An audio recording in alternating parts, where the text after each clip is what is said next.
Good evening, everybody. Welcome to the 2021 Hammer Holiday Doubles. My name's Dennis Hacker. I'd love to tell you I'm joined by somebody right now, but I'm by myself in this booth because for the very first time, we've got Mike Flanagan bowling with JT Jackson tonight, and Lee Bedoris is bowling with Joe Labatt, and they are spread about as far as they can be spread in this bowling center. So they're going to be coming by and checking on me every once in a while because I don't need to be unsupervised, that's for sure. But right now, I'm by myself with you. We're bringing you the second squad of this 2021 Hammer Holiday Doubles. Tonight, the bowlers will be bowling 8 games of qualifying across the house twice. They basically will see every section of the house twice during the evening. Big moves as far as skipping lanes. This is, like I said, second squad of 4 squads. Tonight we've got two squads tomorrow starting at 8 o'clock in the morning and then one at 2 o'clock in the afternoon. 5 games of semifinals on Saturday night and 12 games of round-robin match play Sunday morning with bonus pins awarded to eventually crown the champions. We're here at St. Clair Bowl in Fairview Heights, Illinois. I'd like to thank proprietor Matt Schellebarger and his entire staff for hosting this event since 2017. The event has also been held in the past at Redbird Lanes and Concord Bowl over its years of existence.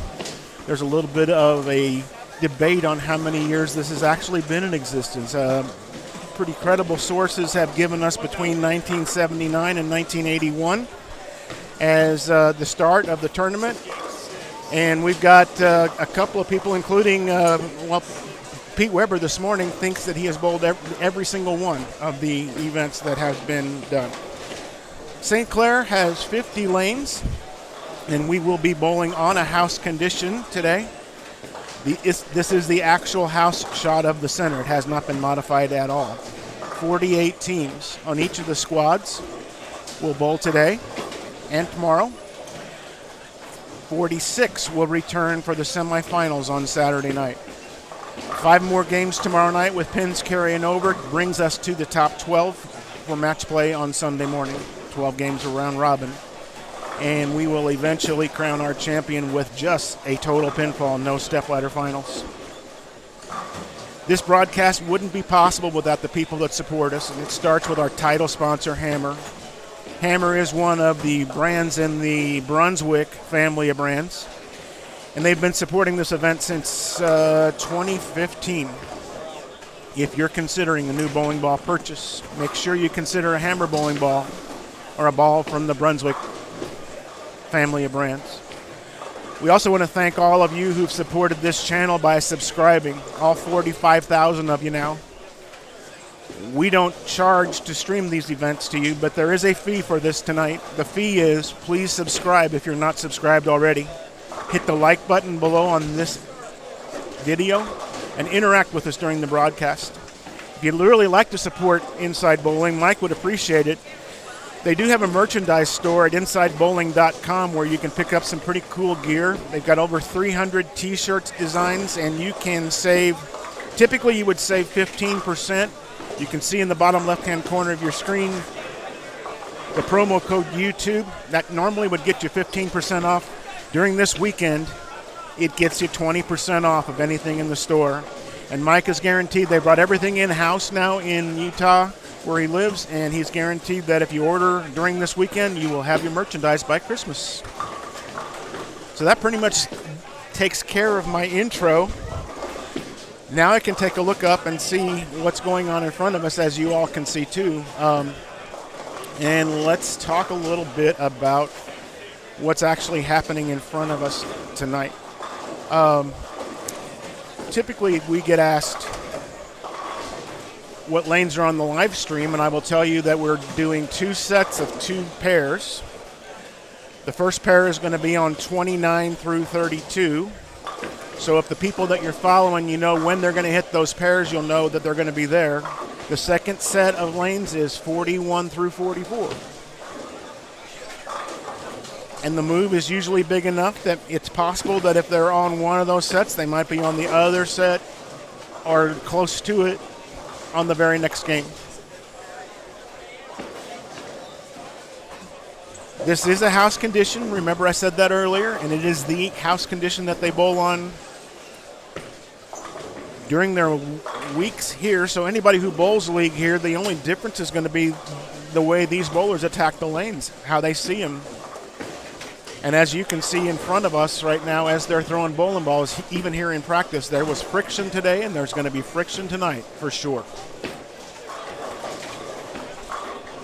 I'm going to try to see what's going on in the chat most of the evening tonight and see how that's going. I mean, that's always fun to interact with you nice folks for being with us. We got up into the 760, 770 range earlier today, and we hope to hit around 1,000 tonight. I see everything's yellow right now. We're going to take care of it for you as soon as Mike sees it.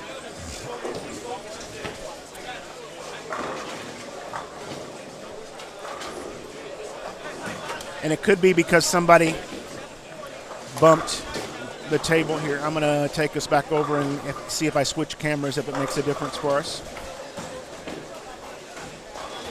And I think it's going to the way it looks. So hold on, folks, and let me see if I can make it not green or not yellow. And there we go. You can see that the folks practicing down on that pair. I see a Kyle Sherman and a Nick Pate sighting.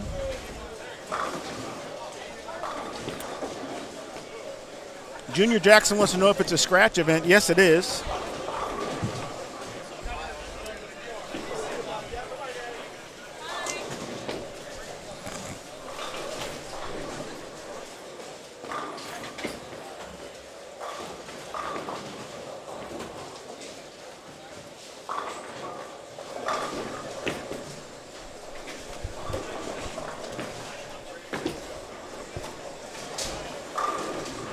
So right now it's on. It's on one of the two different, and it's the other camera that's having the issue. So hopefully, maybe it's just a loose cable. Guys, I'm going to step out right now and go down and take a look at the other camera and see if it is a loose cable. So there won't be any commentary for the next few minutes, but I'll be back with you. Stay tuned and watch the practice.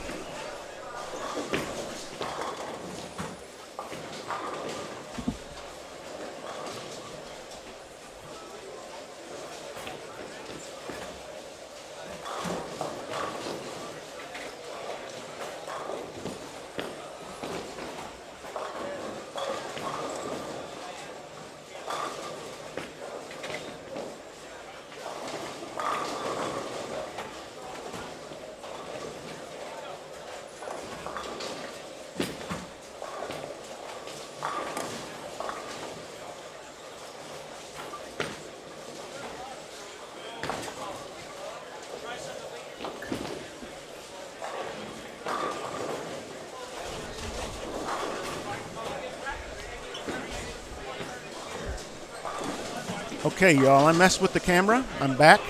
Good evening, Joe. I'm going to switch now back to the other set of lanes, and it looks to me like it's fixed.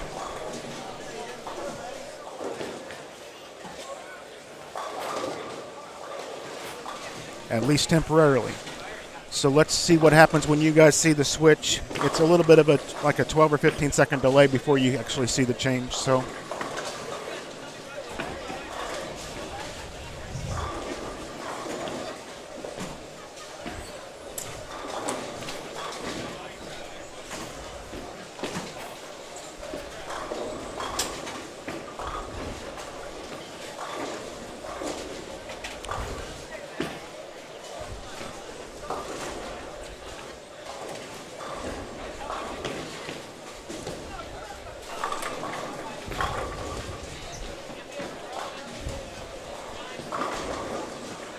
all right, their practice is 10 minutes. We've got to be getting close to where we're going to call it game one.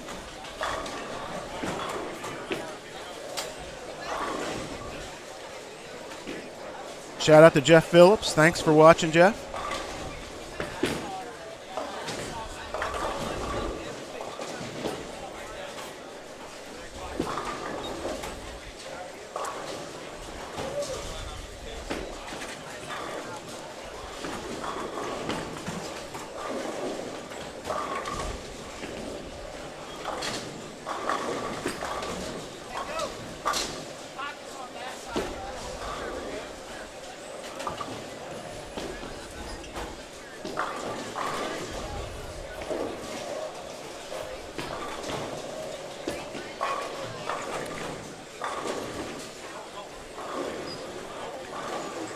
Just to reiterate a couple of things, I did see some questions. Yes, this is a house shop.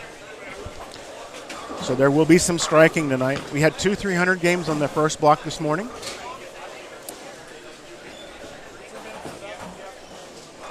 Our intent is to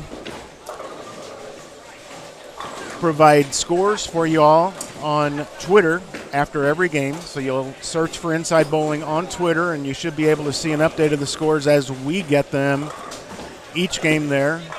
There'll probably be a Game 4 and a Game 8 update on Facebook. And you should be able to see some stuff on Instagram as well.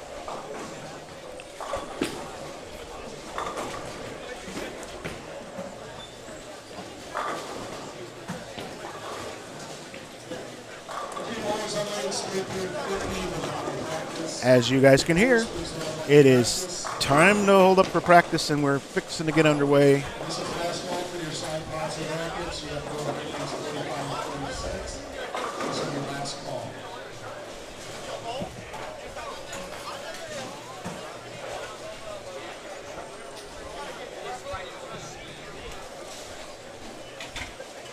Hey bowlers, once your eyes come up, you're ready to love good scoring. Bowlers, please remember to leave your score sheets down on the front table. Also, if you get out of the basket, we'll be bringing those around. Just leave your basket on the front and take your sheets with you to your next pair and throw them in there.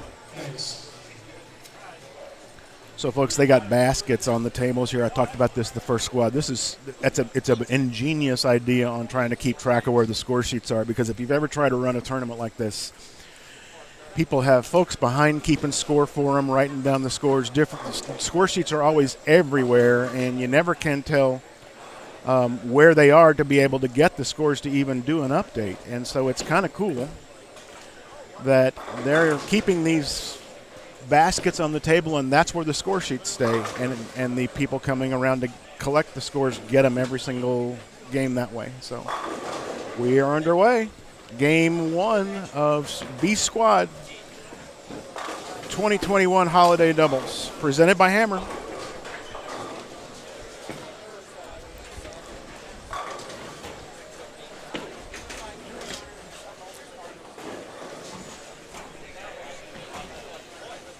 I'm going to see if I can come up with. I never saw a Game 8 score sheet this morning. Or this afternoon, we went to grab some food quick in between squads, and I never saw the last one, so I'm going to go on just like I would have you guys do and search Twitter for Inside Bowling.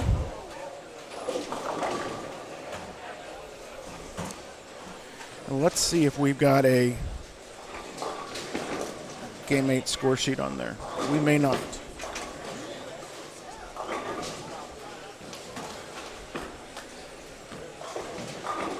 But we'll do our best to get you one.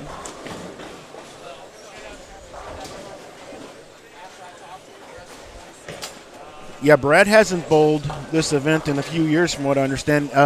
2 years ago, I believe he spent quite a bit of time in the booth here to help Mike and Lee out the last time this tournament was held. Obviously, we didn't have one last year because of COVID.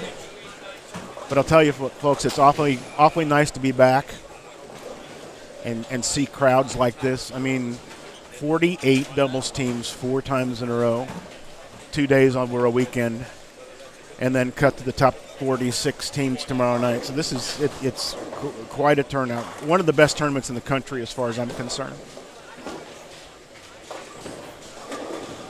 It's a little confusing sometimes sitting in the booth, and you're going to get tired of listening to me for a while here, but you see it. I mean, we are set behind lanes 35, 6, 7, and 8 with our table. And the 2 sets of lanes that we're actually talking about are on lanes 29 through 32, as I said before, and then lanes 41 to 44. If I watch the monitor, I can see what you all are looking at, and I can talk about what you're seeing. If I watch in front of me and react to anything that I see live, which I tend to like to do because I have the best view right straight in front of me here, you don't have any idea what I'm talking about. So what you'll probably hear us do is talk about games in front of us, and I say us. Right now it's just me.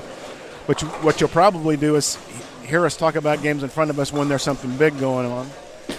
We didn't get the wireless cam out and go black cloud anybody this morning, but I think I saw one other front 10 this morning besides the two that did actually shoot 300. A bunch of front 7s and 8s until somebody misses, but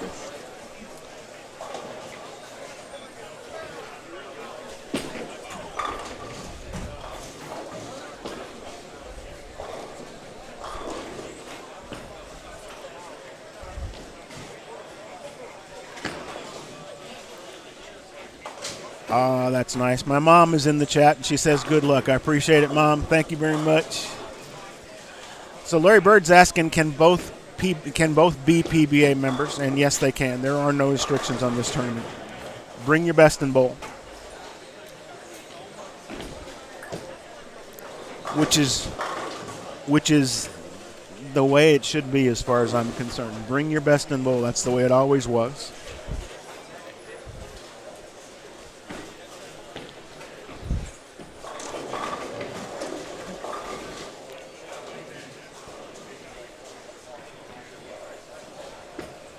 So as we're looking, what you're seeing right now is lanes 29 through 32. Obviously, you see Kyle Sherman and Nick Pate. Nick leading off for that team. Kyle bowling now on the left lane down there, and Nick's getting ready to bowl on the other side. I don't have a printed copy of the lane assignments for this block, so I can't really tell you who you'd expect to see. And unfortunately, I don't know everybody out here. Some of the folks I know, but I don't know everybody, and so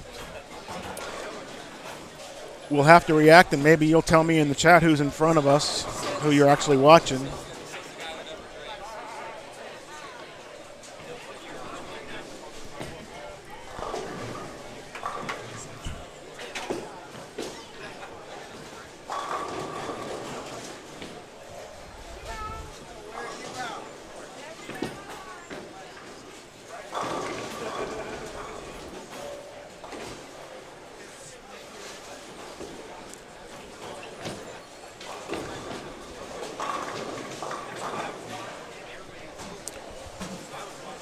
A lot of Christmas shirts out there tonight, and there were this afternoon too. A couple of people, I'm looking forward to see some of the custom jerseys that got done just for this tournament, especially one pair for tomorrow, I believe. But a couple of Christmas sweater jerseys out there.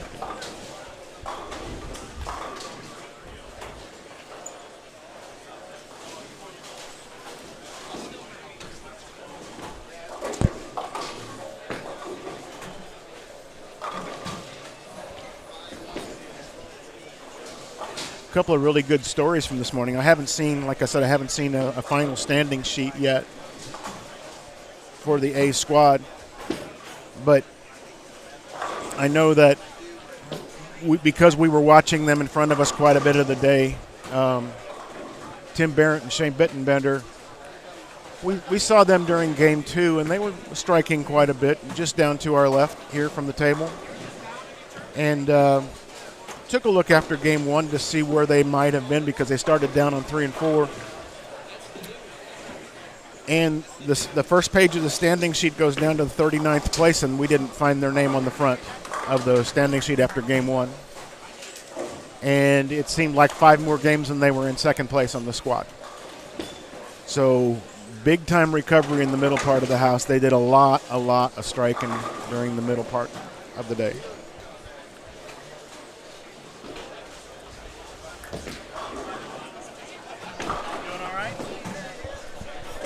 Probably pick that one.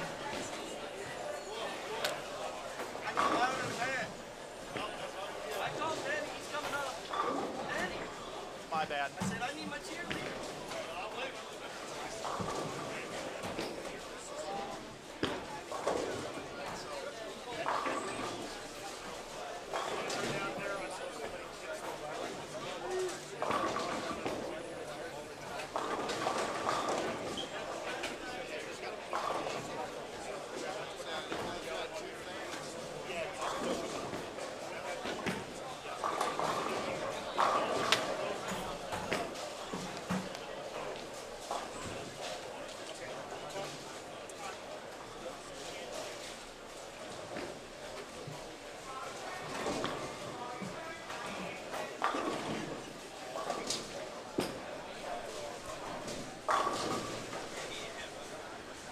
Thanks, Nico, for letting me know. So it's on Facebook at the end of the A squad. That's good to know. All right, folks, so Mike was just with me, and I explained to him the problem we were having with the one camera, and he said, yes, it was a loose connection with the wires, and I did what I was supposed to do that, and I did it with no supervision there, so that's scary because now I've got a little confidence, and I'm not sure if that's a good thing.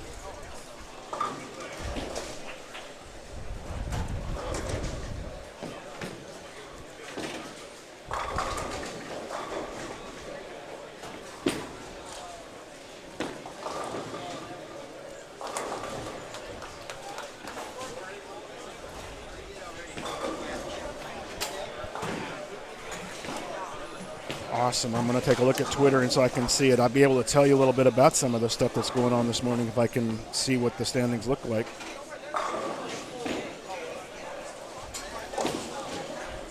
We were watching some folks to see if they were going to stay in the top or fall out, so.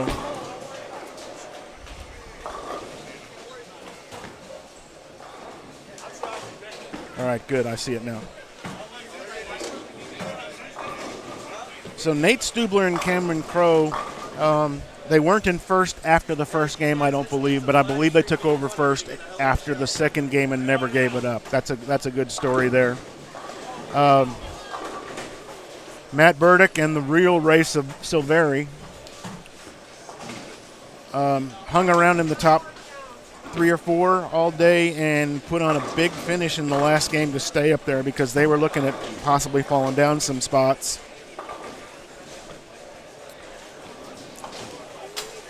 I happened to have a very short dinner with Brandon Biondo, and he was fairly content with the way they bowled today, and now I asked him why he bowled the first squad, what's the idea of bowling that first squad, and said now he's got 24 hours and he can just relax and wait and see what happens before tomorrow night comes around, so that's a good philosophy. Timmy and Shea had a very weak last game and held on to the top 5, but they're going to be just fine, I believe.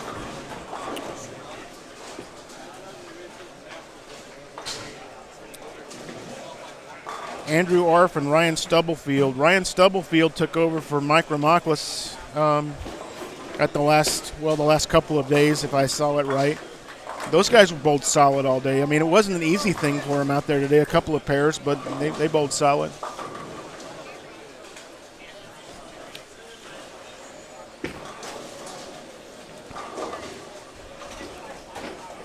Let's take a look at the other pair.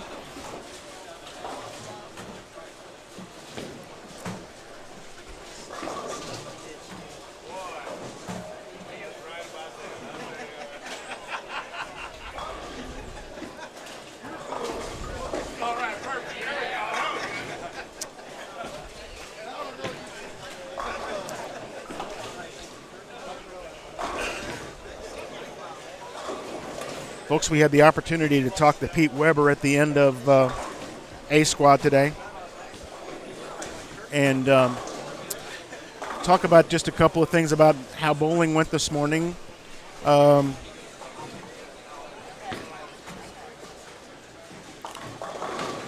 He and Rick Coy fell all the way to 19th. They were hanging around in the top 11, 12 most of the day, and again, the last the end couple of games were tough for a lot of people. I think Pete said that he was about 100 over by himself all day today, and that's about, it just single pins and smash 710s. He thinks he averaged 1 710 per game all day today, so that would be 8 of them, and that's kind of tough to come back from. But the end of that interview is something you need to watch because we had the opportunity to talk to Pete about the loss of Tita Semez and Mark Roth this past couple of weeks.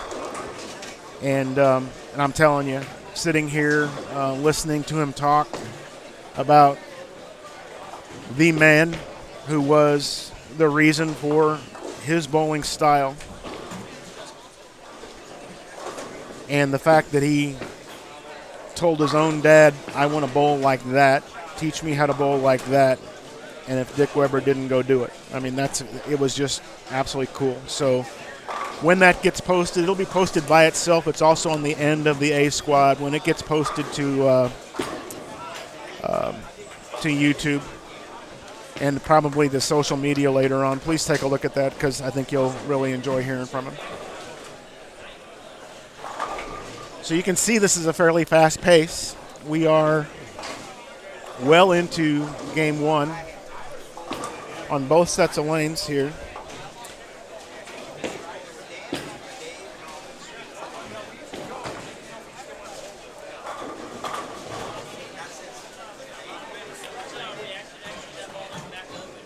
Right now up on lane 41 is Ben Tubbin.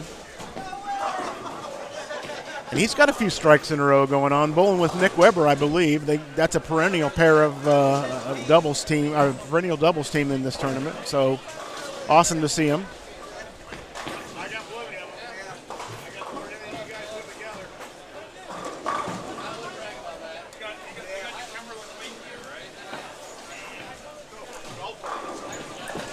And I believe in that group down there is my old doubles partner from Nationals, Keith Helen.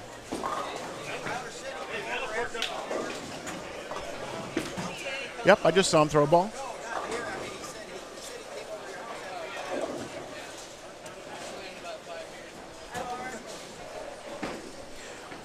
Just as an aside, I've probably been dumped by more doubles partners at Nationals than pretty much anybody can say out there, but I guess I shouldn't say dumped. I'm the guy that goes in the group that I'll bowl with anybody who wants to bowl with me or who gets stuck with bowling with me, I guess. Everybody else can pair up, and I'll take the odd man since it's five person teams, and only 2 doubles teams out of that can be made. So the fifth on both sides usually get paired together.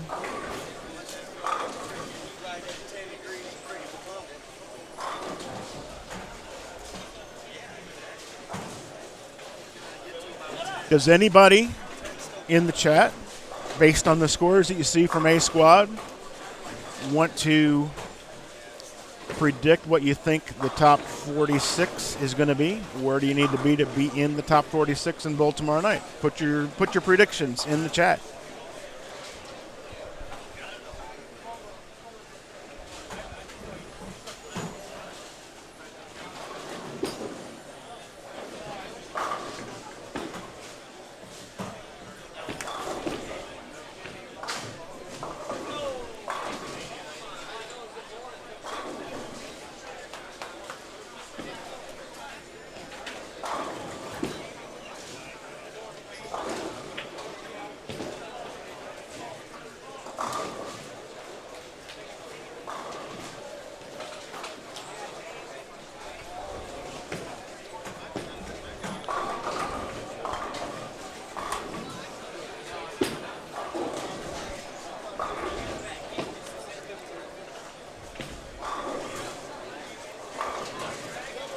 Let's watch Keach throw another shot here, and I'm going to switch back down to the other pair, but I want to see him throw this shot.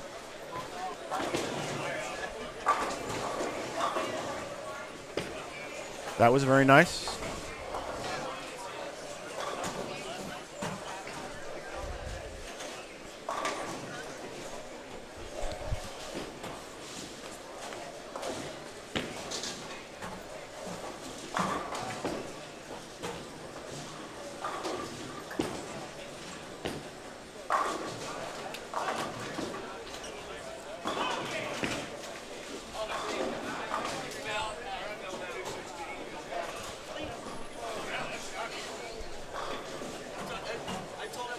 So we're switching back down, and it looks like, okay. So this is not my fault if this happens. Right now, Nick and Kyle have done nothing but strike since I went away from there, and if they don't strike this time, it's all on you. It's on you all. And I'll let them know.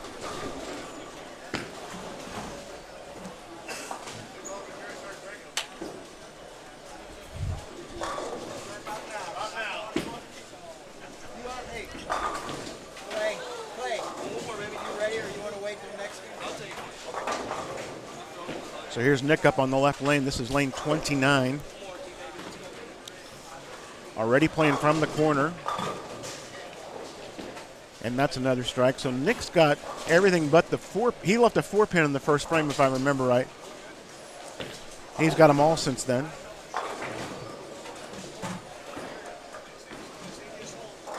And I didn't see, I think Kyle left a 4-pin in the third frame, if I remember right. So both of them 4 pins.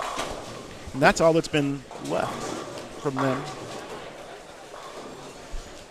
So let's see if Kyle can keep this going for that team. This can be a huge start for these two players.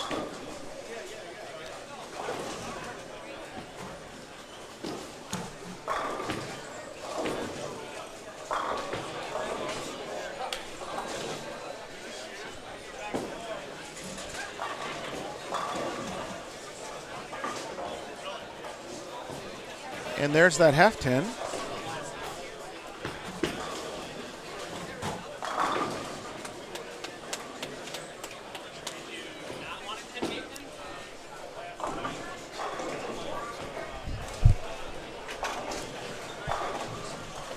I want to thank everybody for joining us tonight. Again, this is brought to you by Hammer and the Brunswick family of brands. Please support the sponsors for anybody who brings this kind of coverage of bowling to you all. This is, I'm telling you, this is one of my favorite things to do, especially this tournament. It's one of the best tournaments in the country now. And it has turned into a premier event for not just locals, but obviously people who travel far away. I know that Liz Johnson's coming in tomorrow from New York.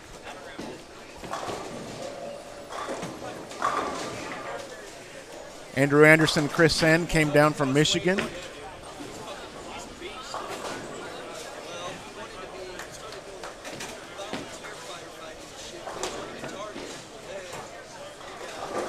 .543 of you are joined us right now, and please share this stream if you're out there watching. Let your friends know that we're on. Let your bowling friends know that we're on. As a matter of fact, and cue them in. And you can watch while you're bowling league if you're out there bowling league too.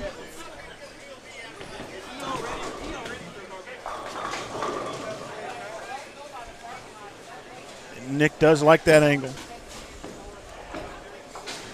Very nice start for these two guys.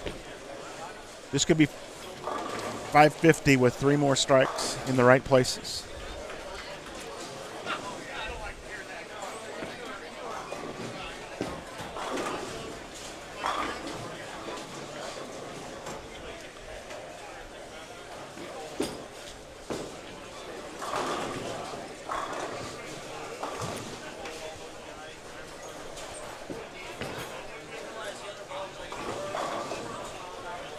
Nick paid up on the second shot. This shot puts him in the 280s with the carry, and that was in. That was easily, yeah, you could tell that was in right off the bat.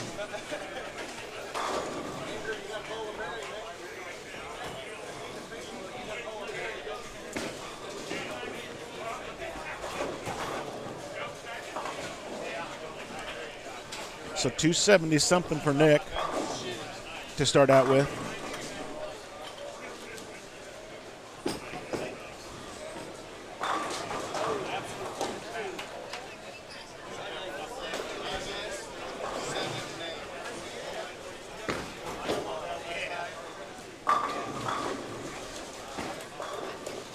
.276.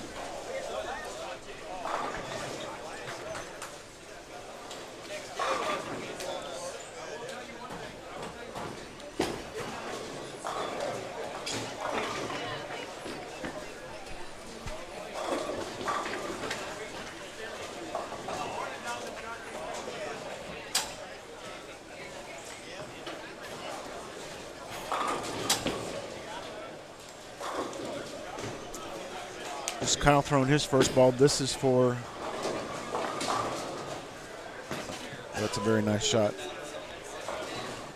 One more for 250 for Kyle and give them 530 something.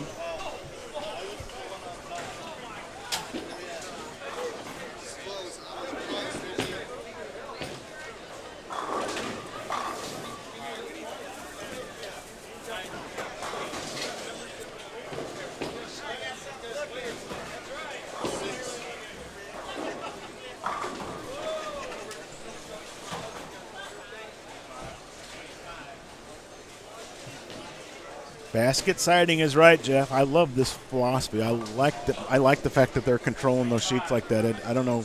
I guess that's the tournament manager in me, you know. Nice shot, Kyle, for the second one. So they're going to start out with 5:30 something.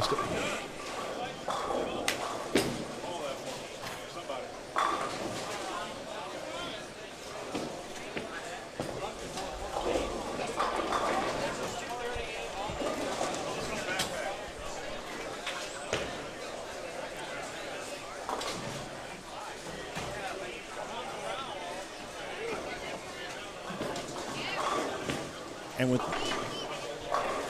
this shot here, that will wrap up the competition.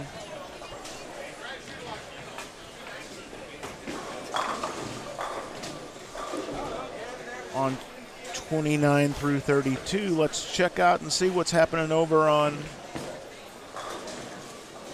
41 through 44. Ben Tubman throwing on the left lane, on the right lane there, sorry.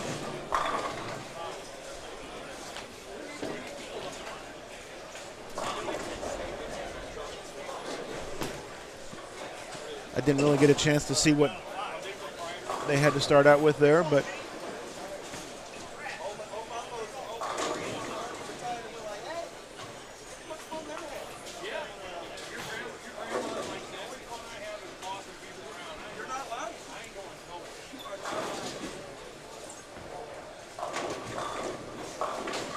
looks like Ben had 250 something with Nick coming in at 184. So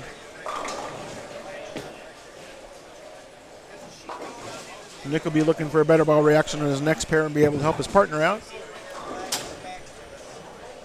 And folks, that brings us to the end of the very first game. Like I said,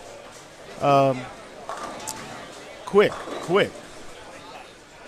transitions, and everybody will move and they're moving large groups of lanes right now. And I don't have a specific skip here at the table to be able to tell you who's coming. We just have to kind of wait and see who shows up on the pairs right now.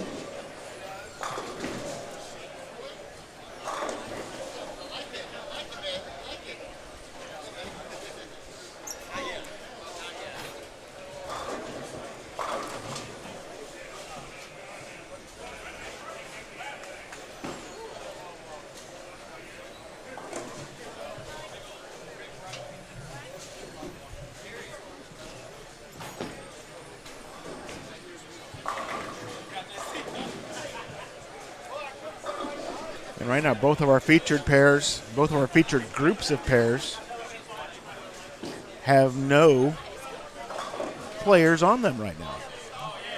Looks like the CEO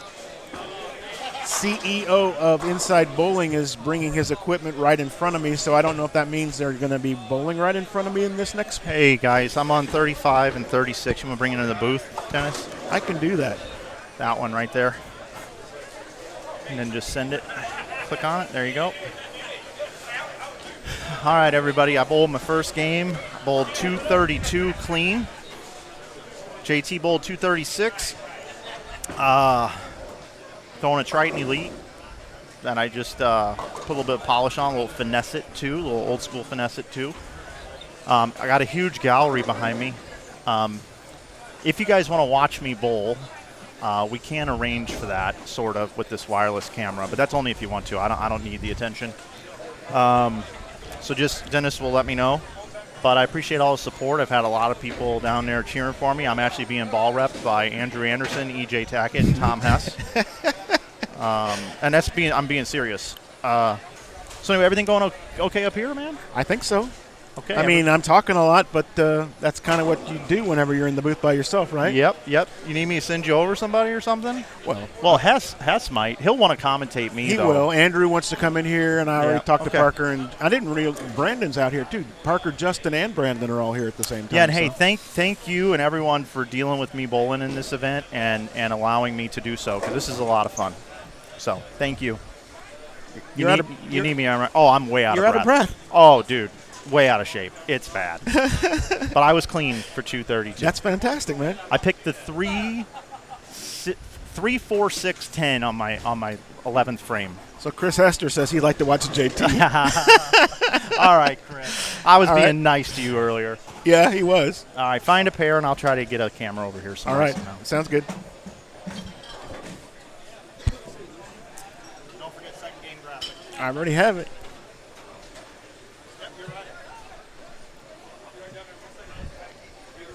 All right, guys. Let's. I don't see many people on the pairs that are getting there yet. So Mike's going to probably turn around what we're just using right now as the booth cam. He's going to turn it around and catch the pair right here in front of us where he's going to be bowling. And you shouldn't be seeing this right now, so I need to switch that real fast because he doesn't like it whenever I do stuff like that.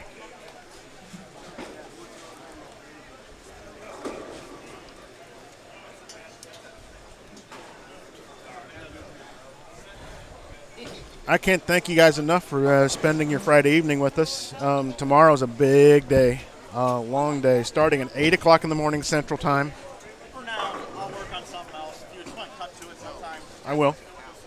So he's got a camera pointed at that pair of lanes, and I'm going to see if I can control it so that I bring it in whenever him and JT are bowling for y'all. So starting game 2. I tell you what, folks, I'm proud of him because you don't know what it's like to be responsible for this entire thing like this and then go out and have to actually try to bowl and compete. It's hard to concentrate. You don't have legs. I mean, so you never get a chance to get set before you're going up. Your brain isn't engaged out there, and for him to go out there and bowl 230 right off the bat, that's a big deal. And that's a great start for them. I mean, that's 70 over for them, so that's pretty good.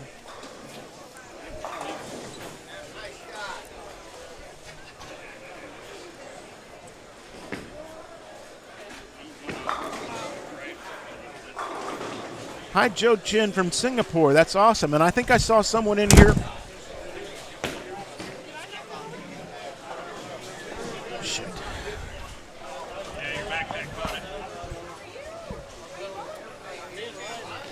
Oh, boy.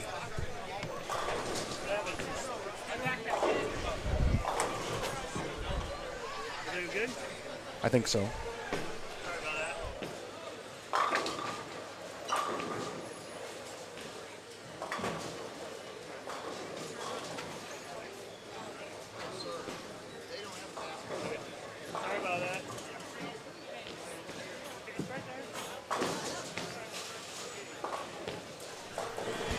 All right, folks, I don't know if you heard the crash.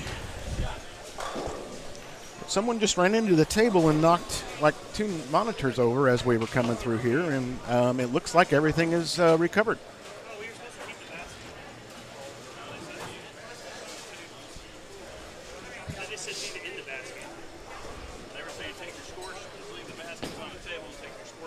That was scary because I wasn't sure if we were going to recover this, and wouldn't that be great for something like that to happen as soon as Mike turns over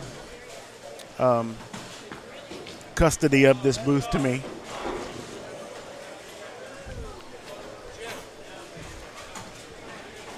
Starting game 2 of the evening. We are watching lanes 29 through 32 again right now.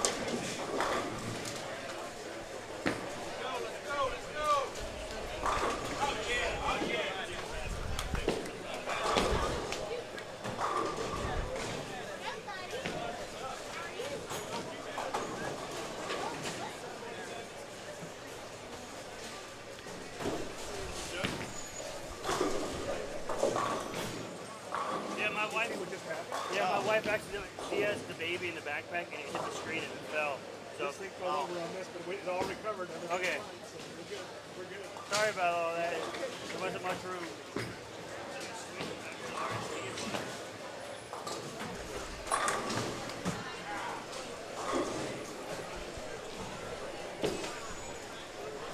Okay, back up and running, guys. Totally back up and running. Here we go.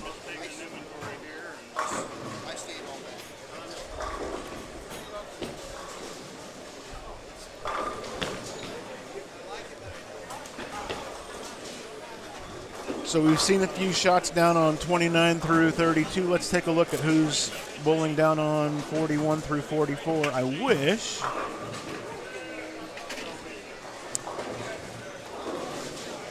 I'll bring Mike and JT in here just a second. Mike just went high on lanes 36. I'll bring him in just a second. Let's go down to 41 through 44 and check out and see who's bowling down there.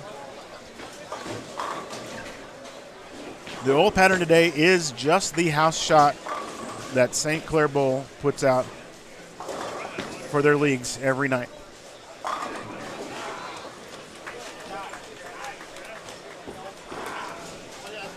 Hi, Miss Ashley in Australia. So that's 3 foreign countries that we've heard from in the chat tonight so far.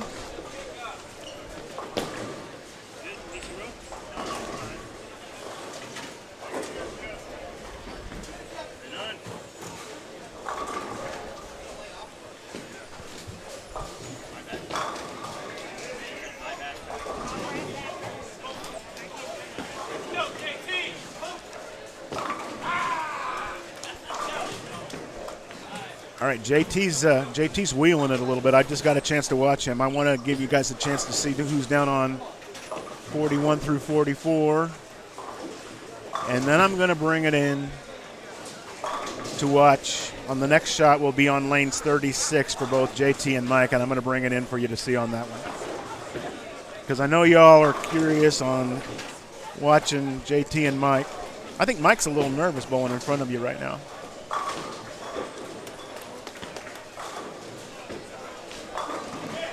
But he just struck, so maybe his nerves are calming down a little bit.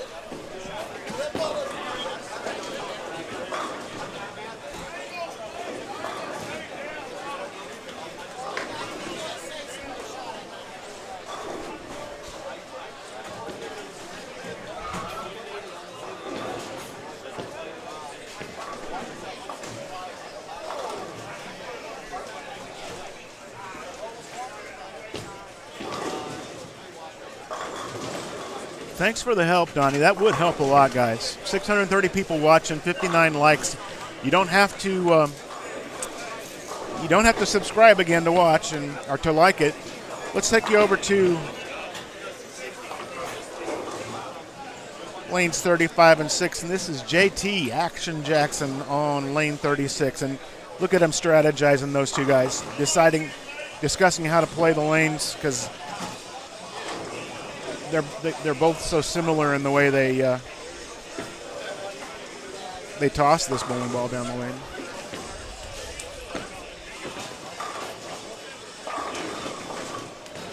Solid strike for JT. He must have known that I had the camera on him that time. I don't know.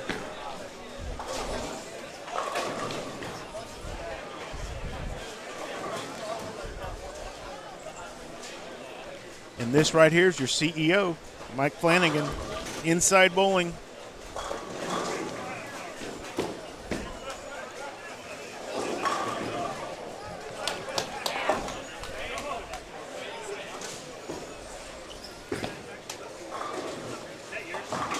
Oh my goodness, that ball looks pretty good.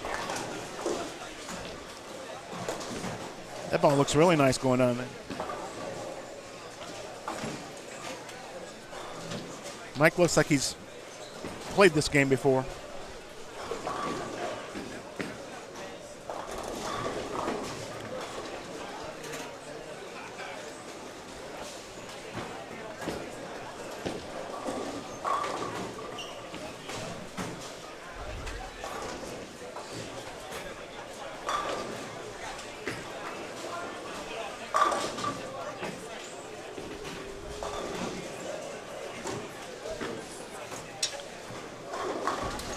Yeah, Chris, I said ouch too, but I just didn't. I had my volume turned down.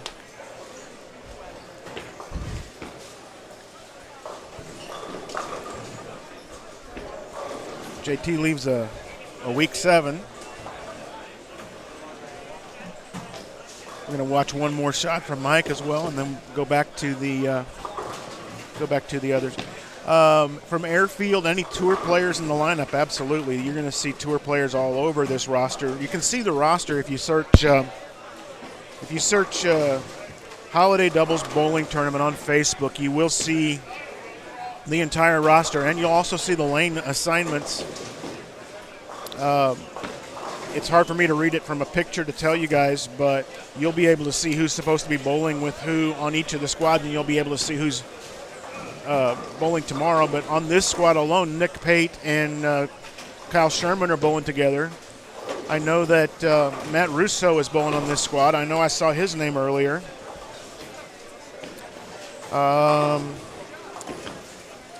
Let's see. Here comes Mike after a smash 710 on the opposite lane. Let's see if he can.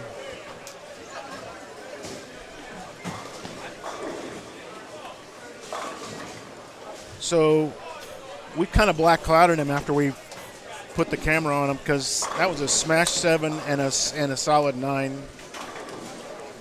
So I think we're going to let him bowl his game here for the next couple of frames without interference and go back and see what lanes 29 through 32 are giving us right now. Other tour players on this squad, I don't see anybody else. I believe those are the 3 from tonight. We had Andrew Anderson bowled this morning.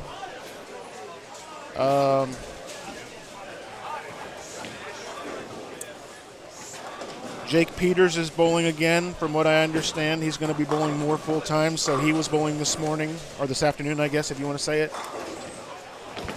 Tomorrow, in the morning, you're going to see Parker Bone III bowling with his son Justin, which is going to be a fun pairing to watch, with son Brandon standing behind watching and probably ball repping, like Mike says.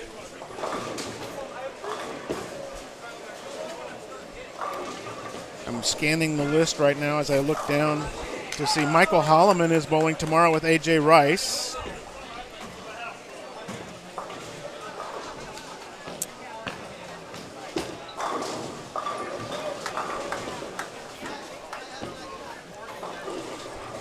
Not a tour player, but Austin Bolge is bowling with Spencer Robards tomorrow. Spencer in his first year of adult bowling.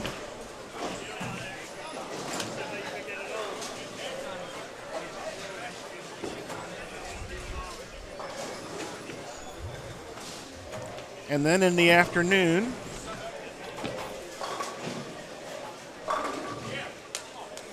I haven't seen his name yet, but I know Tom Hess is here and he's bowling. I think it might be tomorrow afternoon.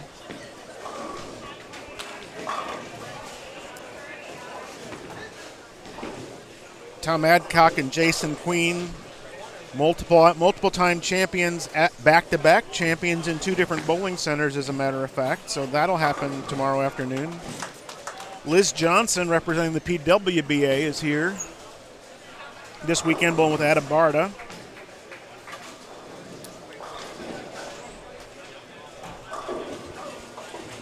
John Marsala, PBA 50 player, is here bowling with us this weekend. Keven Williams is here bowling with Justin Knowles. Cameron Doyle and Packy Hanrahan teaming up tomorrow afternoon at 2 o'clock. You don't want to miss that. Tom Hess bowling with Eddie Bird, and it is tomorrow afternoon at 2. And I hope I didn't miss anybody, but I'm trying to scan quickly. Thanks, Jeremy. I didn't realize I must have missed Mike's name tonight. He won't like that. Whenever he comes down here, he'll probably give me crap for that one for sure. But Mike Wolf is bowling tonight.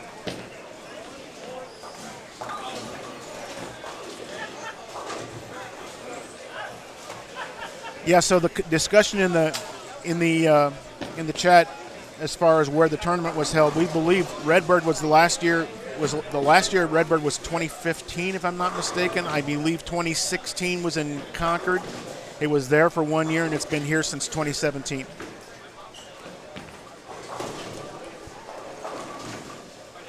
skipping last year, obviously, because of COVID.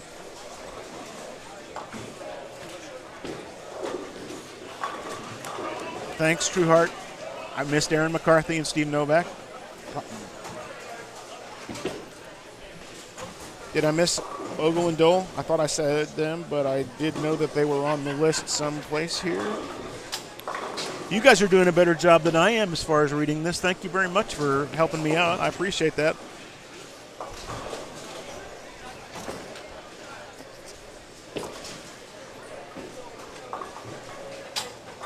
While we have the opportunity, let's bring back Mike and JT so that you guys get a chance to watch them bowl a couple more frames here, because they're going to be off camera on the next one for sure. So this is JT bowling on lane 36 in frame number 8. He's got 126 in the 6th with a double up now.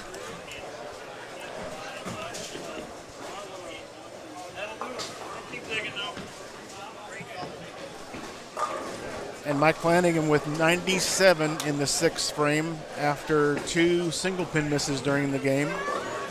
A spare up in the 7th.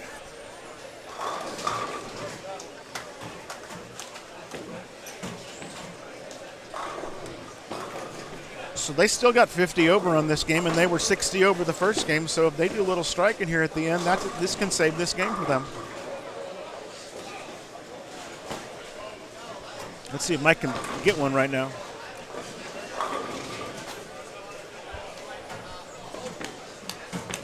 I thought that one had a chance going down the lane. I could see it was going longer than the other ones, especially whenever with the smash 7 and the smash 9 that he left, but I thought that one had a chance, and it went just a little long.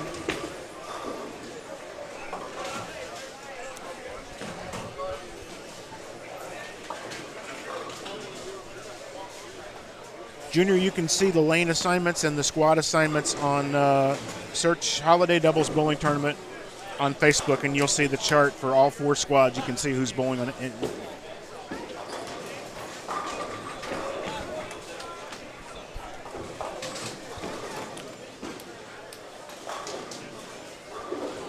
Let's go down and take a look at 41 through 44 for a couple of frames here. We are already in the 7th frame down there.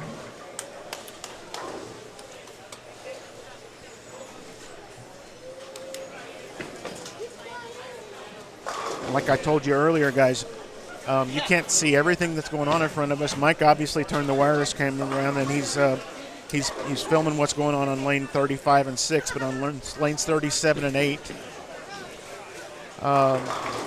we have a front 7.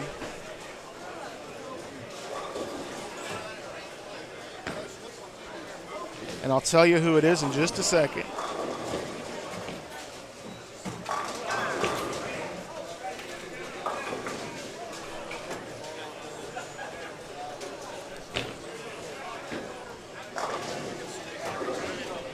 I believe it may be Jeff Snook.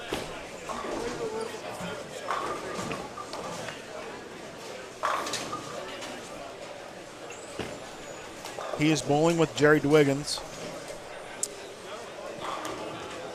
And it is Jeff Snook that's got the front 7. He'll be bowling on lane 38. You won't be able to see it out of either side right now. It's too far down, but you may be able to see the results.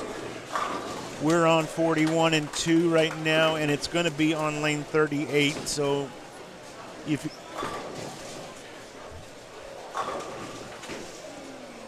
you skip one full pair over,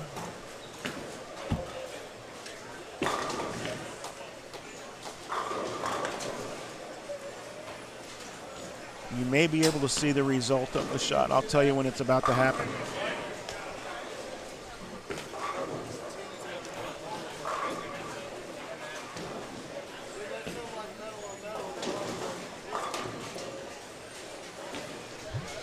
Robert Jackson, you are absolutely right. Chris Prather is still bowling, and that's on the 8 o'clock squad tomorrow. He didn't have a partner listed here, so I just skipped over his name whenever that's one that I love to watch bowl. I don't know about you all, but I'm telling you what, that's one of the best releases in the game right now, so that's going to be fun to watch tomorrow.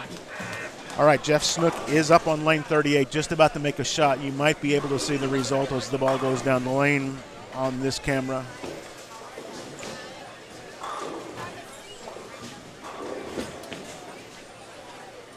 And there's the next one. So he's got front 8. I got it.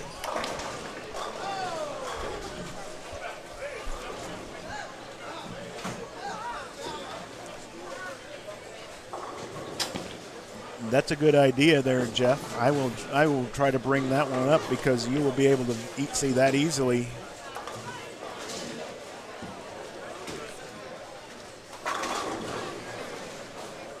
And thanks for that. Thanks for letting me know.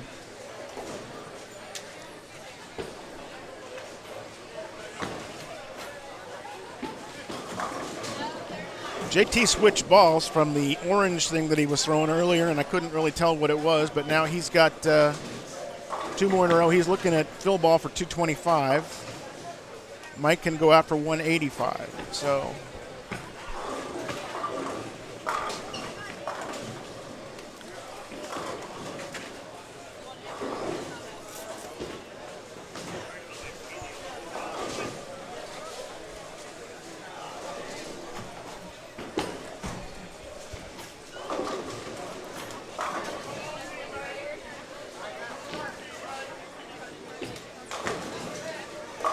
okay, we're going to go back over to this camera right now.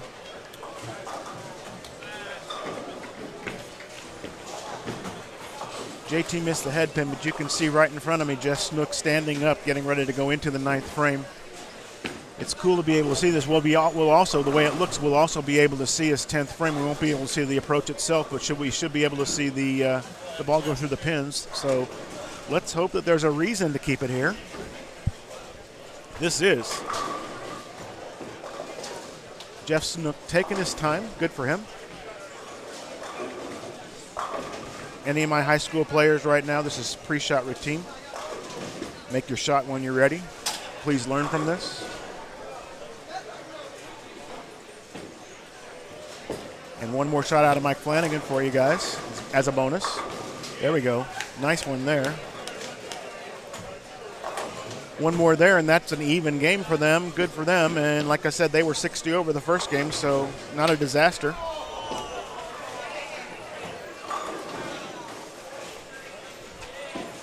Here we are, folks. You're watching Jeff Snook on the front 8 right now.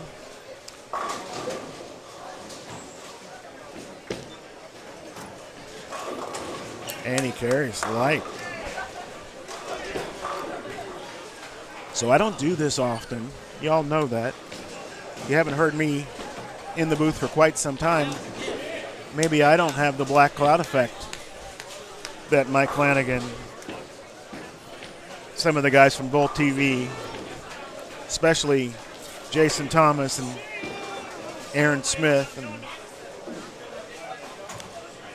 Emil Williams, just to name a few. Hope you guys are all listening. We're going to stay right here because Jeff Snook is getting up on the right lane right now with the front 9. Mike Flanagan filling this up right now. And hopefully he'll come back here and switch this camera just a little bit so we can see a little bit better.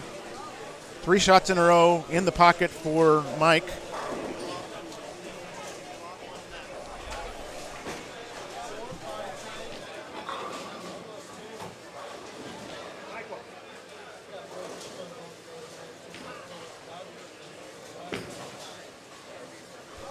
All right, folks, he's up on the approach right now on the right lane. You'll be able to see the ball go down the lane. This is the front 9.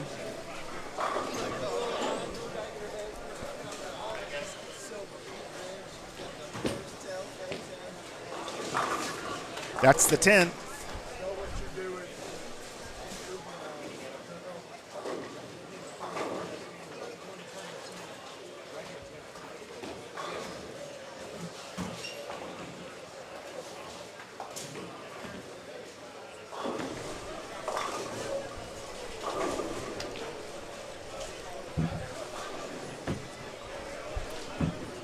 We're going to try to turn the camera just a little bit, I believe, so that we can get that.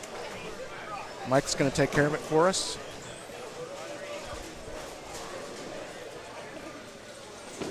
What a guy.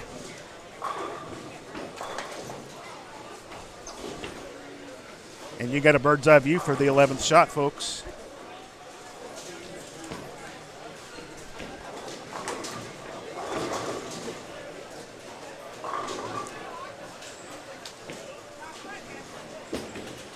Come on, ball. Yes. We have number 11. We are going for our first 300, the third of the tournament. We're going for our first 300 of block number 2, or the B squad.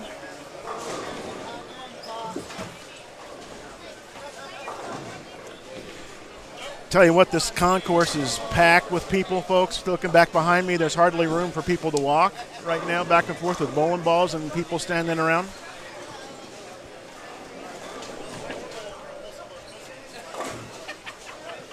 And I wonder if Jeff's more nervous about the 12th shot here or the fact that he gets to open a present underneath the Christmas tree if he actually carries this shot. Here we go.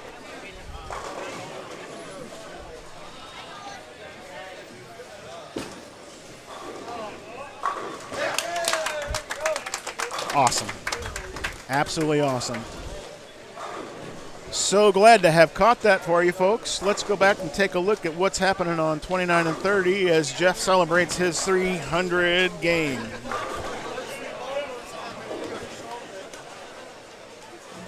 His partner can still finish with 213, so that's 113 over in one game for them. I don't know what they had the first game. I haven't seen standings there yet, but I'm going to see if they're available for us while we're waiting here.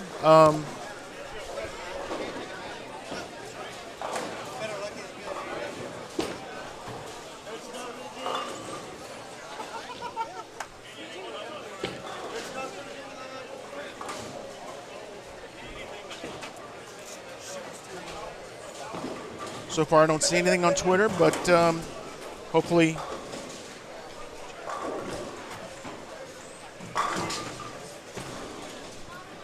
So Jerry did get the first strike in the 10th. Again, this one here puts them 100 over for this game. It keeps them at 100 over for this game. Yeah, 300 here, huh, Dennis? Absolutely. And I have a theory, Mike. Yeah. I don't think that I'm the black cloud that you guys all are because I don't do this often enough. I think you're right. And I even named some others. I named them by name, too. I Jason Thomas, I said is a black cloud. Yeah. And Aaron Smith is a black cloud. Yeah. And I even said Emil was a black. Yeah. He's a and black Lucas cloud. Wiseman's Oh, I didn't think about Lucas. You're right. Yeah. Lucas is a black cloud, too. So. Buddy, I just bowled 185. But you also kept your team from going minus on that game, and you guys were 60 over the first game. So I think well, the problem here is I missed 2 10 pins and a 7 pin. Right. That's completely unacceptable. I had a lot of carry issues on that pair. It hooked a lot more. I didn't catch the transition and move wide enough. You're solid 10 on 36. Yeah. I thought that was going. I watched the difference between that one and the smash 7 and the solid 9 that you left earlier. Yeah. The ball shape was different on it. I thought that was going to carry, and it just didn't. I mean, it just kind of hung there. So, like I said earlier, I don't bowl anymore. This is just fun. Derek Matson had 300, was just reported to us here. Oh, that's awesome. I'm going down the lanes 47 and 48 for my next game. I'm going to reset your booth cam here for you. Hope everybody's enjoying tonight's coverage of the 2021 Hammer Holiday Doubles. I appreciate Dennis Hacker for filling in for me so I could bowl here tonight. Where's your help at? Well, nobody's come down yet, and I think they're all watching you. So it's not. Okay. I mean, so far All right. it's okay. I mean, it's. I'm surprised. I'll get you. I got to get you some help in here. All right, I'll get it. Well, there's Brandon standing back there by Packy. I mean.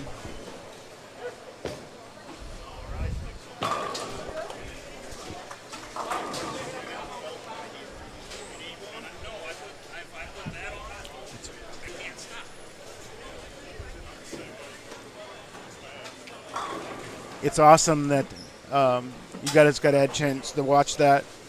We are finishing up. This is finishing up game 2 on lanes 29 and 30. I'd be down on 41 and through 44, but they're just about finished too, like one frame to go down there. So as we get set to move to game 3, hopefully we'll get some standings out to see how this squad is comparing to this morning's. I'm looking forward to those as much as you guys are.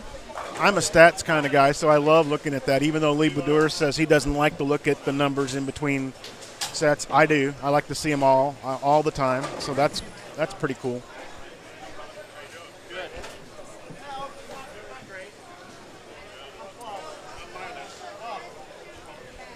Folks, I think when we knocked into the table a while ago, we also knocked a set of headphones. Mike.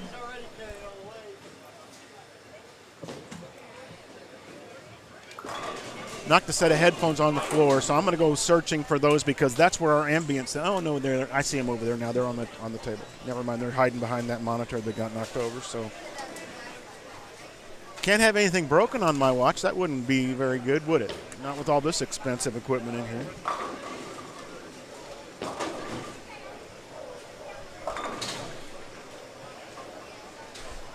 All right, we're moving some pairs. Mike's going to get the booth cam reset in just a minute so I can introduce the people that come in to help me out.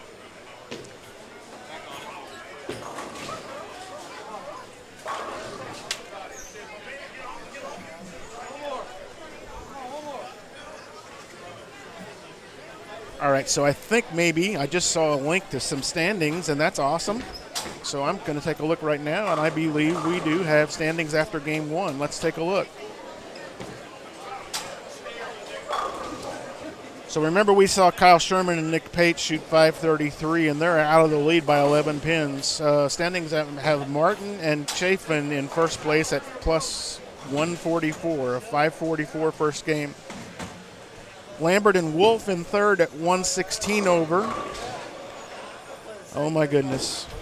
Mike's never going to hear the end of this. Joe Labatt and Lee Baduris in fourth place at plus 103. Actually tied for fourth with Carlton and Bright. That rounds out the top five. 10th place looks like Lamont and Timmerman at plus 92.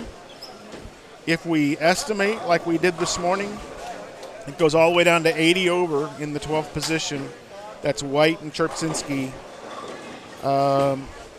See if I can. Mike and JT were in 16th after game one with plus 68.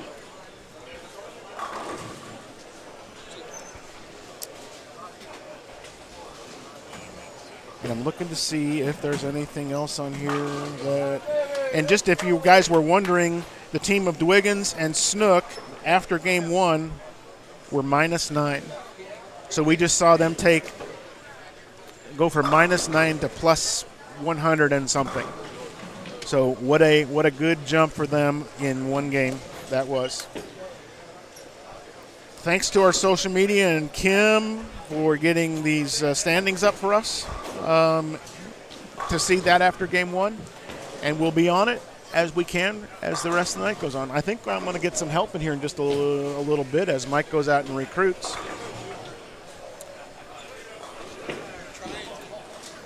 And let me bring up the graphic for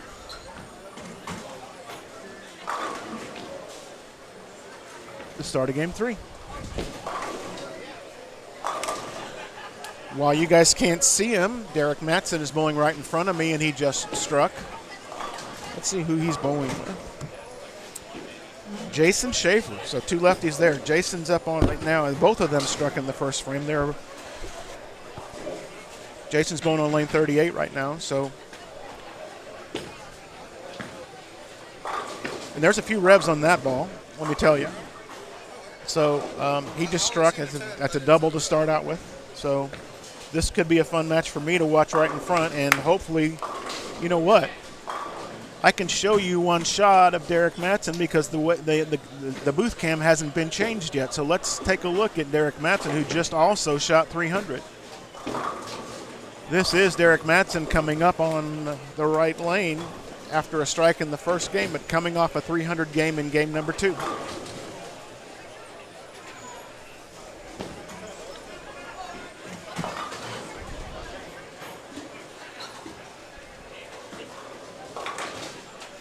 Maybe I can black heart, but it's only one strike, so I don't think that makes a difference.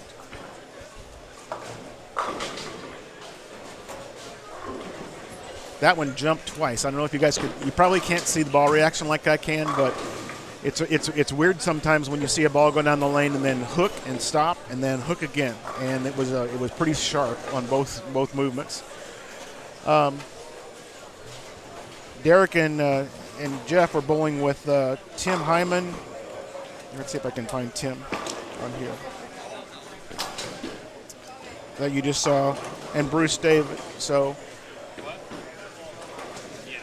it's kind of cool to have 3 groups to show you. Let's go down and take a look at 41 and through 44 and see who's bowling on that set of lanes for this game. You can see that the right pair just finished up. They must have had a little bit of trouble in the 10th frame with the lanes for some reason, but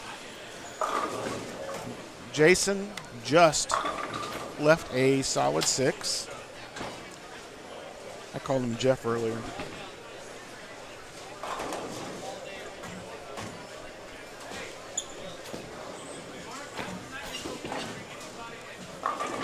Brendan, thanks for that in the chat. Brendan said that's easy when you are as full of knowledge as Dennis. There's a lot of people who would replace that word knowledge with something else, just to let you know.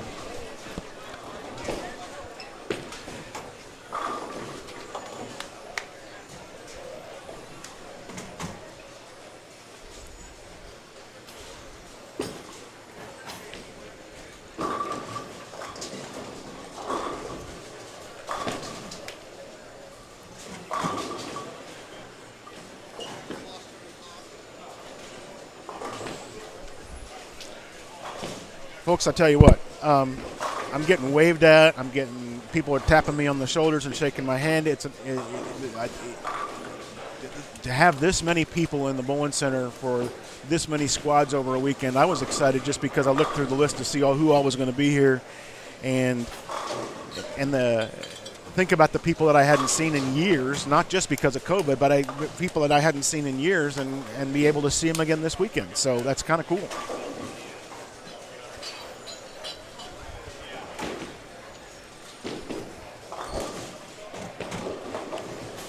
So I just got a printed copy of the standings.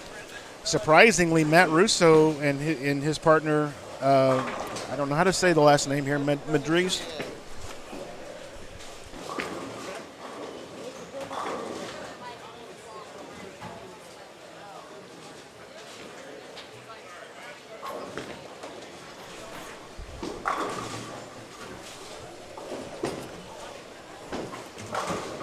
So as I was saying, it's on the second page. Matt Russo and his partner are minus 15 after game 1.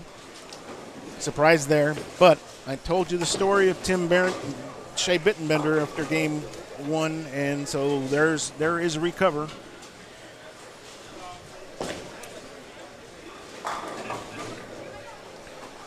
We are bowling on the house shot for St. Clair Bowl. Now, I did learn some stuff about this bowling center earlier this morning from Lee Bedoris, who bowls here in league, and I understand he bowls league 3 times a week. I don't know that he bowls here that often, but I know he bowls here on a travel league that bowls here at least once every 3 weeks, and then probably at least once other. But this house hasn't always been 50 lanes. Supposedly it got built in sections, so you all know how that affects the way that lane surfaces are. The time that the lanes have been here, where they came from, how long they were in use before, if they were in use before, or if they came in here new. Just the batches of things that get put on the lane. Now, it doesn't necessarily mean that they're not all. I mean, they're going to be in spec. They're going to be leveled, but the way they react to oil and the way bowling balls react to them going down the lane always makes a difference. And then to add into everything else, lanes 1 through 10 is where the McKendree college team practices all the time. And when you put sports shots down, college sports shots down, and that's where the biggest amount of bowling gets done on them during that period of time. On those shots, they force you to play different parts of the lane, whereas a house shot will allow you to play in the track area most of the time, or in or out, depending on how many revs you have. But the lanes are going to play differently from one side to the other, from one side of the house to the other, from one pair to the other, from what I'm hearing from some of these guys. And the ones who see the transition changing quickly maybe have a little bit of a scout, because some of these folks do have people just scouting out and ball repping for them, telling them what they're coming up on and how they react differently. It's a whole different thing for people who know what to expect when they get there. I don't have It's up there pointing that. I'm going to film you a couple more times when Mike gets a chance to throw the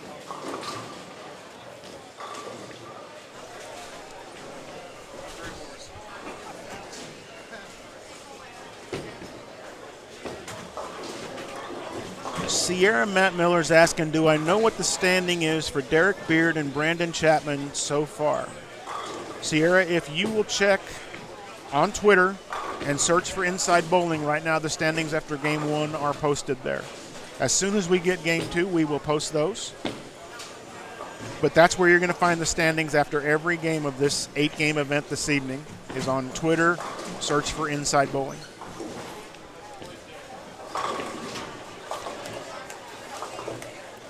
So Derek Matson's got strikes on the left lane 3 times and spares on the right lane twice on there. So he's not liking the right lane so much, but he's clean. And so is Jason.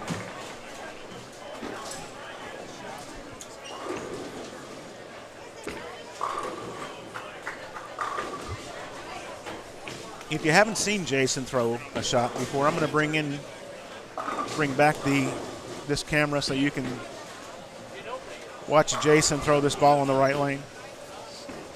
Like I said, there's no shortage of revs there, for sure.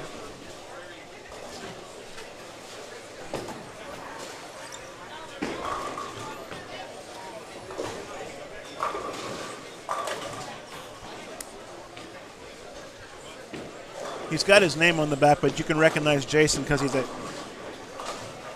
from the shoulders up. He's that much taller than everybody else in the building, just about.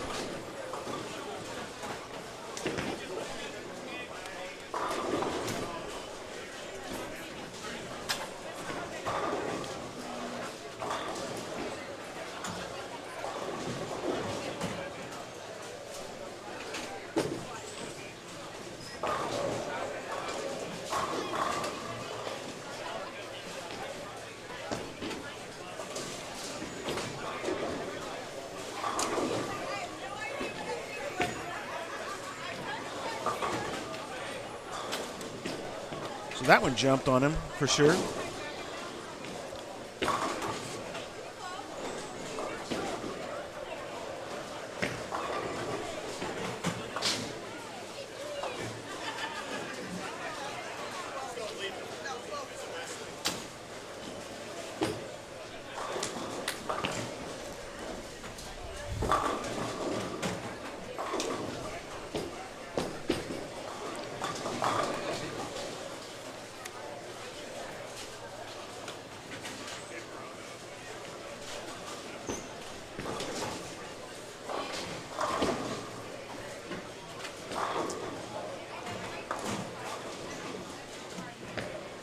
Let's take it back down to 29 through 32.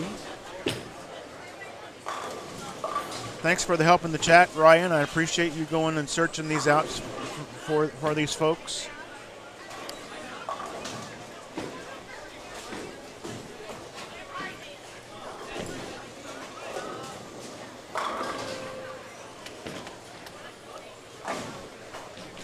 Just watched Tim Hyman throw a strike here in front of me. You guys didn't get a chance to see that one.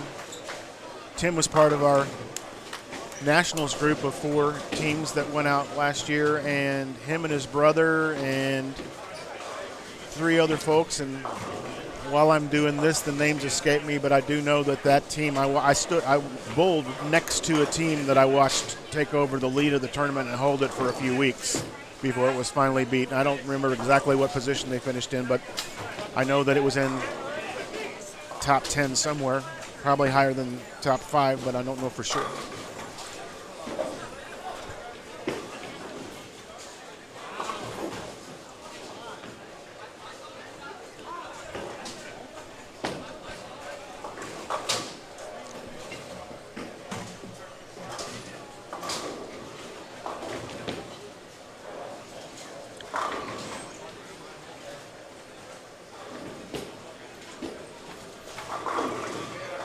Thanks, Daniel. I knew I thought it was top 5. So yeah, Scott Hill was on that team. That's for sure. That young man impressed me that weekend. But that was fun to watch those guys bowl. They weren't on my pair. They were on the pair right next to me, like I said. But all the old guys bowled on one pair, and the young ones bowled on the other pair. So.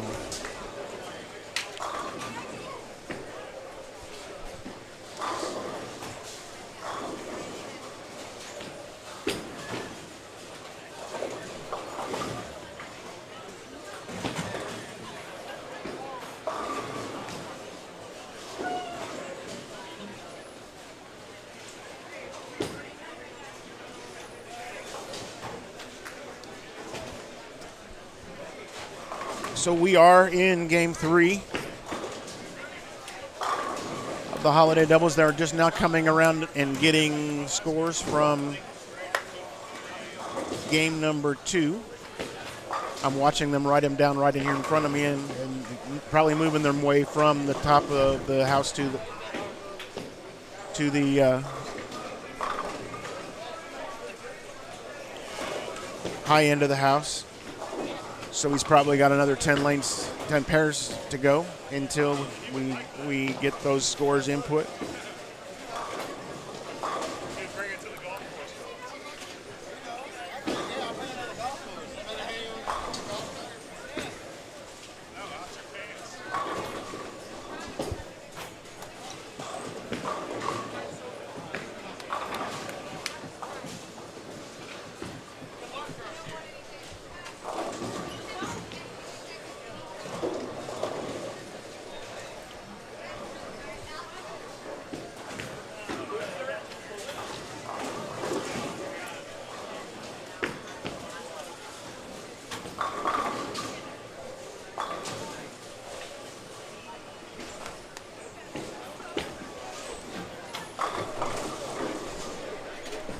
What's up? Mike said you could use this.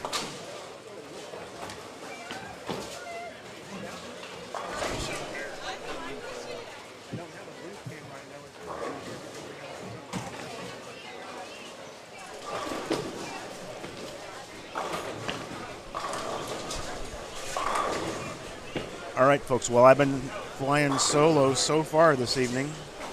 I just had my first guest sit down with me here in the booth.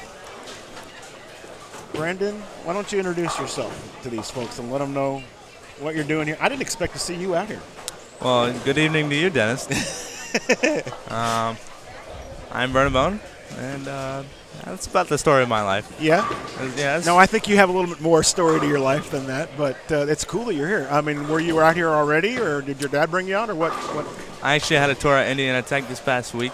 Oh, and, okay. So it was about a couple hours from here. So Gotcha. I could have went home with my mother, but you know, But I didn't feel like it. No, of course. So. This is awesome. I'm glad you're here. It's fun to watch this. Yeah, it's for my first actual adult. This is like a major adult tournament, here in the Midwest. It's pretty cool. A lot of the guys, I see when I was growing up, and a lot of familiar faces that I see. Including on this pair that we're watching right now, Mike Martell. Yep. He was the guy I used to bowl with all the time before I went to college. So I know him pretty well and his family. So I'm getting a lot of help in the chat here, asking questions, and people are answering questions for me since I have to do all of this myself. But it's cool that you're here now. Why did your dad choose to bowl at 8 o'clock in the morning? He's a senior now. Does he not know that? yeah, and especially because Justin is kind of an early go to sleep and a late to get up. So I don't really know. So in college, I mean, they bowl at 8 o'clock in the morning all the time. I helped run a college tournament 3 weeks ago in St. Louis, and I mean, I had to be there at 6:30 in the morning on the first day, to get things started. So they do that all the time there. But my point is, I made that point earlier today, and somebody said, "Well, you're old. You guys are always up at that time of the day, anyways." And it doesn't make any difference if we're awake. Bodies don't work that way. Right. And I'm having a hard enough time getting up for school in the morning. Yeah. I don't know how you do it for a bowling tournament. Yeah. I mean, of course, people find a way for a bowling tournament. But Sure. So what'd you think of Indiana Tech? I enjoyed it. I also took a visit here a couple weeks ago, which To McKendree? was Awesome. Good. pretty neat. Brian and Shannon here and Dennis, they do a fantastic job with their program. McKendree is a pretty historic school, which I thought was pretty neat. So excited to see what the future holds in the next couple of years. Yeah. And obviously, bowling is part of it, but bowling's not the reason to choose where you're going to go to school necessarily, right? Correct.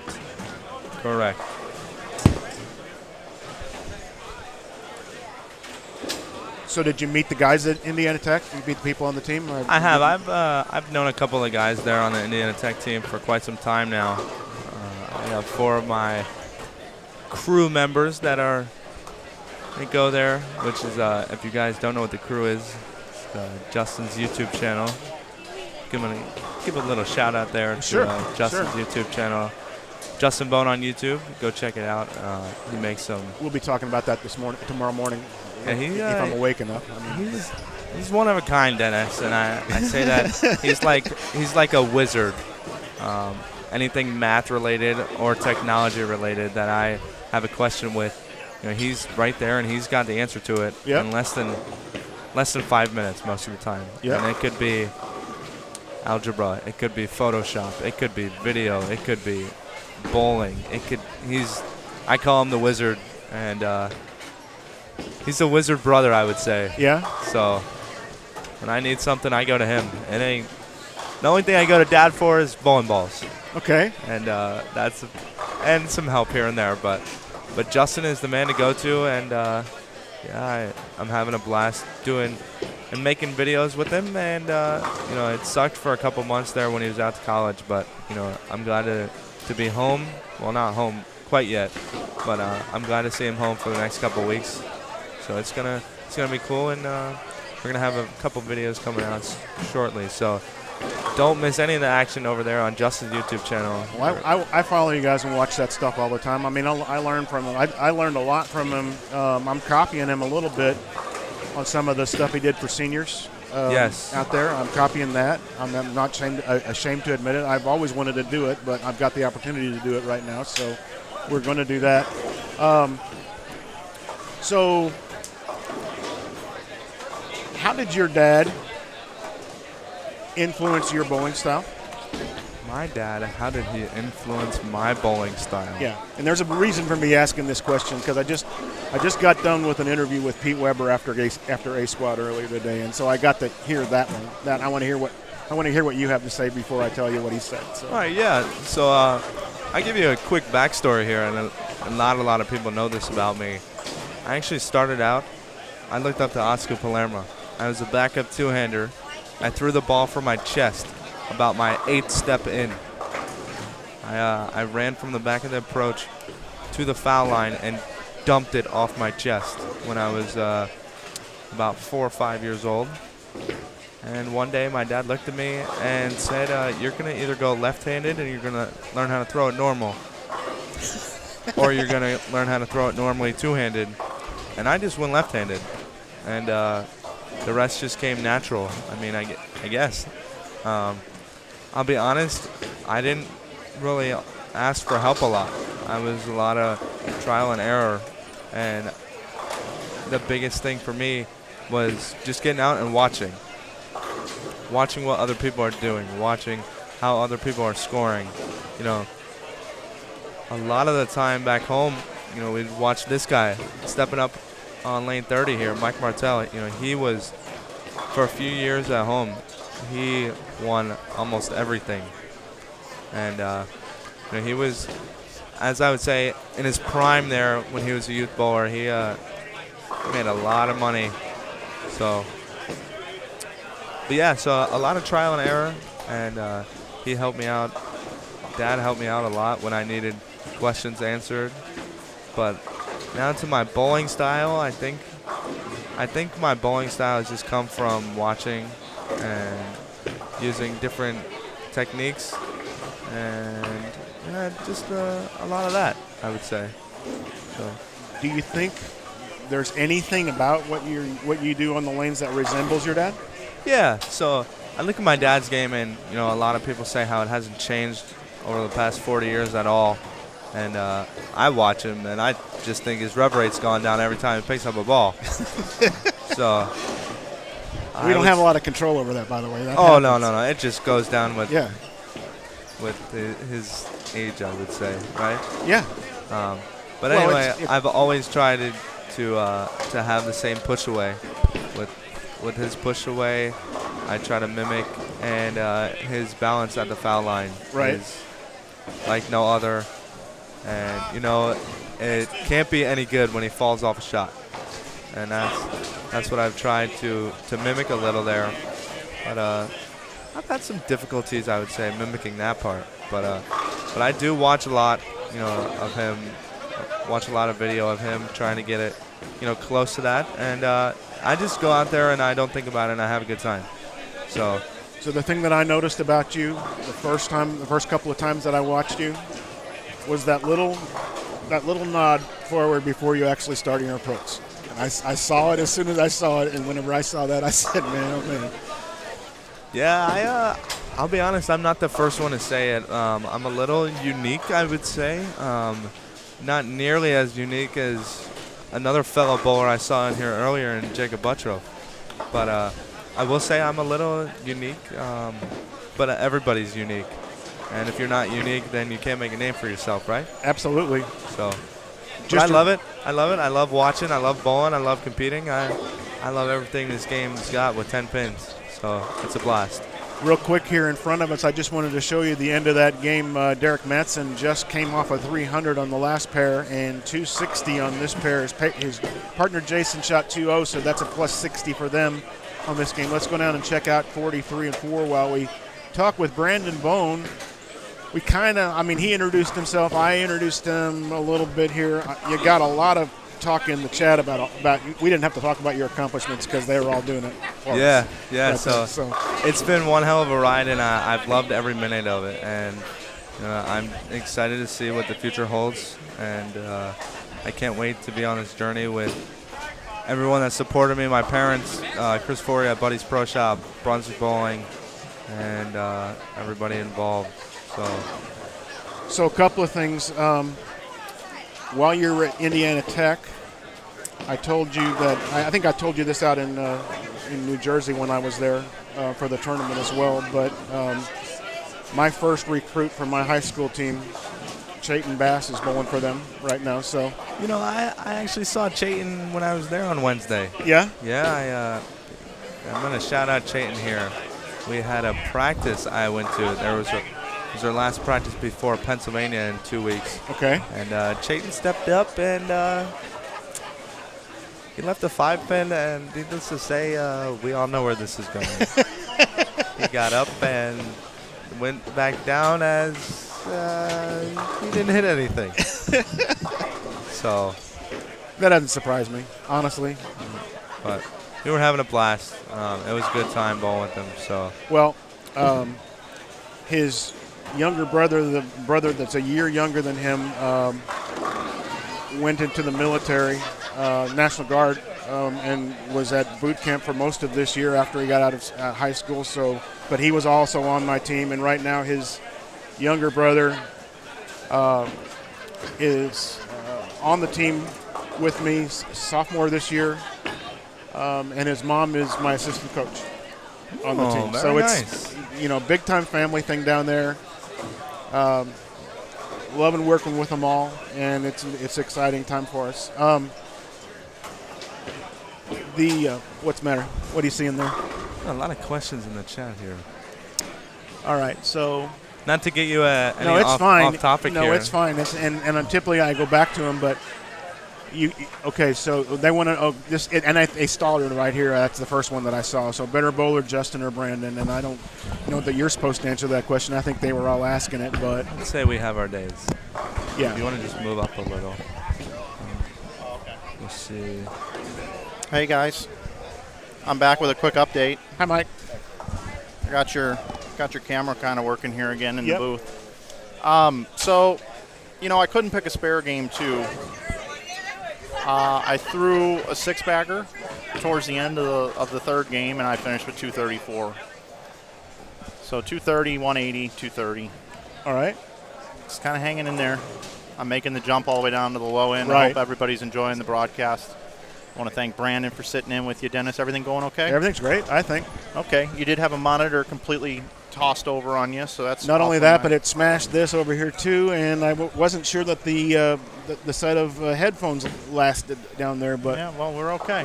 I think we're good. Oh, look, it's Mike Wolf. Yep. Mike Wolf Day. we're waiting for Derek Matson to open his gift right behind you there. I Yeah. think. Okay. So- Oh, okay. I'm out of here, guys. I'll keep you updated. Thanks for watching, everybody. Love you long time. Mike Flanagan, what a guy. What a guy. So Come on in. we have another special guest in here, Dennis. Yeah, this is Derek Matson. I'm going to have Derek put on the headset. Derek shot one of the 300 games, in game number 2 of this block so far. Congratulations, Derek. That was. Thank you. I don't know if it was number 3 or number 4 of the tournament because you did it at the same time, and I don't know who got it. So he's here. I think Jeff finished before me. Okay. But I'll take it. So you're here right now. Thank you, sir. It'll be You're- one of many this weekend. You're here right now, and you're on camera, so you can open your gift if you like. Look at me. Look at me. I want to say hey there, you, to my St. Louis friends. Oh, they've already been saying that to you in the chat. So Look at this. We got clothespins, baby. well, that's awesome. Yeah. Look at Very that. nice. All right, and Very nice. colored ones too. Good, very nice. So Awesome. Thanks, guys. Thanks for having me. nice finish in that last game too. By the way, Yeah, I just you want to let you know that saved that game Hey, for you guys. That So, right lane was like 3 boards drier, so I was like, I got to move. I saw your first 2 shots on it, and I knew that you'd figure something out on it. So Yeah. I also threw that with the Black Widow 2.0 freight ball. That's the second one in 2 weeks. Here. very nice. Very Very, nice. very nice. All right. See you guys. Congrats, bowl All well. right. Bowl well. Thank you. Yep. So we're going to keep the camera here in the booth for a minute because it looks like both of our featured groups are. End of game 3 here, Dennis, I Yeah, believe. we are the end of game 3, so getting ready to switch. Everything's kind of running on schedule here between the pairs. In the early part, we had some delays on one, so I'd have action on one set of lanes when I didn't have it on the other, and I'd be able to put it over there. But It looks like right in front of us here, there's like nobody. Right. It's clean. It's, it's. the way you had the cameras set up, you guys had the cameras set up out in New Jersey. The cameras were actually right in front of the table, and they were filming what's in the front. Here, this is tricky because if you're not watching what's on that monitor right over there, you could be talking about something that's happening in front of you, and the people don't have any idea what's going on. Right. So you got to pay Yeah, attention so to what's over you gotta there. You got to know what's on this camera right here that Yeah. I'm looking at. Yep. So this is quite the setup right here. Yep. So And I'm controlling that all from over here. And can you believe that he ran off and left me unsupervised in this thing to Unbelievable. run this in Yeah. the evening? Mike sets it all up, and then he goes out to bowl. So, I mean, he's the man of all powers. So We've done this a few times. The last time I worked with him was in 2018 in Arkansas at the Boom Doubles, and that was a fun tournament to work. But it's been a while since I've actually had a chance to come up here and do this. it's been a while since I've been on the lanes with Mike Flanagan, and I'm not even on the lanes right now. Right. The last time I saw Mike was at Junior Gold, and he was doing the commentating, and I was doing the bowling. Now we've completely roles reversed. Absolutely. So Matt Russo behind us, and guys. now we have Matt Russo. Don't throw away 2 hands this week. Don't throw it with 2 hands this week. Yeah. Maybe if Matt would, maybe move a little left. He's sliding the right gutter in game 1 here. What's the call here? The call here, Yeah, like 30 over for 3 games with a 250. maybe Matt, you want to move a little left, Okay. and maybe throw it instead of 15 miles an hour, maybe 16. Okay, and what ball? What are we throwing? Prism hybrid? If you go to 16 miles an hour, then you're going to have to move left. And you don't like to move left, and you don't like to throw it hard. So maybe something a little less aggressive. So, but, I believe in you, Matt. I believe in you, Matt. He's going to shoot 300 next game. So, Justin, I thought you were just going to say throw it better and not necessarily throw it harder or softer, just throw it better maybe. Well, Matt throws it like a wimp anyway. I love Matt. So, I got to bust him Gotta bust his chops a little when I can. So we have another special guest in here. Yeah, Jeff Snook. Jeff, we put this thing up on the table and we were looking over your shoulder for the last 2 shots. I bowled it right here. Yes, I know. We were watching. Like I said, we had it on the live stream. So even though it's not being filmed there, we had this camera pointing that direction, so we saw your last 2 shots. God was on my side on Yes, shot 11. I saw that. I saw Yeah. that. Open your gift. Thanks, guys. Now, do you So guys you guys made a big move too. You were -9 before that game, and you went to +100 in one game because you guys were over enough. 109. Yep. Okay, good. So then we just kind of putzed it along on 49.50. Did you? So we'll see. Yeah.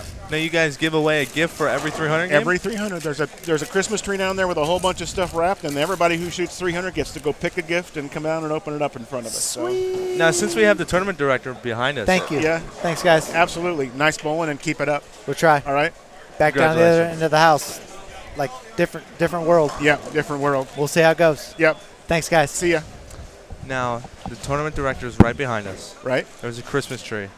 I love Christmas. I love bowling. I love watching bowling. Now, I have very magical dreams. If I go to shoot 300 in my dreams tonight, does that count? Oh, that's a good question. Brandon has a great question for you, Jerry. Yep. Now, if I shoot 300 in my dreams tonight, so I have very magical dreams. And one was winning junior gold. And, it happened. So maybe, I have a magical dream, I shoot 300. And, tomorrow after everybody gets done, I shoot 300. Do I get a gift? As long as we have one extra, you can have one. Ooh, it's like Christmas coming early. Isn't it neat, though, to watch people just come up here and it's the little things that we try to do in this tournament just to see people have a little good time on the live stream. Now, Cheetos preceded those gifts, right? Cheetos were before those gifts. Correct. So it used to be you got a bag of Cheetos. I get Cheetos. Yeah. At Redbird, we used to give a bag of Cheetos or something for shooting it. For shooting 300. Impressive. We could do that, in New Jersey, Dennis. But yeah, you guys don't have the shot to do it. people got to get past the front 5 or 6. You might want to make it like 220 or something. Yeah. We had one 300, I believe, this year. I think you did, yes. And anything close to that, I don't think we had anything close to that. That was pretty impressive to watch that too. I watched that game. Yep. So it's all about creating misroom. Yep. All about it. That kid was pretty good that game. Yeah, he actually made the PBA Junior National Finals. Yeah. Yep. Right. I mean, this year is just an equalizer for all these people. There's a lot of people that are out here that are local, and they just feel like they can come out and average 210 or 220. They're going to be close, and they figure if they carry a little bit better, they can make the cut, and that's when. And we usually have one team or 2 teams or so that'll surprise and get to the finals.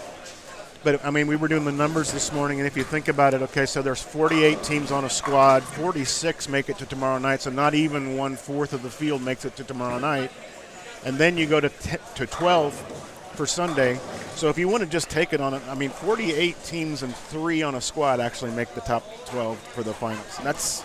The numbers are astounding to get there. Right, and we've had teams that were in the 40s that have made it to the top 12, so they've got a chance. Right. Last year, or 2 years ago, I think there was only 120 pins separating, 45th from 12th. Now, for everybody that doesn't know, that is watching, what is the format after tomorrow night's round? When I believe it's just another qualifying round tomorrow night. Yes. Well, it's adding 5 more games on to what they've got right now, so pins carry over. So there are 8 game total from today and tomorrow. Top 46. 46 come back. We pay the top 48. We will pay 48. So 2 teams get and then paid they'll that bowl way. 5 more games with all the pins carrying over. And then we'll cut to our top 12 for Sunday. We used to do that all on Sunday. Yeah. But now because we got so many people that fly, we wasn't getting done until 6 or 7, and their flights, they would be missing them for Sunday night. So now we do the semifinals on Saturday night, and we only do the top 12, and we usually we're done by about 1 or 2. Yep. Now what goes on in the finals? Round robin, just total round robin. Just round total robin, pins. total pins wins. You get 30 bonus. I don't do roll-offs or anything. I figure the 25 games that they bowl for each guy is plenty enough to determine a winner. Yep. All righty. Well, And there you then have it. Position rounds will start on one of our featured pairs where we're set up right now, and we will group the teams to where we know where the excitement's going to be. I mean, if first and second are pretty much set, we might change where they're bowling. We can. Right now, it'll be 29 and 30, 31 and 32 will be first, second, third, fourth. Right. Is the way we got it set up like we had 2 years ago. Right. And with our wireless cam, I mean, we've got enough coverage then that 33 and 4 and 35 and 6 could be covered by that one. So if we've got a lot of stuff going on in the top 12, I mean, wherever, are you going to have dark pairs probably? Or Yes, in between. So we'll use 29, 30, 31, 32. We'll skip 33, 34. Gotcha. We'll use 35, 36, 37, 38, skip 39 and 40. This thing was perfect for it. The only thing it couldn't get was the scores, but we can take care of that right in front of us. So that'll be good if we have to do the middle part to see what's going on there. And it's exciting. It's exciting to watch. Yep. And especially doubles. Singles, there's so many singles tournaments around the world these days. But doubles, you don't see a whole lot of doubles. You see enough, to have some excitement. But this tournament is like one of a kind, and I can't say enough good things. Isn't that it I've crazy heard. how you come into this? I mean, and we do. We get a lot of people that hear this, and I've been a part of this tournament for 38 years. I bowled or been a part of it for that long, and we used to have it at Redbird, and man, we went through buckets being on the lanes, while we're bowling, and people don't care. It's like these people come here to have a good time. They're not going to struggle to get to the pocket most of the time. They're just trying to figure out a way to strike and see all their people. Right. Which makes it fun. Yeah, and you don't want to put out something too hard, but you don't want to put out, the mega wall of China where, you miss once a game and you're done. But well, the characteristics of this house is going to equal that out, and we've seen that. And I mean, the first squad, a couple 300s, but score-wise, if you can average around 230 a man, you're going to make the cut. And the thing thing that's that not asking that the much. thing that I noticed from the first squad, at least after 6 games when we first left and went to eat, was how bunched everything was from top to where we were project to cut on that squad, like a 12th place. Right. Typically in years before, that top score would be another couple hundred pins higher than that, and it wasn't on the first squad today. No. So that was really impressive to see how that's going to turn out. And it also means Sunday's going to tomorrow night, and Sunday's going to be even better too. Well, it's all bunched together, usually the first squad is the highest scoring squad, even though I don't think it's even. When I say it's a weaker squad, strength of squad, yeah. And you're talking with Pete Weber on the squad and other multiple people. I mean, they're all strong, right? But I still think that was probably one of the weaker squads. But in years past, they've always outscored everybody else. And I don't know, the scores are a lot higher now than they were. Yeah, we projected a number in the car. We said the leader, there would be a team that would get to 800 over. And I think that 800 over number, that'll be a little bit higher. Just my personal preference. That's what I think. But you might think otherwise. So who? I Pick didn't say the team. Pick I the didn't team. say a team. I thought Tim and Shay this morning were going to do it. Well, and they started out minus 30 after Minus 30, game one or yeah. something. Yeah. Yeah, so they started out minus, and Timmy and Shay are great. Yes. Timmy struggles here, but he must have figured out some stuff, which is great. I've been trying to get these guys to win for years because Timmy means a lot to me with my wife and stuff in the Redbird. Right. And Shay, I mean, God dang, that boy, who knows what he could have done. The boys can strike, and when they need it, they strike. It's crazy. Yeah. He does He's that about as everywhere, solid, yeah. anywhere, always. And today he did the same thing.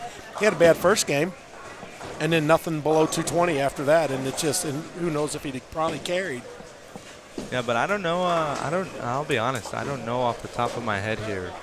I gotta look at some.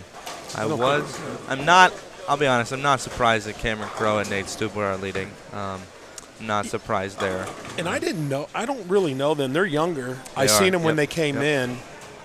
The one thing that we do notice is a lot of people say, "Oh, the left-handers got the advantage. Left-handers got the advantage." Typically, we do have a lot of left-handers that make the top 12, but they don't win. And I How many think of the them win? reason Right. because I think the reason is that the lanes transition so much more when you got 20 of them bowling out of the. Well, we take 24, so you got 12 of them bowling with the 12 right-handers. Well, the right side doesn't break down as fast because they're used to more traffic. They're used to it. Yep. Right, and the left-handers don't. They'll hang in there, But I just think that the right-handers, if you can get to Sunday with right-hander, that's an advantage. And that's where Timmy and Shea are going to come in if they can get there. Yep. So I don't have a team that really sticks out to me. I haven't looked at a whole lot of the teams, but Tim and Shea, they stuck out this morning. When I looked, Nate and Cam stuck out, and I would say Cam is a junior gold champion, and Nate is pretty accomplished in his own right, both at St. Ambrose. But they have the perfect match for a house shot. You look at both of them. They both throw it hard. They both play the shim. They're both, I came in here game 7, game 8 this morning, and they were both in the middle of the lane just playing the shim. Cam bowled 260 last game, and Nate, I believe, bowled 220, 230. But, that's where you want to be. And, a lot of lefties these days, a lot of them are good at urethane, and a lot of them, all they want to do is see their ball hook. So they play further left. But these two guys, they were playing the shim, which they were, for me, they were playing them like a right-hander, which, when house shots burn down, that's what you want to see. That's what you want to see. So I think Matt Russo has a good chance. He's been killing them lately. But I don't know his partner. He's not very happy with the way he's bowling so far today. He just stopped by here and said that he was 30 over after 3 with a 250 game. I said earlier, we actually went out to dinner, and I said, if he was bowling over at Concord, there would be no questions asked. Just give him the trophy. Nobody struck. I've never seen somebody strike that much. I in my talked life. to Dan. We go out to lunch with Dan Beeman, and they feel that the talk around Concord right now is Matt's going to be the one that's going to shoot 900. Yeah, I believe that. Yep, a couple say. weeks ago, I actually came here for my visit, and he was like, "Oh, what's your projection that I'm going to shoot tonight?" 720. It's an average number for a guy like Matt. And, he goes, yeah, I shot 847 last week. So I'm hoping, something along the lines of that. And we actually dropped my mom off at the airport the following morning. And he goes, so, bowled league last night, and you want to readjust your number? And I go, sure. I gave you 780.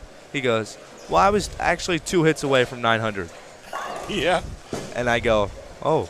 Wow. So knowing that you got 1701 because you had 847, 858 back-to-back weeks there. You got 1701. You're almost due for 900 eventually. And most of the houses that a lot of these guys bowl at, they're not bowl arrow houses. They put out fresh oil every week, and they're not going to change the pattern in the middle of league. So I think if Matt, puts his head to the wall, and I think he will do it eventually. So he's got a chance there for sure. But we did say before you got in the booth here that we would get to some of the questions in the chat. We will get to them, I promise. Yep. And before I leave today, I will answer every single one of them. So. All right, cool. We got a front 7 down on, it looks like 45 and 6, and that may be a front 8. That looks like Roy. On the same pair, too. 2 of them. Oh, you're right. On the other side, I didn't see that one. That was Roy Turner that just shot. That was just Roy Turner that just shot in the 8th frame. It's Roy Adams. Right, not Adams. Roy Adams. Sorry. Adams. Roy Adams. Good. Yeah, you got to play with that, Brandon. It's that way. Yeah. I've used binoculars like once in my life. Well, it wasn't. Oh, and it's on both sides. Whoever it is on the other side. Is it Mike Wolf's partner? Yeah, this is the first year that Mike Wolf and Brett Shepard decided to go switch partners with Derek Roseberry and I forgot who he was bowling with. It's Lambert. Yeah. Tony Lambert. So that's who's got the other front 8. And Tony Lambert and Derek Roseberry have won this tournament. Right. I knew that. They've switched. We got a special person bowling right now on 35, Devira Buckley. Devira Buckley is the only woman to win this tournament in part of the doubles. She's bowling on lane 35 now, left-hander there. She's not visible on the live stream, but You see her to your far right, above the hammer sign on 35 and 6. yeah, But you to can the see way the far result. right. You can see the result. Yeah. Yes, she did. Yep. Yep. So Yep, she won with, I think it was Terry Jones. Terry bowled this morning. Yeah, I don't know what they did. It wasn't great, but it wasn't horrible. All right, so both people are up on that pair now, right nine now. on 45 and 6, front 9. And let's see, the other bowler right across, he's got the front 8. God bless your eyes there, Brandon. I appreciate you having Yeah. those eyes right now because, I mean, I can see that there's no score down there, but I can't see exactly how many there are without the binoculars. What do you know, another left-hander. So everybody says, oh, and then crush 8. Yeah, crush 8. Yeah. Yep. Oh, we still got one more going. Still got another front 9 going. Right. So. All right, folks. Well, thanks for hanging with us here tonight. I've said it a couple of times, but we appreciate you spending the evening with us. I'm going to take a look right now and see. We've got 704 viewers. Let's push that up there. Let's get up to 900 tonight while we're doing it.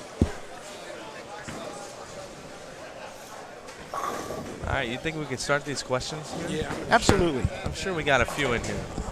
So, All right, let's see. as Jerry gets out of the booth here, we thank you for his time and his efforts during this holiday Devils weekend. You know, we can't thank him enough for running such a great event. And if you haven't bowled next year, there's no time like the present to get your entry fee in. So, all right. All right, so here we go. We were talking and we heard the one about better bowler, but do we see this one? There was one up here. Okay, we're going to start with Jeff Phillips. My wife now asks me if Justin has a new video out. She's hooked on the channel. Well, Jeff, you can tell your wife, if you're still in here watching, that Justin has a few ideas coming, and there will be one out soon. There will be another one out soon with this, the Holiday Doubles he's vlogging. And then me and Justin did a trick shot video over a break that we had. So there's 3 right now that I know of, and you know, the week of team trials, I'm sure he will vlog out in Vegas this next week for a college tournament, and we got a tournament at home. So be on the lookout. There's a few videos coming soon. So all right, Very good on that one. better bowler, Justin or Brennan? Like we answered that one earlier. Right. I was gonna say, you know, it's equal talent, as we should say, and we have our good days and we have our bad days. But, you know, Dennis, if history books say for itself and records show, records prove that I'm the better bowler. Oh, I was going to tell you earlier before we get into the rest of these.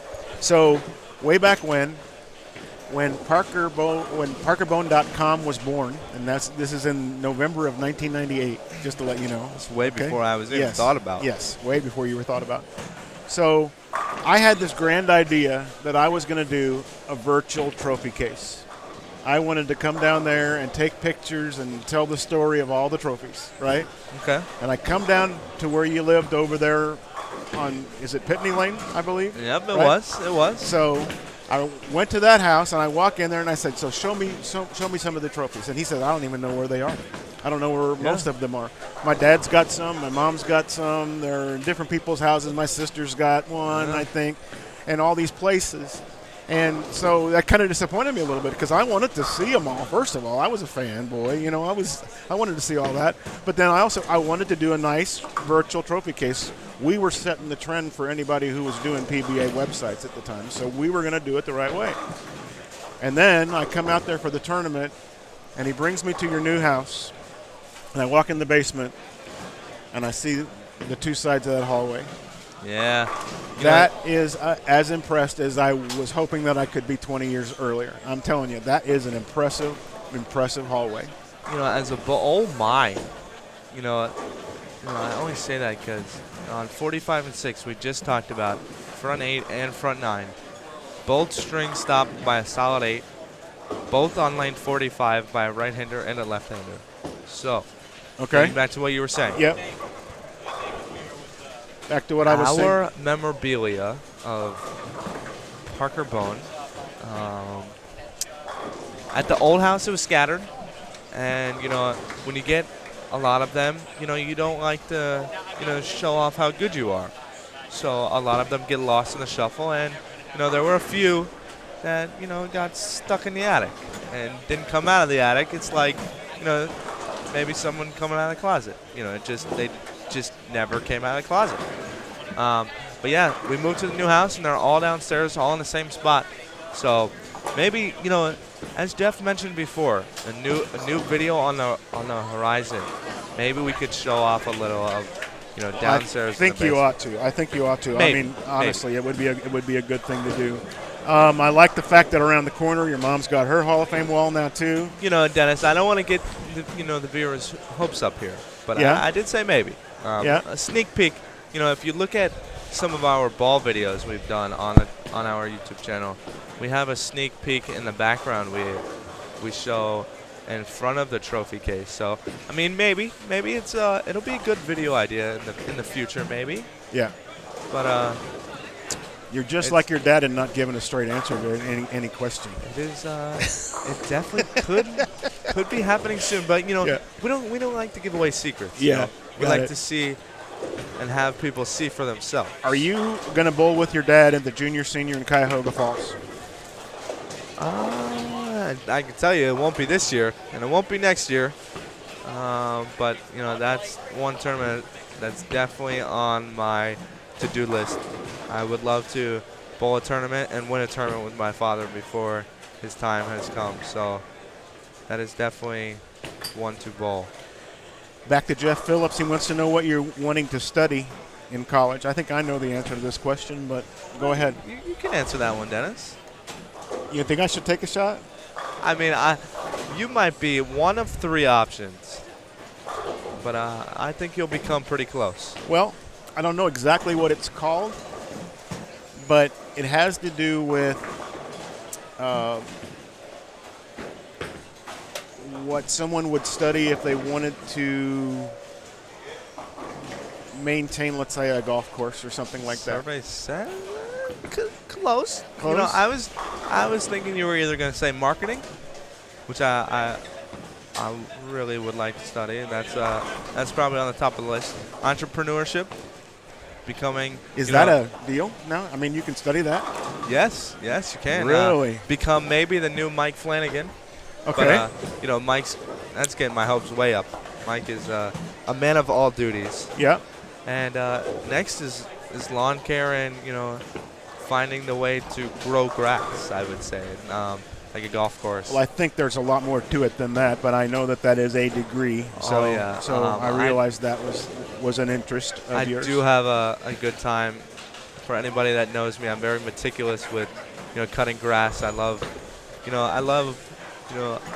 a straight line cut. But I do a lot of stuff outside. I love being outside.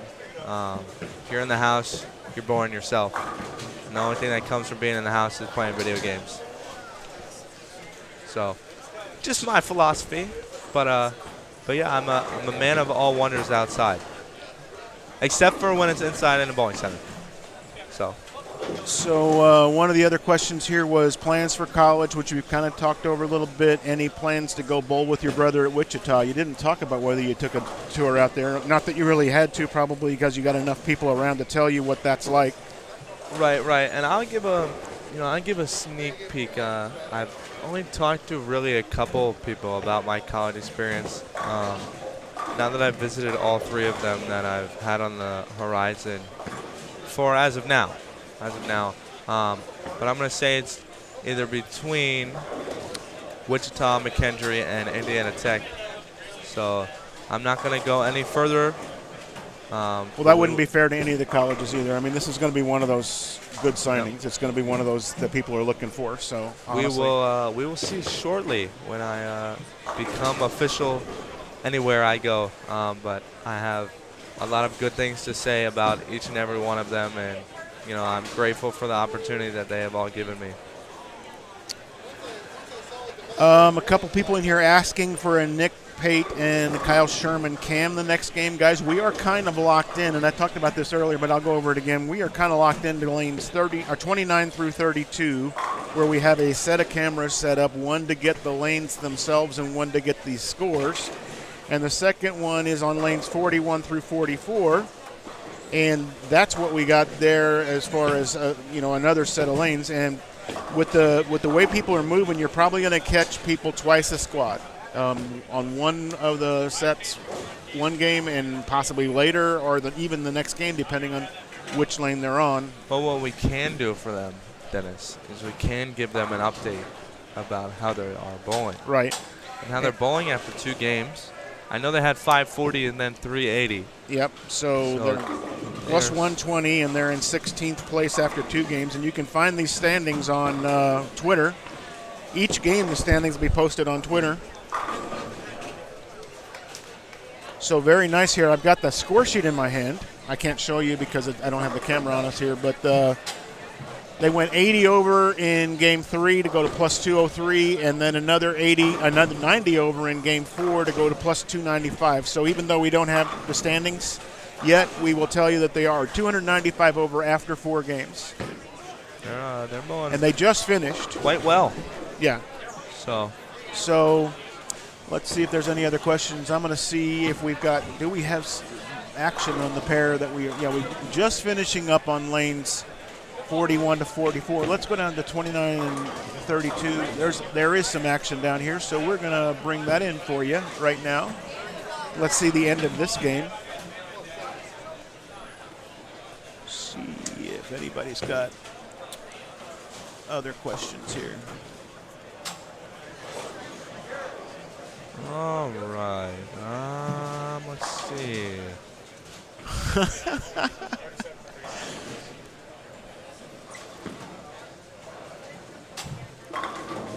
Oh, someone helped us out. Horticulture would be the name of what that is. Right? Horticulture. Yeah, yes. That might be a good one. That would be a good one. Yeah. Yeah. Do you think I'm going to need that UC or the C4? I don't think you're going to need Is this the bone that ran the Midnight Bowler Society up in New Jersey? That would be your brother, right? Sure. It wasn't me. I'll tell you, it wasn't me. But, It wasn't me. Who You caught me was me? red-handed. Who was me Hey, guys. is sitting next to the one and only Mike Flanagan right now. Giving you guys an update here on my bowling. Okay. So we made the flip. We went down to 9 and 10. And to anybody that goes to 9 and 10, lane 10 hooked a ton. I went Brooklyn on lane 10 on the first shot and decided to just do it slow or something. And then I went Brooklyn again. So then I moved 7 and 3.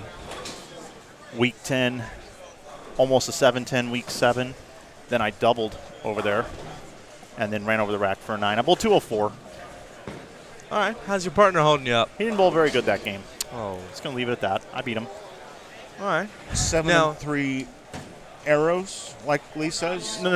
7 and 3 with boards. With boards. Okay. Yeah, I just wanted to. boards. I wasn't sure. No, we're Because talking. We're talking. We've got Brandon in here and you in here. We all talk the same talk here. All This right. is not Lee talk. How's Lee bowling? Have you been keeping dibs on him? Am I beating him? Well, it's on this pair right now, and Oh, he's got 2-0. I don't. Let's see. Is that Joe up on the right lane? So Yeah. Lee's got 2-0 on this game if he strikes out. Lee, how much you over? We don't have footage of him, do we? We don't. But he's right in front of us. You are watching What's Lee over? 29 to 32 here. But speaking up on lane 32 is Jake Nims, while Mike finds the score. Lee bowled 279, 148, 200. Now he's got 2-0 coming up. That's quite the block there. I bowled 230, 180. 279, 148. Yeah. Did you just say? Yeah. Okay. And That's then, like a mega And then I bowled Century 230 and 2-0. Guys, I'm telling you right now, I'm going 150 over my last 4. I know it's not like, oh, dude, you're so great, but 150 over would be great for me right now. Brandon, thanks for filling in. Dennis, again, thanks for helping us out, and I hope everybody's enjoying tonight's stream. Don't worry, everybody. I'll be back tomorrow morning coming at you at 8 a.m. Central, okay? All right? I called it earlier. I said Mike was going to shoot 820 for 3 games in a row. I think I said that after game 3. So yeah, we could see that, Dennis. We could definitely see that. Well, He said 950 for 4. So we had to manufacture a way to get him on camera a while ago, but that must mean that if he just bowled a 9 and 10, we're probably going to catch him soon. Maybe the last 2 games down here. It's possible. We'll see. Love to see it. Love to see it. So another comment in the chat. Sydney is the reason for the channel's success. Recap, no cap. Ha ha. So a recap, no cap. I don't know if you know what that is, Dennis. I do not. A recap, no cap is a recap without a lie. So a recap, no cap means we are having a recap. So it's a saying that we use. And okay. What this guy said, Sydney is the reason for our success. I'll just go with sure. So. Did I see almost 780 out of her a couple of days ago? You did indeed. She shot 770 in a high school match.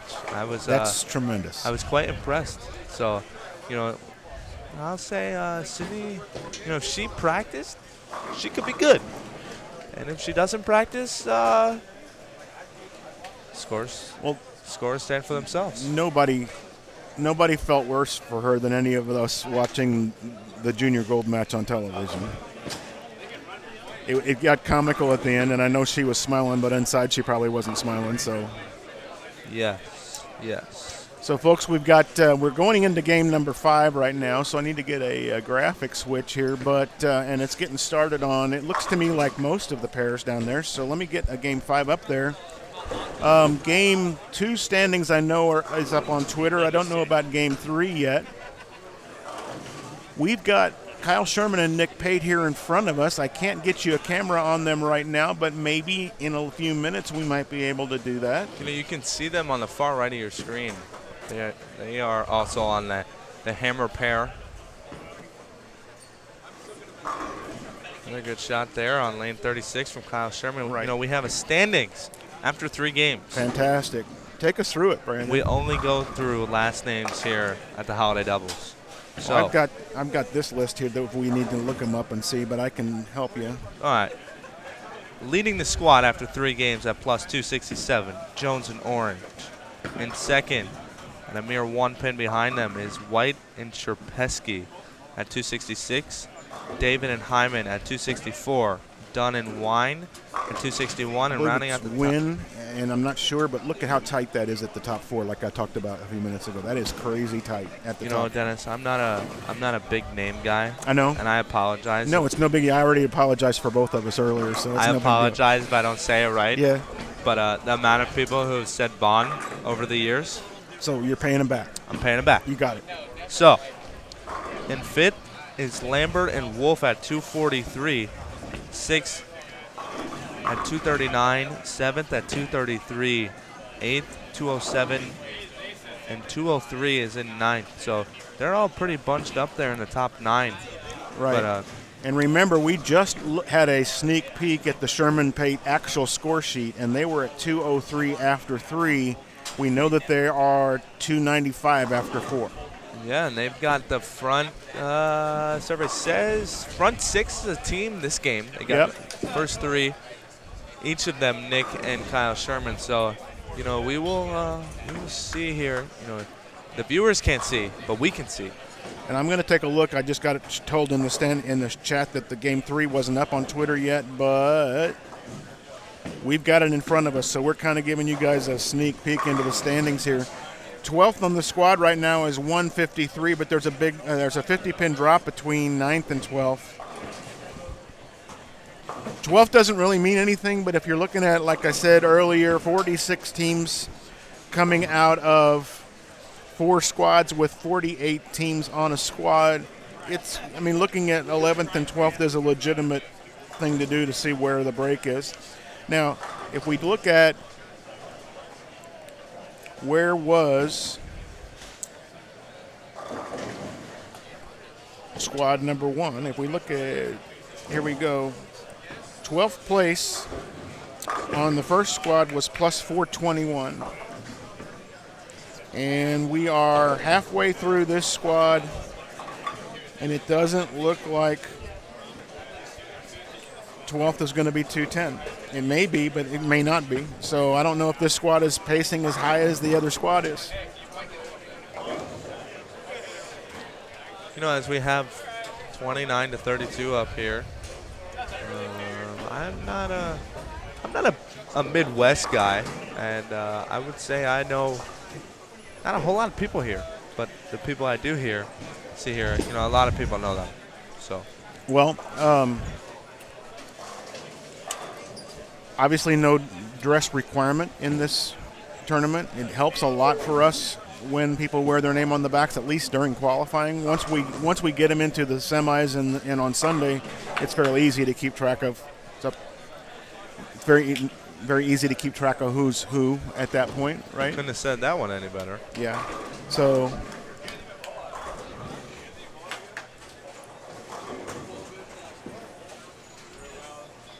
all right. You know, we have a Mike Flanagan sighting. Going left, going down to the low end. Nick Pate was up on 35. You would have seen it's a light 10 pin with a pin spinning in front of it. So that's the first chink in that armor. Had the front 8 as a team.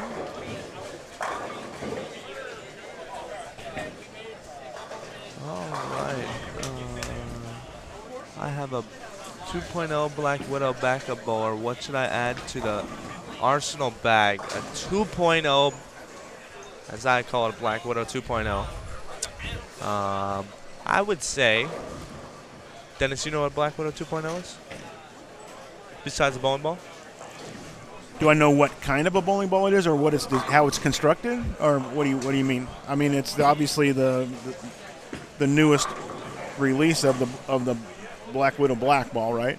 Yes. Okay. All right, I'll give the viewers what I think here. I would say a complementary ball to the Black Widow 2.0 would definitely be the Black Widow Ghost that just came out.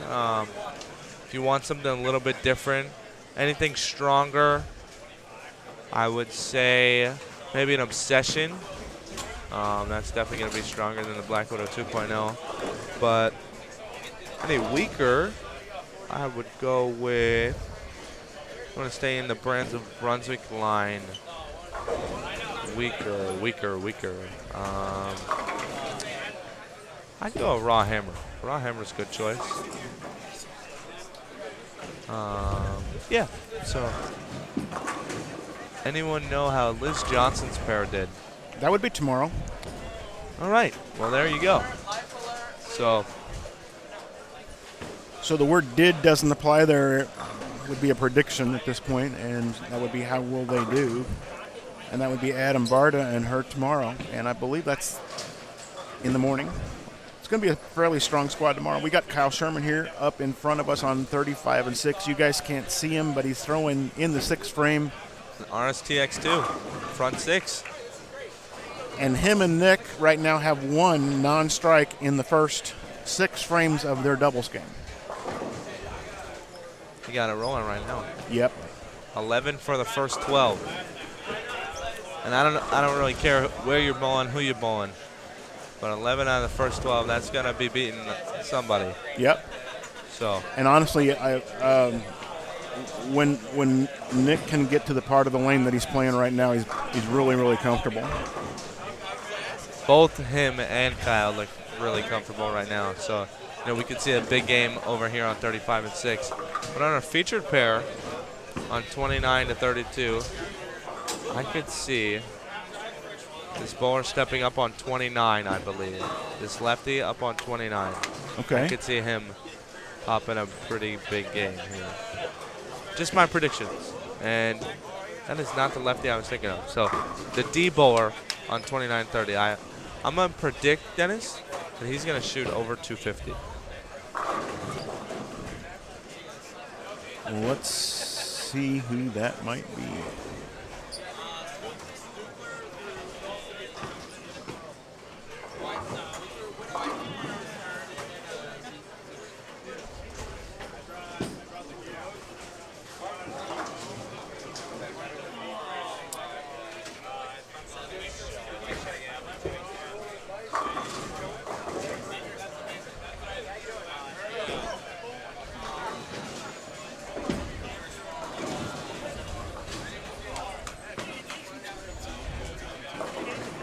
Brendan, you got some speed when you need it. I watched you throw the ball. How comfortable are you at slow wheeling it if you need to? Slow wheeling. More like a wheeling and dealing.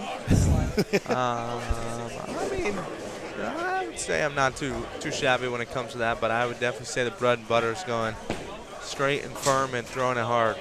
So, all right, Dennis, this is the man stepping up on 29. My prediction is going to be above 250 this game. I'm feeling it. This is my type of guy right here. Left, hard, and straight. Let's watch him throw a shot, and then we're going to go down and take a look at 41 through 44 for a little while here since we haven't had them up for a while. Let's see who's bowling down there, but holy cow. Oh, that's 6 pin. All right. He does reach for the sky a little bit, doesn't he? Yep.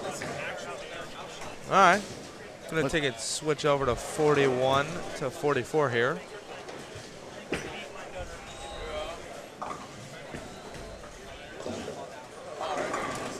And a lot of strikes on 43 and 4. Yeah. Everybody's kind of finding that after the second frame. There's a lot of 40s in the second, one open. But second frame seems to be a jinx. Yep. And both Kyle and Nick did not strike in that frame, but they both had 9 spares. So Nick's looking 250, Kyle's looking 270 if they go off the sheet, which is the shirt I'm wearing, by the way. This is my URL. Should I sell this URL? Would that be worth anything in the bowling world? So you're going to be your own entrepreneur now, huh? Could be. All right. You got to put your mind to it. If it don't get on the market, she ain't going to sell.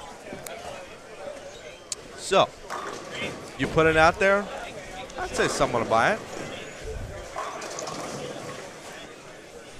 So.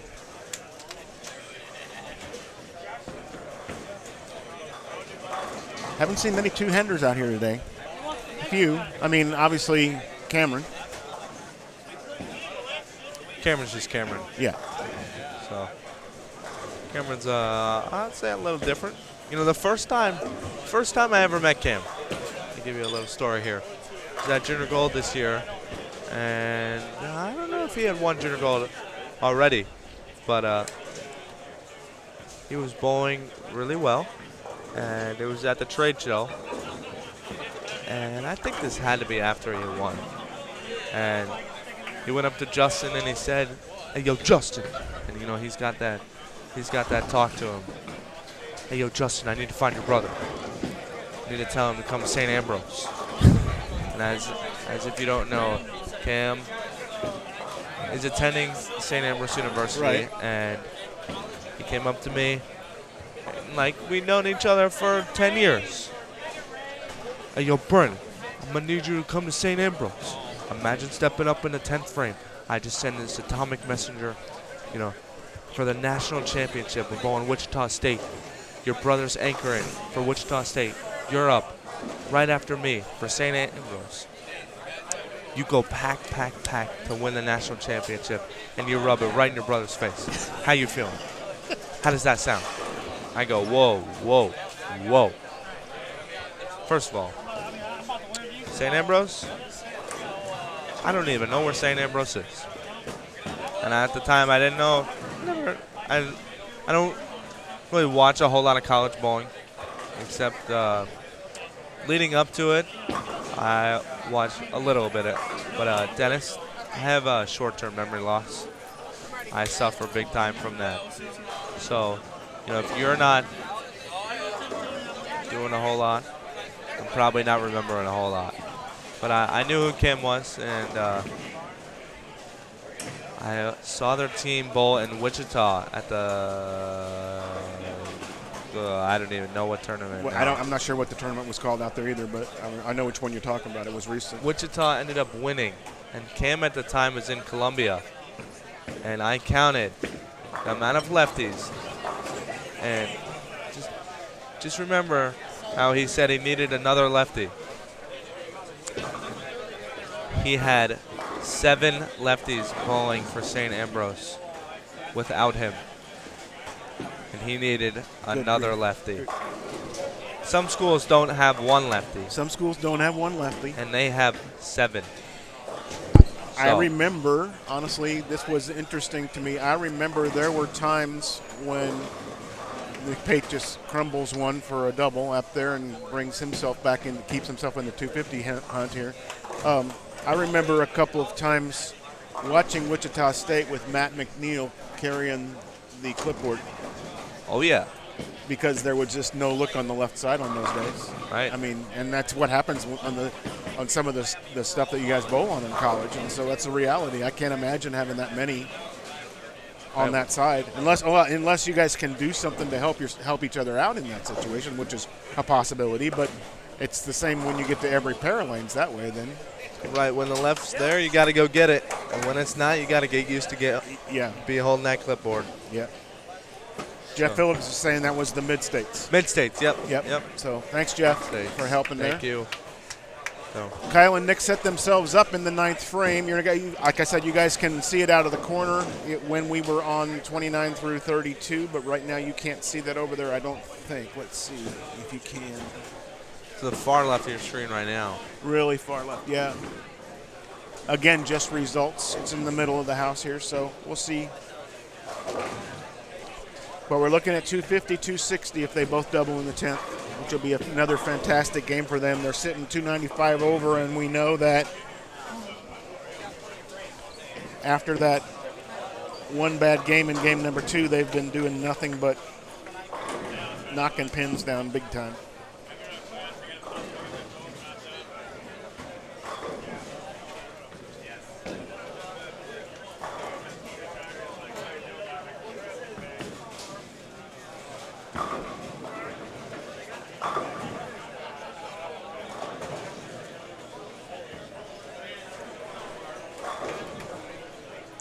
A lot of strikes over here on 43 and 4.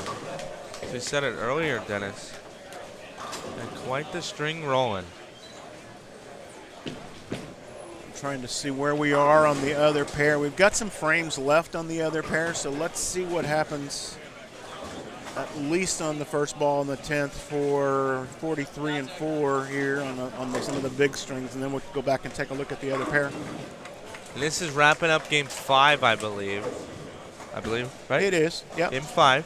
Yep.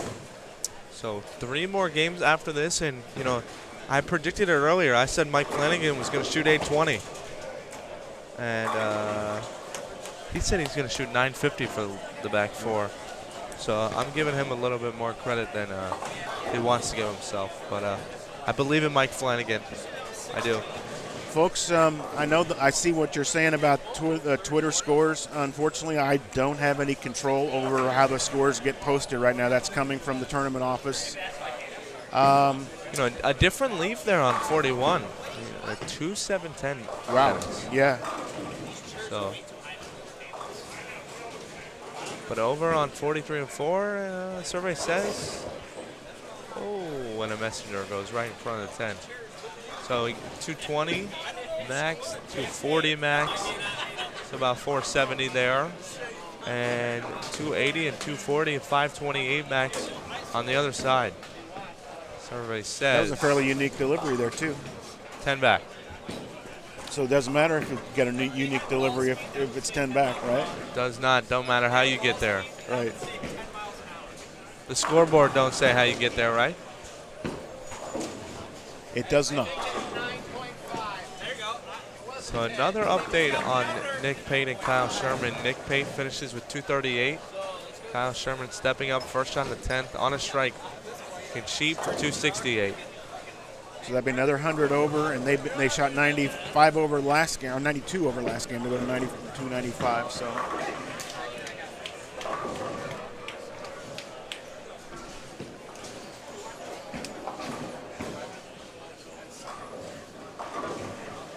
Oh, he didn't trip it. So we got a possible 280 over there. We'll come back to that in just a second. I do want to go down to 29 through 32 and take a look because there's some strikes going on down there too.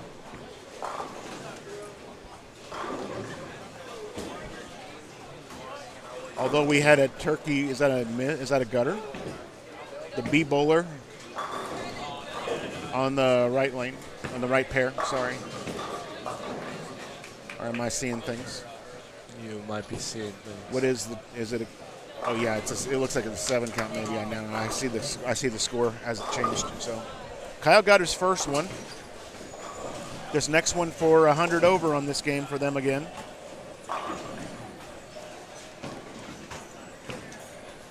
Okay, Ryan Hamilton and Adderholt. Let's see here. 43rd place at +7. And this was after 3 games, so I don't have a 4-game update yet. So they're going to need some strikes. Yep. We will let you know as good as we can, and I promise to do that. We're going to give you as good of an update as we can on the printed scores that we get, and hopefully they will get back into putting scores up on the web.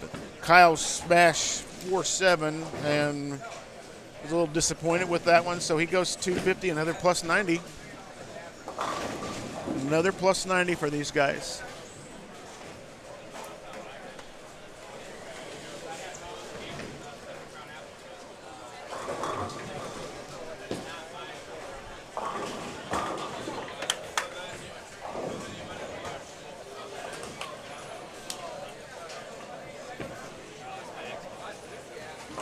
You know what I really enjoy watching, and you have to have done it a few times before you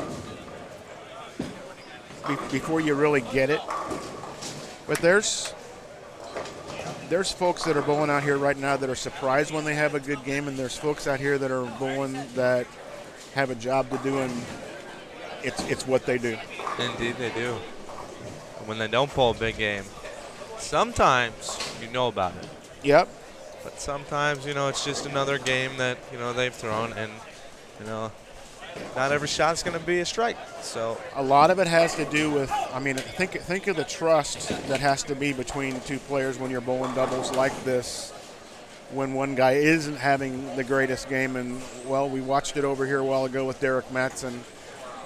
Jason, his partner, goes 2-0, and Derek, just coming off of a 300, realizing that his partner's got a good look out there, shoots 2-0, and then all of a sudden Derek comes back with another 260. So he shoots 160 over himself for 2 games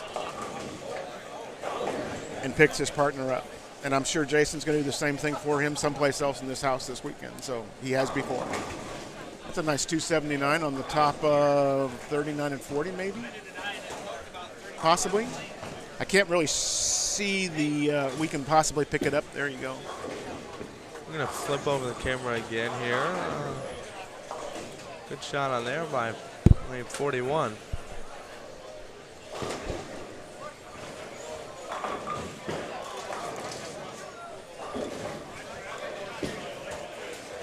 So we are looking for this is for 270, this strike right here on 42, and you can see he tripped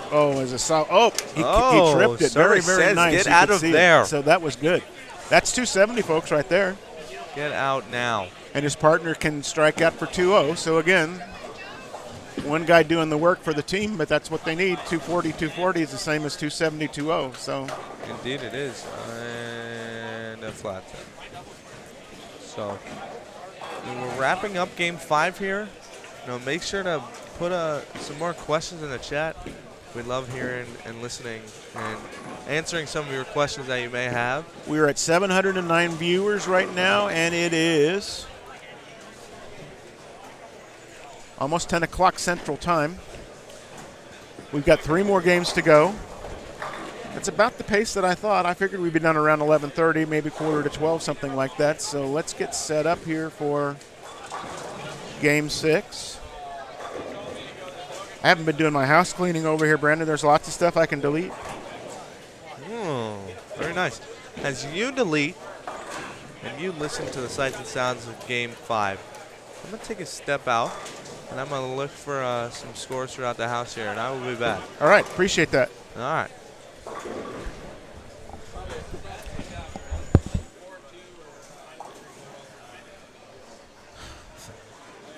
Thanks to Brandon for sitting in with me for a while here. He's going to come back and give us a report on what's going on across the house, and I appreciate, folks, I'm telling you, he's a senior in high school. got as in his head as far as this sport is concerned astounds me sometimes, but it shouldn't because I've been friends with his dad for 22 years. That's a lot of fun. It's a lot of fun to sit and listen to him and some of the questions that I'm asking him, I'm just trying to go back and see what does he know of the old days. You know what I mean? What does he know of what we knew back then?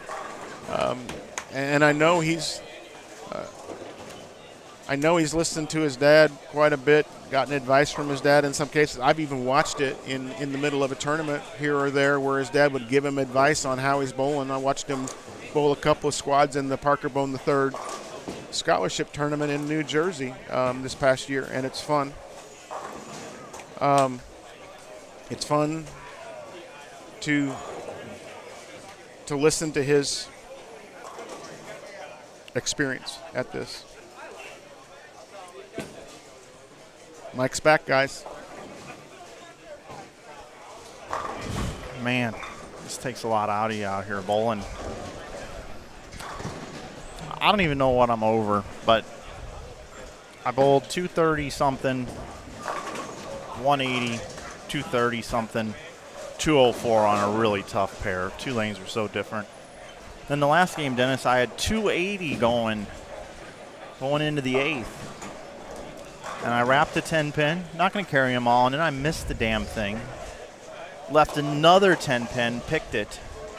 Struck, left another 10 pin and picked it for 227. So I think I'm about 90 over. I know what you're over, Mike. Huh? I know what you're over. What's that? You're over Lee. Am I beating him? I think so. Man, if what we saw on the sheet over here has continued, you're over Lee. So I'm bowling with one ball, Dennis. I got one ball that fits me. I'm throwing a Triton Elite with Finesse It 2 polish that I put on it, a light polish before I left home. What do we got any bowling on this other pair? I'm sorry, I was kind of watching. A little bit. There's a little bit of bowling. Yeah, I need to get a bigger monitor right there. My eyes are getting bad too, man. Yeah. And look, somebody screwed up the scoreboards here. Look at this. A little bit, yeah. And I tell you what, what's been going on in the chat? They've been asking Brandon all kinds of questions. That was awesome to have him sit here and answer some of the stuff. There's a collapsed building somewhere? Yeah, that's there is tornado.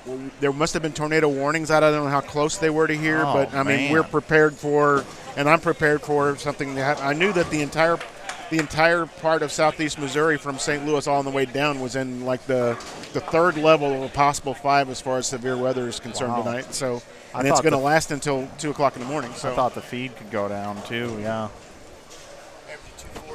Are you? Let me confirm that. He's bowling well. Ben Tubbin, 269, 236, 244, 208, 236. Only shot at one game. Wow, man. Yeah. What's Nick, about 50 over? Nick, about 50 over? 25. Okay. Ben Tubbin's bowling good. Ben has been, yeah. I'm coming to 37-8. I'm right by the booth. I ought to just commentate while I'm bowling this next game. You need a headset for that, don't? Tornado hit an Amazon warehouse in Edwardsville. Oh, Jesus. You can throw a rock at Edwardsville from here. Yeah. Confirmed touchdown in St. Charles. Wow. From Jeff Phillips. That's scary, folks. Yeah. I'm glad you didn't tell me while it was going on. Oh, yeah. I've been getting texts from friends and family all night telling me all this stuff was going on. I should have told you. I knew it was a possibility. I wasn't sure whether it was going to be up this far or if it was going to be further south. We've gone through 2 of these things in the recent 1 month or so down there in my area. So, yeah. What's up? I'm coming to this pair. Oh man. Well, how many viewers we've been having tonight? Low 700s. Wow, that's great. Low 700s. It's been that way for most of the evening. Hey, everybody. We want to thank Hammer for sponsoring this event. If you're looking for a new bowling ball purchase, consider a Hammer product or a ball from the Brunswick family of brands. Also, over at Inside Bowling here, if you like what we're doing and you're looking for a late holiday gift, check out InsideBowling.com. We carry all kinds of cool T-shirts. We just put an In-N-Out Burger ripoff on there. It's called Striking Out in the 10th. It looks just like In-N-Out Burger. I love that shirt. Yeah. But we got all kinds of shirts on there. And the code YouTube normally is 15% off, but this weekend only for you viewers out there getting ready for the holidays. That's right. The holidays are coming, Dennis. You can save 20% all weekend long through Sunday. So we would appreciate your support. But, hey, I understand. A lot of you probably have your Christmas shopping done. You've already supported other businesses thus far. Good for you. That's perfect. But if you're still looking for something for that bowler in your life, we'd love for you to support what we do here. If not, we just appreciate you watching. I'm going to go check on something with some scores. Looks like we got a bit of a scoring issue with getting the scores out, so I got to go check on that. Then I'll be on lanes 37 and 38, and I'll probably stop in the booth here and there. Awesome. Okay. Awesome. We're doing good so far. Great. Yep.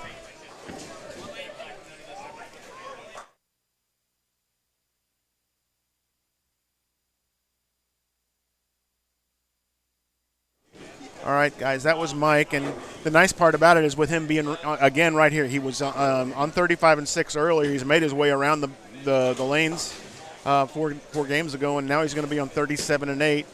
We'll probably be able to catch a shot or two here or there.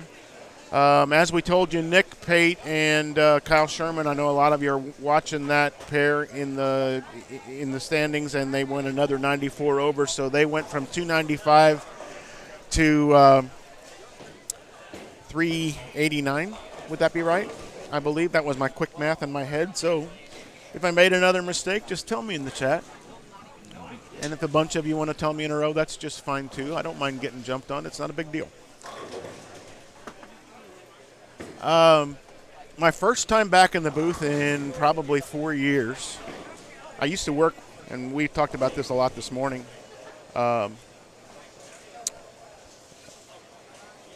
When we first got Inside Bowling going and we were doing commentating, Mike used to invite me and Jeff Carter, and we'd have guests in here or there, and the conversations that we had were just so great. And things, I mean, obviously, as everything, the world changes, bowling, people's lives evolve. We all go different directions. Mike had the opportunity to move to Utah, and now he's located out there, and he still gets back here to do lots of work for us and support the tournaments in the Midwest, but that's where his house is now, and that's where his business is headquartered now, and so that complicates things a little bit as far as getting together. But he had the opportunity to bowl this year and decided to take advantage of it. Typically, I'd have Lee in here with me, who works this tournament every single year. But as luck would have it, Lee is bowling this squad as well, and that's how I landed in here to spend my time with you for these 4 hours this evening. And it's fun, I'll tell you that. This has been my life for 45 years, and I can't imagine spending a better weekend, to be honest with you. And then I get a chance, like I said a few minutes ago, to sit down with Brandon like this. You can tell he's no stranger to the microphone. It's fun watching the kids and the videos that they put together and how much they know about marketing and social media and getting their names out there and showing and telling people stuff. And he's coming back to join us now. So let me bring you back in here. All right, Dennis, I'm back. You're back. And I have brought a +1 with me. Awesome. So it's not just you and I. Not just us.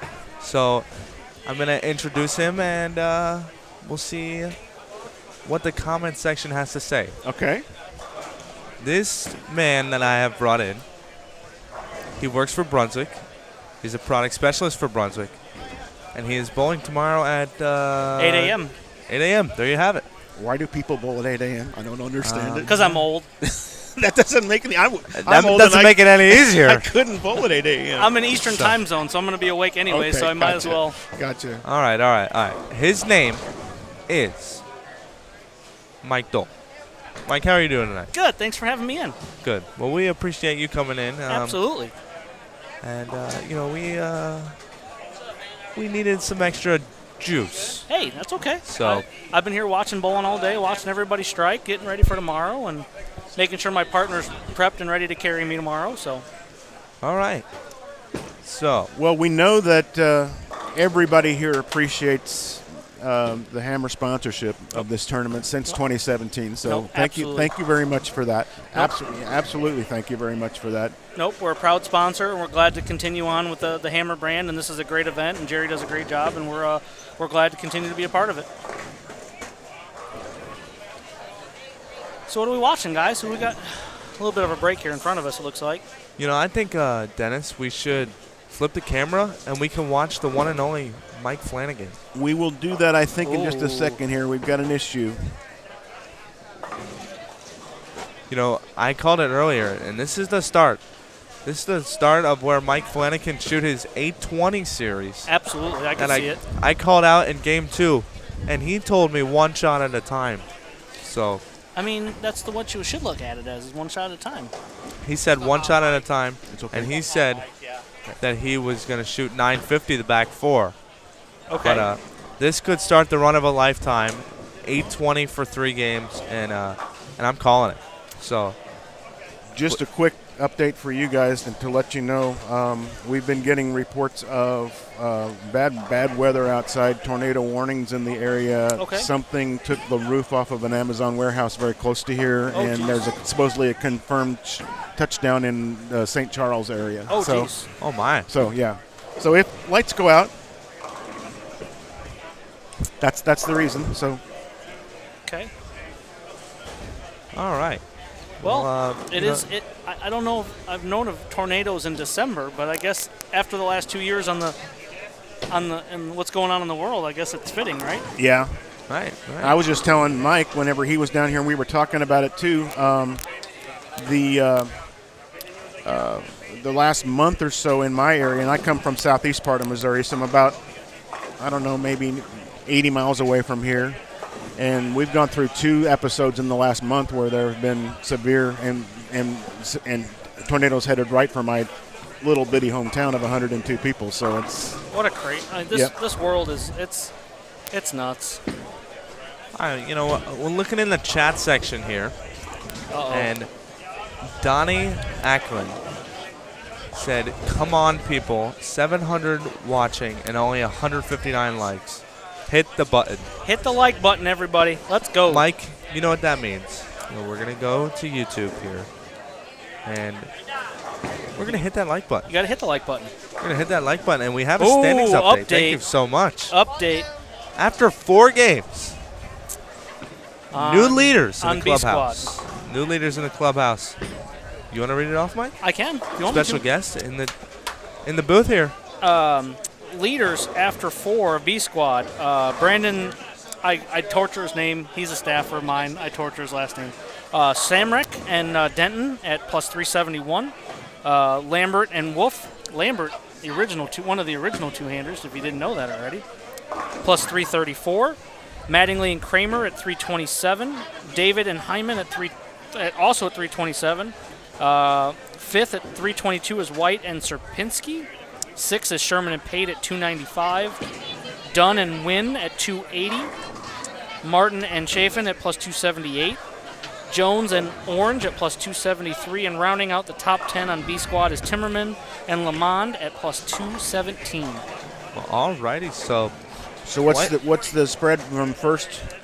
About 160 from 1st to 10th. And quite the drop there from 9th and 10th. Yes. Mike. That's really tight based on the last few years that it's been here. That's been a lot more separation, especially at this point of the tournament. So. And as good as the squad, I mean, as good as every squad is. I mean, it's hard. You know when a team is bowling that good when they're separating themselves. Obviously, you saw it a little bit the first squad with Cameron Crowe and Nate, and then Tim and Shea.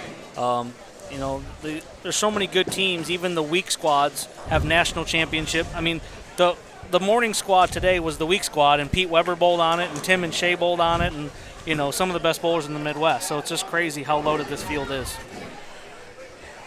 It is indeed. And now, Mike, we had a saying earlier What do you think the leader will be after all 4 squads? What do you think? And we didn't go by names. We just said numbers. Numbers? Okay, so we were at Stubler and Crow were what after this afternoon? I believe 690? 679, I thought.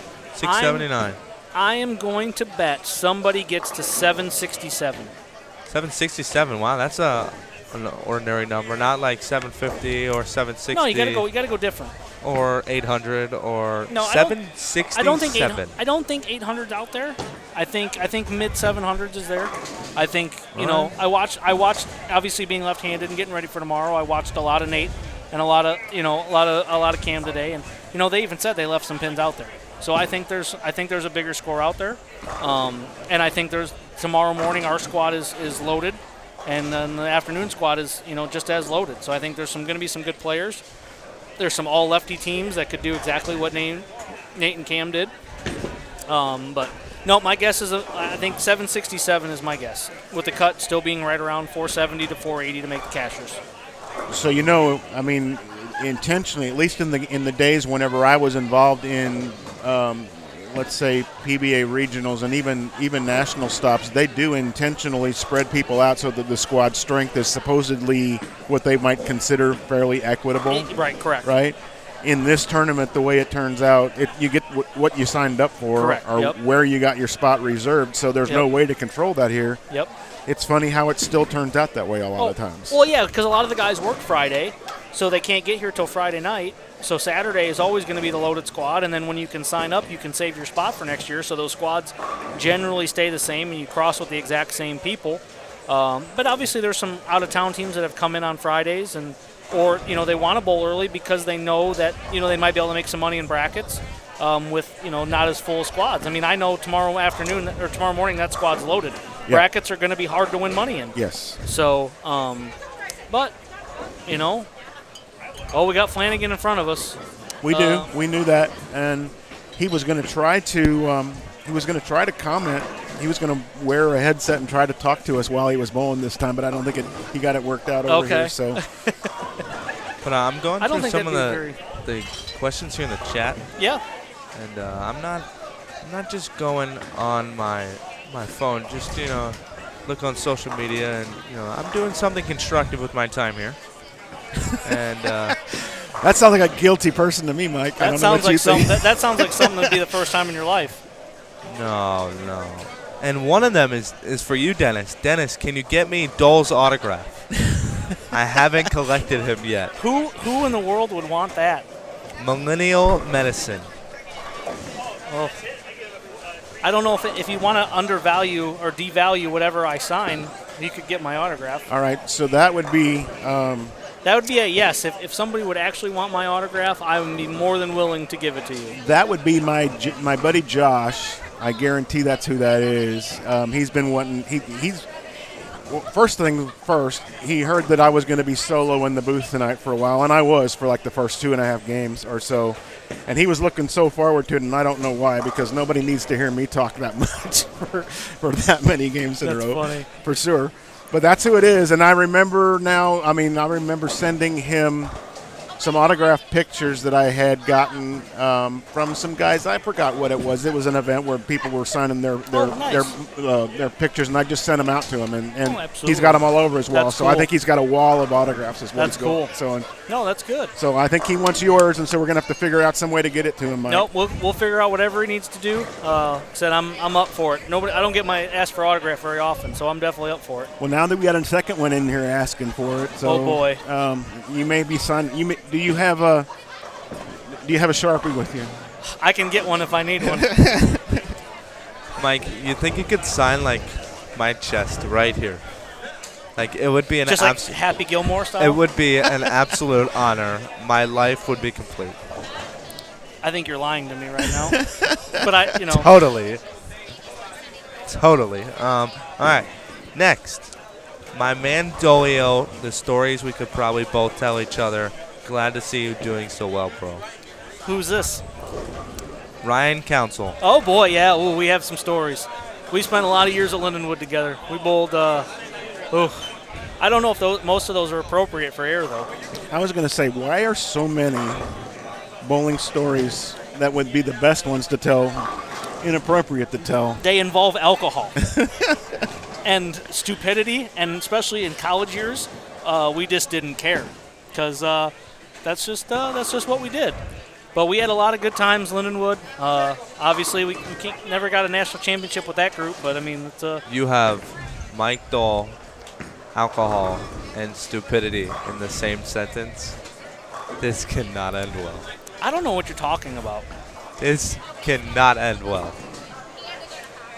I mean, you include college kids and alcohol and living on their own. That never ends well. Great point.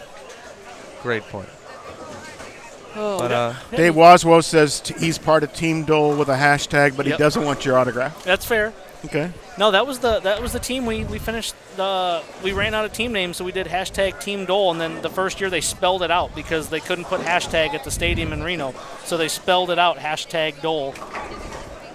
Another question in the chat: how much play will the Ghost get tomorrow? From myself, it might get a play on the high end because it seems like it hooks a little more. Just talking to a few staffers on the left, Eric Pollock and a couple other ones that have bowled. The high end has considerably hooked more later on in the day. So I think the Ghost will come into play. If not, for me, it'll probably be either a Web Pearl or an Obsession Tour Pearl. Web Tour Hybrid will come into play, and then a Heat, usually on the tighter pairs. Maybe an Obsession Tour because it has looked very good on the right. But I keep mine in a little more surface just because I tend to like to throw it hard. But my game plan tomorrow is to try and keep it in front of me as much as I can and not have to give it away. So, but the Ghost is really good. It's our hottest selling ball right now. It's probably the hottest selling ball on the planet right now. We're trying to make them as fast as we can. We feel like we knocked that one out of the park, especially the right time of the year, getting announced during Halloween. And and everybody I talk to asks, like, I see they're all over the place. So it's a good thing. You know that and the Power Torque. Power Torque has gone. I mean, it's been a really good year. I mean, just the bowling industry in general. I talked to Jerry, and then I know Mike, one of the general managers of the center that I've known since high school bowling. And it's just great that we're here. 18 months ago, we didn't know where bowling was going to go. We weren't here last year, obviously, because of COVID. So it's just great to have a full tournament in a center. Everybody's enjoying themselves, having beverages, watching some great bowling. Getting this tournament back on the floor. But the bowling industry in general is selling a ton of bowling balls. There's new bowlers. There's bowlers coming back. Whether how bad COVID was for the world, it has helped bowling. I think bowling has done it the best of keeping it clean and making people feel safe to come out and compete.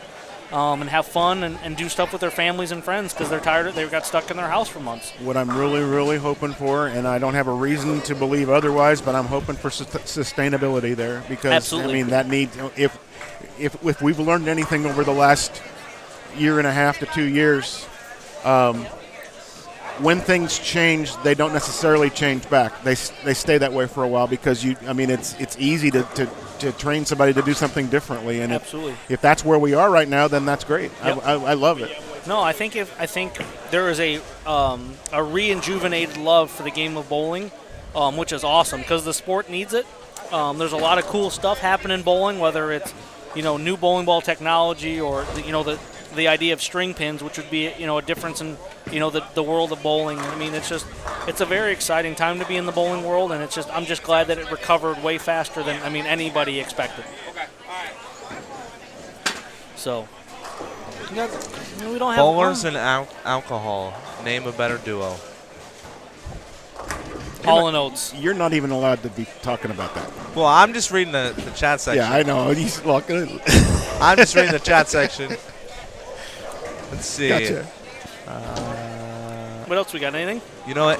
This is one that I'm wondering as well. Uh-oh, is this a question for me? It is. Oh, boy.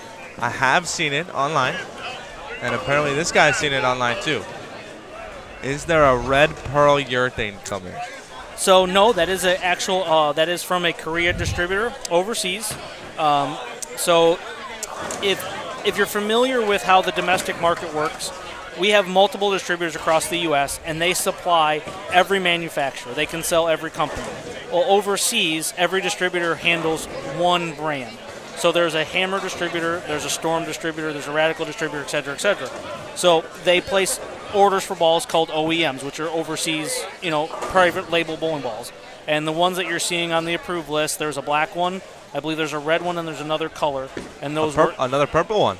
Another purple, yeah, yep, the Widow, yep. And those were just strictly overseas international orders. So yeah, you won't see those anywhere domestic as of right now. I know there's some over on on eBay and some of the e-tailer sites, but yep, domestically you won't see any of those anytime soon. Hey Jeff, I've seen your comments so far tonight. Thanks for joining me and listening to me earlier. I appreciate it. Glad you're enjoying this evening. A better duo, Mike? I can name one. Cameron Crowe can name one. Matt Russo can name one. Jacob Buttroff can name one. You see where I'm going with this? Yeah. Where am I going with Lefty this? and Purple Hammers. There you go. A better duo in the chat. What do you think? That's a good one. I like that one. I like it. I'm a big fan. I remember that was one of the first questions after the acquisition. I asked Brian Graham if I could throw Purple Hammers. He said, "That's what you're worried about right now?" I said, "Yeah." So I bet you that was one of the questions you asked your dad right away too. I'll give you a story about that. So that same night, November 5th, I believe it was, 2019. A week later. So November 12th. Somewhere in that time, right? Okay, so that same night, it was a Friday night. It happened about 5:05, 5:15, somewhere around 5 o'clock. And it was 5 o'clock somewhere. It was 5 o'clock on the East Coast. And we were going to just a regular Friday night league, and I got a message from Jeffrey Mann. Sent me a picture of what happened on Facebook. Does this mean you can throw EBI balls now? Was it the picture of them walking, the workers walking out of the plant? Was that the radio picture, station? It was the picture of Brunswick has officially bought Ebonite International. Oh, it was the Bowler's Journal article. Yes. Yeah, the one with Corey. Yep. And I had no idea what was going on. I didn't know at the time if, what was going to happen with my dad, or the bowling industry. What was going on. I had no idea. And some things I'm very fortunate enough to have an idea of, before they come out. But this one, I had no idea of mine. Try being in the office the day it happened and not having an idea, and getting called into a meeting at 3:30 in the afternoon, and then getting told you had to put your phone and your smartwatch in a box. Yeah, we literally thought we got sold again. I mean, talking to people that walked in the room, like, it was very odd, and they put us in a room, and we had to put our watches and our phone in a box, and we sat around a board table, and they gave the whole sales team this manila folder, and once we opened it up, it was the press release. And I literally looked up and was like, what just happened? Like, is this a prank? Like, what's going on? And they literally kept us in the room for 2.5 hours until it was finally public. And they said, go out for dinner because your lives are about ready to get crazy. We put all our phones at the table in the middle of the Buffalo Wild Wings in Muskegon, because if you've never been to Muskegon, that's the only place to eat on the regular basis. And the first one to go off had to pay the round. And of course, my phone was the first one to go off, because as soon as they started reporting that the workers were leaving Hopkinsville, it just kind of clicked that something had happened. And then, I went to bed that night with 18 voicemails and 165 text messages, and they want information from me, and we had no idea. You had no idea what was going on. I literally found out at 3:30 that afternoon, the day that the last batch of workers were told that everything was closing down. And I'll tell you this one, Mike. That same night, my dad, he, his 55-year-old self, just doing ordinary things, as a 55-year-old man would do. Right. He left his phone on the charger at home. Yeah. So he had no idea what was going on. And needless to say, when he got home, Mike, his phone was on the charger, and I don't know if it charged because of how many people. My phone was literally dying on the charger. Called him and texted him, and what was going on. He had no idea. And Johnny Petraglia was sitting in the bar that same night, and he also had no idea. Right. But now the world of bowling has changed, and it's likely changed forever. Right. Your dad is one of the few that I could say I would predict if somebody would ask me that he could do just fine without his phone for an entire night and not care about it. Absolutely. Oh, definitely. Absolutely. Definitely. Yep. He would find a way. And Mike, on the other hand, Mike would be having withdrawals. I can't do my job without my phone. But anyway. So, folks, I know you can't see it. I told you it was kind of in the middle, and as we're watching lanes 29 through 32 right now on your monitor, we do have Mike Flanagan and JT Jackson here in front of us, and JT has got a strike in the 9th, and he can go 184. Mike's got a spare up in the 8th, and he can go 213. So it's another even game, but it's not going to be enough to do for them what they wanted to do, and it's also not going to be enough for Mike to do what Brandon said he was going to do, and that is 820 the last 820 the last three. Right. Mike, you're letting me down. And I don't ever say that about Mike Flanagan. No. Now, let's be fair.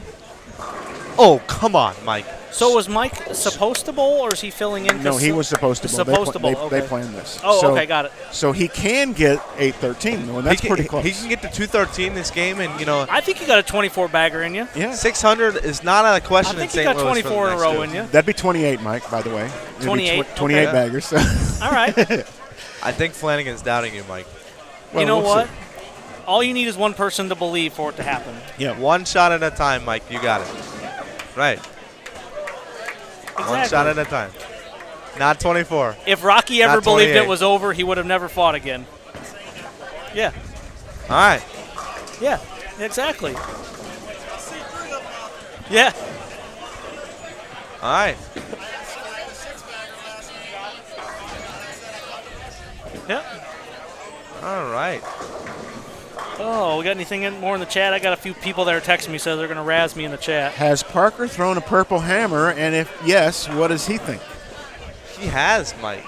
He has indeed thrown a purple hammer. He's got a new one and an old one. Yeah, he told me when I was out there, I asked him the same question, and he told me he had. So he had just started playing around with them at that time. So that was in September. So his 10-day string of titles where he won 4 times in 10 days, he threw his purple hammer in 2 events, I believe. Weird, right, yes. A 58-year-old man throwing a purple hammer with negative rev rate and a lot of ball speed. I mean, most lefties have it's the same thing. We're not young like you. Our rev rates go down as we get older. Wait till you get to 30. You are right, Mike. But you want to know what hasn't gone down? His knee bend at the line. Oh, I'm jealous. Yeah, a lot of people are.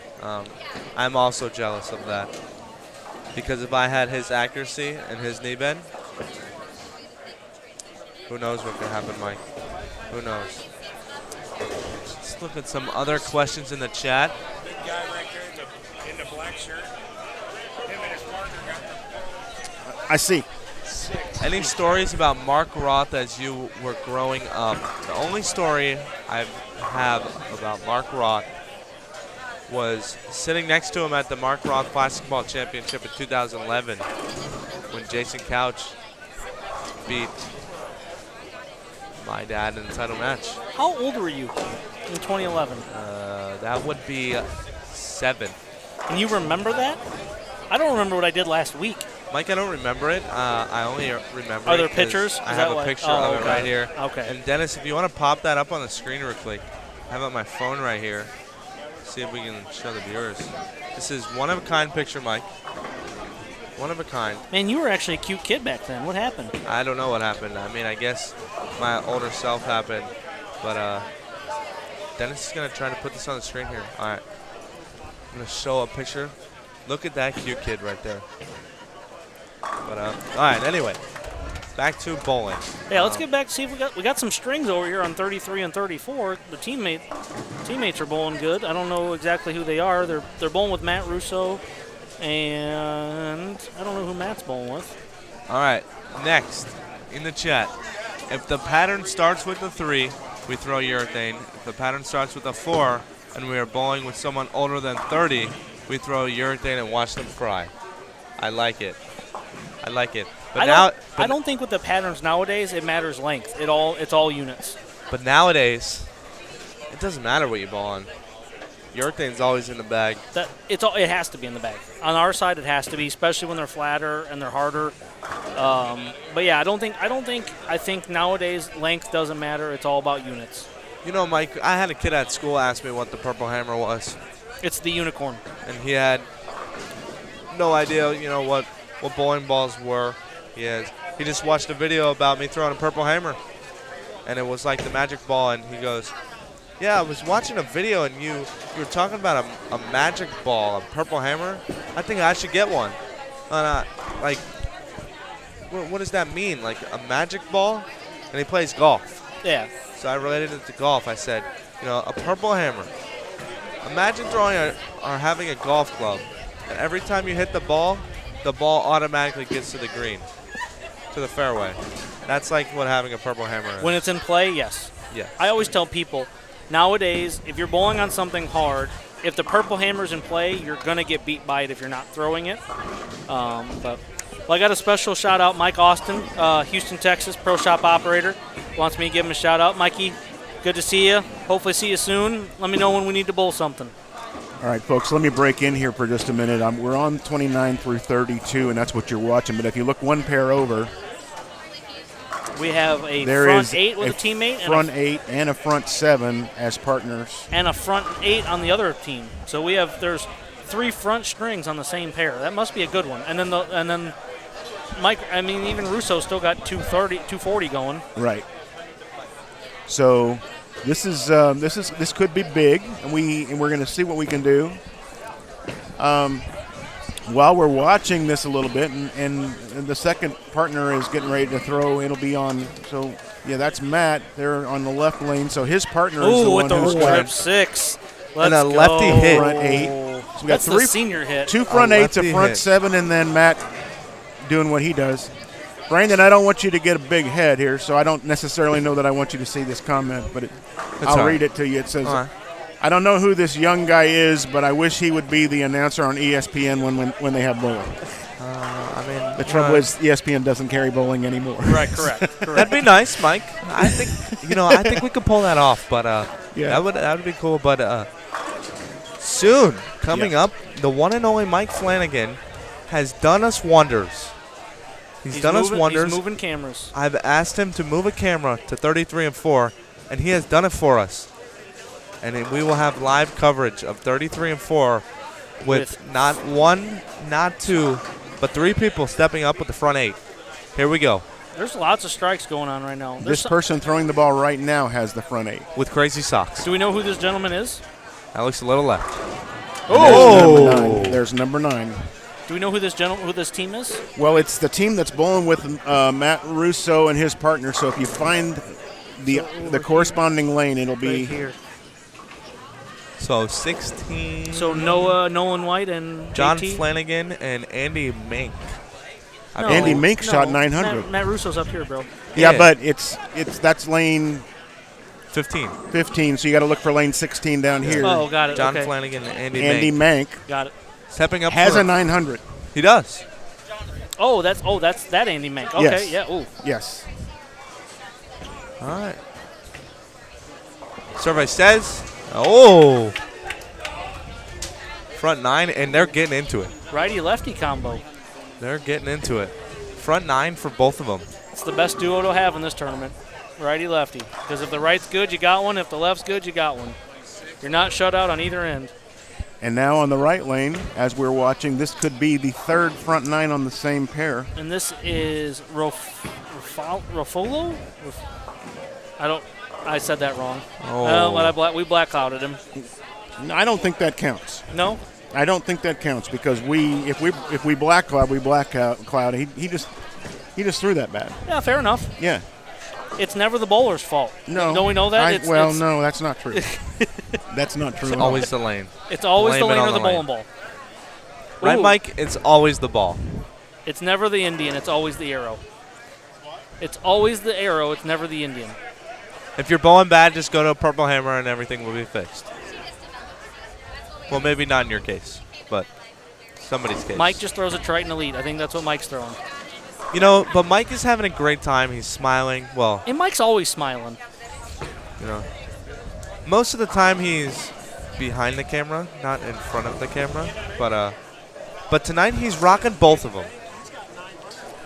All right, folks, I know that there is not a whole lot going on this pair right now when people are down, but we are watching this pair because one team has the front nine for both players. Correct. They do. And it is not Matt Russo's partner. This is Matt throwing his ninth frame now, I believe. It's a good pair, Mike. Absolutely. I hope I hit this pair tomorrow when it's like this. Matt looks like he's throwing a – Matt looks – ooh, that was not a good shot. Matt looked like he was throwing a melee jab there. Looked purple. SE maybe? Matt likes So I don't have the history. No, I don't know what that is. I don't have the history in this tournament that some folks do, but I know we're going to get help in the chat on this. Maybe I we know could ask there this have guy. been 600s in this tournament There before. definitely has been.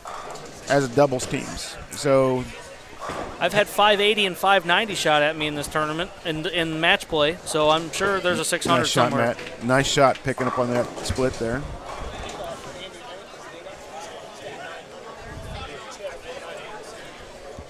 I got a stat for you. It was 2016 or 2017 bowling match play. Me and Dan Lemish made match play. Our first 6 opponents averaged 570 against us. Was it here or was it at Concord? Concord. That's 2016. 2016, so Yeah. Concord. Yeah. They averaged 570 for the first 5 matches at us. We were talking about Concord earlier with Matt Russo. Yeah. Oh, he is averaging a bunch there. Here we go, guys. And so he's already had a 900 in his life, so this is pretty easy for him. It's number 10. How about Man, I love it when we can for the team? quickly change things and bring coverage like this. Look at the tournament director putting notes on it. 19 in a row. Yep. Yeah, 900. Yep. Andy. Yep. He's lost some weight. I didn't recognize him. The front 19, Mike. As a team. So everybody says. If you're on that team, flat do you want to go first or do you want to go second? Neither. I'm getting the goosebumps getting up there. No, just kidding. I'd want to be For first. me, I wouldn't wouldn't be wanna first. Yeah, I I wouldn't wanna be want to be first. second. Yeah. Right. I think if anything, he's going to leave something in the back row because he's hitting it. He's not really giving It's it not away. going through the pins. It's Right. not going through the pins right now. Right. Yeah, you're right. So I don't know. I think it'd be more exciting if you were second. Yep. Oh. Yep. He wanted that one. Yep. That's all right. Now his partner's got a double up. Got a double to beat him.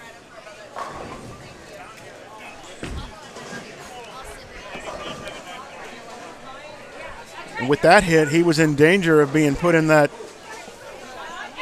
Facebook group counts less than 4. Absolutely. Counts Yep. less than Absolutely.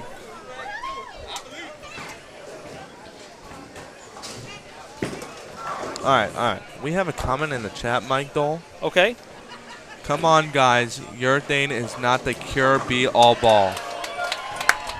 and he picks it up. Well, after 4 games, they were plus 36, so they needed this game. Yeah. But anyway, getting back to the cure-all ball. So it's not a cure-all ball. It's not the answer. But the thing is that with the amount of lane surface that is beat up, and the proprietors not wanting to put oil on the lane because either A, ball return calls or whatever, urethane has had a resurgence in the last 10 years. And on the left side, they don't, especially on our side, it's become the go-to. I feel like it's a staple in the bag. It's gotta be. I'm still not in that life where I want to throw it on house patterns when they're hooking, but when they're hard, I have no issue throwing it, and I've had some success throwing it. You know what? I'm a believer that I'm going to throw whatever it needs to strike. And if it's 45 feet and somehow the urethane ball looks better than my resin ball, I'm going to throw urethane. Yep. I had a discussion with Jeremy Hunt this week. I've got a couple of my high schoolers now. Interestingly enough, they are both left-handed, and they both got their first ones in their bag right now. I believe that if they've grown up and everything they've ever done has been with reactive resin, I believe that throwing this ball is going to teach them more about how a ball goes through the pins than anything does, and then they're going to be able to turn around and play better with resin after the fact because of it. It should, because it's gonna teach them how to move as well. Because because moving with urethane, I mean, my first record with urethane was in 2000. Oh boy. I'm going to date myself. 2009 was the first time I really encountered using urethane. I had signed with Columbia, and I was looking for a ball for the Peterson. So I scoured eBay and I found a Sea Beast, the one where they put the ceramic core in it. And when you move with urethane, it's completely different than reactive. The speed comes into play more, the angles come into play more. It's just one of those things. Did Mike Wolf just try to throw Deadwood and miss? I think he did. Mike Wolf attempted at Deadwood and missed. On live stream. On live stream. Well, that's a very nice. He probably hasn't played that launch angle all day. I mean, we got Derek Mattson. He's already had 300 ones today. Right. The teal rhinos are out. That never really. I was say that usually never means good business for anybody but him. Right. But that 5 count doesn't look very good. But he is also on the high end where they hook a little more. So, all right, Mike Wolf's attempt number 2 at Deadwood, and he accomplishes it. You have one job. It is to throw it in the gutter. If you can't throw it in the gutter, well, then you're SOL, Mike. So the question was what, that 289, and yes, it was. That was 174 plus, and you said they were 30-something after 4 games? After 4 games, yeah, Flanagan and Mank were plus 36. So, all right. Yeah. So 210? Yep. Now, at least, and then we don't know what they had game 5. Right. So we don't know what game 5 was, but 210 after, that would put him closer to the top 10 on the squad. Folks, I'm just going off of first squad and second squad results. After 3 games, the leaders were the exact same at plus 267. Okay. That's interesting. And after 3 games, 12th was about 160. What was leading after 4? After 4 on the first squad? Yep. That's B squad. That's B squad. That's game 5. We may have to look at Twitter to find that out. Yep. Keep that game 5. Okay. All right. Game 4, 329. So the leaders are actually a little bit higher this squad after 4. How about 12? 12th was 205. 239. So that was a little more even squad where there's a little more disparity in That's B what I squad told so you far. I saw in the first squad, and it really was surprising to me. Folks, we are entering Game 7 right now on both of our live stream sets, 29-32 and 41-42 here at Fairview Heights, Illinois at St. Clair Bowl. This Beautiful is center. B squad of the 2021 Terrence Bright Holiday Doubles presented by Hammer. Terrence Bright's here in front of us. Didn't he just put up a huge number the other night with a hammer ball? I think he just had like 870 with the Ghost, if I remember correct. That's a pretty huge number. Let me double check. It's on the Hammer page. Yeah, Terrence Bright, who's right in front of us, had 300, 279, 297 with the Ghost the other night for 876. Wow. And what's your highest set ever? Mine? Yep. 813. Okay. Yep. There's just something to me putting strikes together in three games that are combined. I just ooh, and the update. Score update. I After want 5, so this will tell us a little bit more about what's going on down there. I want it. You want it? All right. In first place. I'm going to take a drink. You do that. Yeah. In first place. After 5 games. At plus 501. It's a lot of score, Mike. 501? And that's on pace of what I said earlier, that the leaders would hit plus 800 after 8 games. So at plus 501 is Lambert and Wolf. So they had a monster game. Can you say? They had 334 after 4, so they had a monster. Oh, my. So they had 560. Yeah. All right. In second is Kyle Sherman and Nick Pate at 389. Dunn and Wynn at 357. Ceramic and Denton at 355. White and Cherpesky at 350. Mattingly and Kramer III at 345.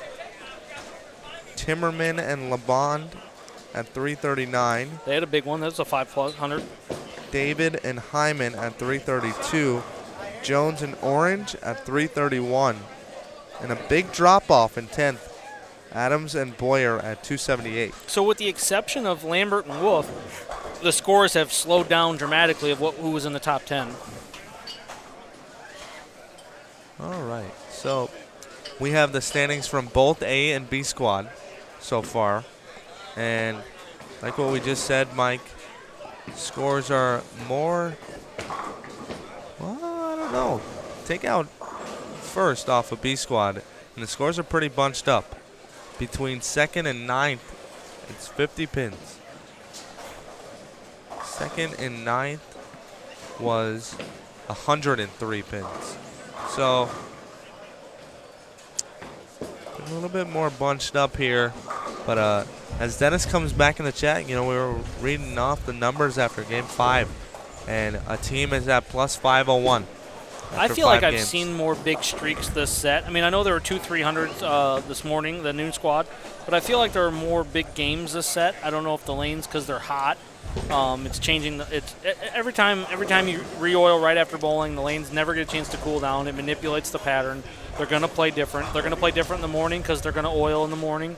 But I feel like just watching and being here most of the day that I'm seeing more strings, more 5-10 games as teams, more 5. I'm seeing more of that, and it could be caliber of field too, because obviously as every squad goes on, the caliber of field gets better and better, which is crazy to believe that that these fields are this strong. So I look over here whenever you say somebody's plus 500, and you said a team was 500 over, and I look over here, and that's not just a team, that's Mike Wolf and Tony Lambert. That's not just a team. Correct. And I bet you most of it's Tony Lambert. If I had to guess, I would bet most of it's Tony. One of the original two-handers that you guys don't know about. That's unbelievably, especially. I mean, I don't know how old he is now. Late 40s maybe. They are on our featured pair this game. And, they are. Yep. I'm gonna go see a score sheet real quick. Yeah, go check it out. See if you can find out what Mike's throwing.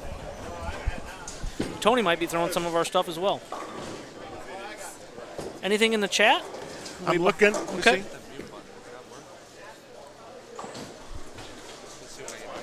We'll see. I don't see anything specific for us. Tony Lambert and Mike Wolf they're both striking this game to start. 260 out off the sheet through 4. So did you answer Chris Cundiff's question here about why urethane rather than a short pin asymmetrical ball? I didn't. We didn't get to answer that one. There's Mo Pinnell had his theory with urethane. He felt urethane really did damage to the patterns. For me, I prefer both. I prefer when there's a little more oil. I like to drill bigger cover balls with short pins, just because I like to throw it hard. So I've had some success with short pins. The purple hammer is just a special beast. We call it the unicorn in the office, and it allows you to do different things. And then if you ever get a chance to drill a Black Widow urethane, it's another piece that's just unbelievably strong, and it gives you that urethane shape, but flares a little more. But I feel like on the right side, the short pin stuff, sometimes it's almost a little over-under because you're taking the core out of place so much that it's all cover. And the right moves so fast. So, like I said, I prefer it just because I like to keep it in front of me, but I know the right tends to have to throw it away from him more, where the short pin stuff necessarily isn't the best for throwing it away from you. We have another little team duo down here. We got Jeremy Boyer. He's got front 5, his partner in the front 4. So what do we got? All right, Mike. Here we go. Am I right? Yes, I would say it is all. I don't know if I'd say it's all Lambert. Let's see. But Lambert's got 259, 256, 246, 279, 300, 234. It's all Lambert, yes. They are 500 over, and Lambert is 300 of it. Wolf has got 257, 192, 233, 212, 267, 204. And they are 539. After 6. After 6. Okay. Yeah, so we don't have the full update for Game 6 yet. So. And if I remember right, Sherman and Pate were in second place, and they were over 100 pins behind. Correct. 110. 110. They were at 389 after 5, which we don't have a game 6 yet. So that plus 30 in game 6 isn't going to hurt them all that much. Correct, as far right. As the lead Yeah, is and concerned. they were 150 above third. Yeah. So, no, that's a good one.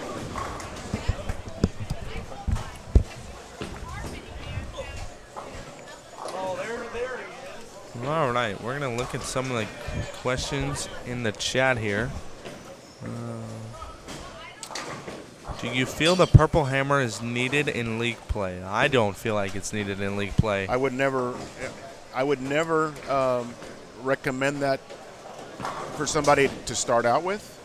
I think the lanes tell you when urethane is required. They do indeed. They do indeed. So and so, unless everybody was going to use it and the lanes are conditioned that way, Brandon, that would be the reason to use it. Is if everybody was going to do it, or if they changed the way they oil leagues, lanes for leagues. What people don't remember, and we didn't have dynamic urethane balls way back when. We only had pancake weight block urethane balls way back when. So what people don't remember is that the lane conditions and the volume of oil that was on the lane was so different when urethane was the only thing we had. We didn't ever bowl on stuff like this. And so if these balls weren't as dynamic as they are, only the people with huge rev rates could make them work, I think. I don't know that anybody who didn't get on it a little bit could get a regular urethane ball to be what they are for these guys. So I may be wrong about that. Indeed. Brian, I'm going to check and see if there is a link to the standings. The last we knew, they were being posted to Twitter, and then that stopped for a while. But I'm going to check for you real quick and see if there's anything up to date on Twitter. It looks like you've got the standings after 4 on Twitter right now, and that would be searching for Inside Bowling on Twitter, and you'll be able to see them after 4. We just got the standings after 5 here, so that's probably coming. You know, as Mike comes back into the booth here, we have a saying that best hair in bowling, Mike freaking Dole. Well, I have no hair.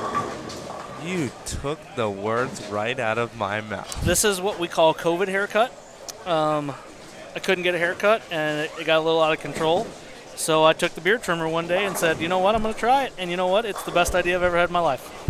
Yeah, you don't have to wake up and do your hair in the morning. I can take a nap. I can wear a hat. Absolutely. And it saves me $25 every 5 weeks. And my sister's been, I told everybody this morning, my sister's been a cosmetologist for 25 years, and she cuts my hair all the time, but we go in there and we just talk about what number to use on the side and what number to use on the top, and that's all we do. Yep. So. Oh, it's the, I spent some money on a better trimmer to get it done better, and you know what? I've never been known for having a whole bunch of hair, and now I don't have any. So I even did it fresh just for you because I knew I was going to see you, Brandon. Yeah. Yep. All right.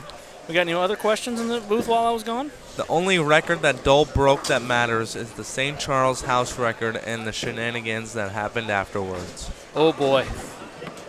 Whew. Who said that? Council, probably.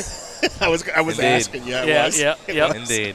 That was the closest I'm ever going to shoot to 900. So I had 869. My only 2 misses were smash 8s, and they were back-to-back frames. Oh, that's rough. Anyway, and next question. Chances of a Black Widow purple urethane down the road stateside? I think there's a call for it. Obviously, the international ones have had really big demand. Right now, it's just a question of R&D and getting one done. We don't want to release too many Black Widow names because we don't want to kill the nameplate. But I definitely think, that the Black Widow urethane had some success from the Hopkinsville. And there's been a call for a purple hammer cover. Obviously, it's going to be a little different now with the hardness rules. But you never know. The R&D team in Muskegon right now is working extra overtime, coming up with some really cool things with new cover stocks and new cores. And it's new stuff every week. And, Rich Hansen and Randy Teitloff and Billy Orakowski and those guys up there are working their butts off. And, this last, obviously the acquisition was really cool, but this last 18 months of what they're coming up with has been really cool. And it's been, it's made my job easier when these balls roll that much better.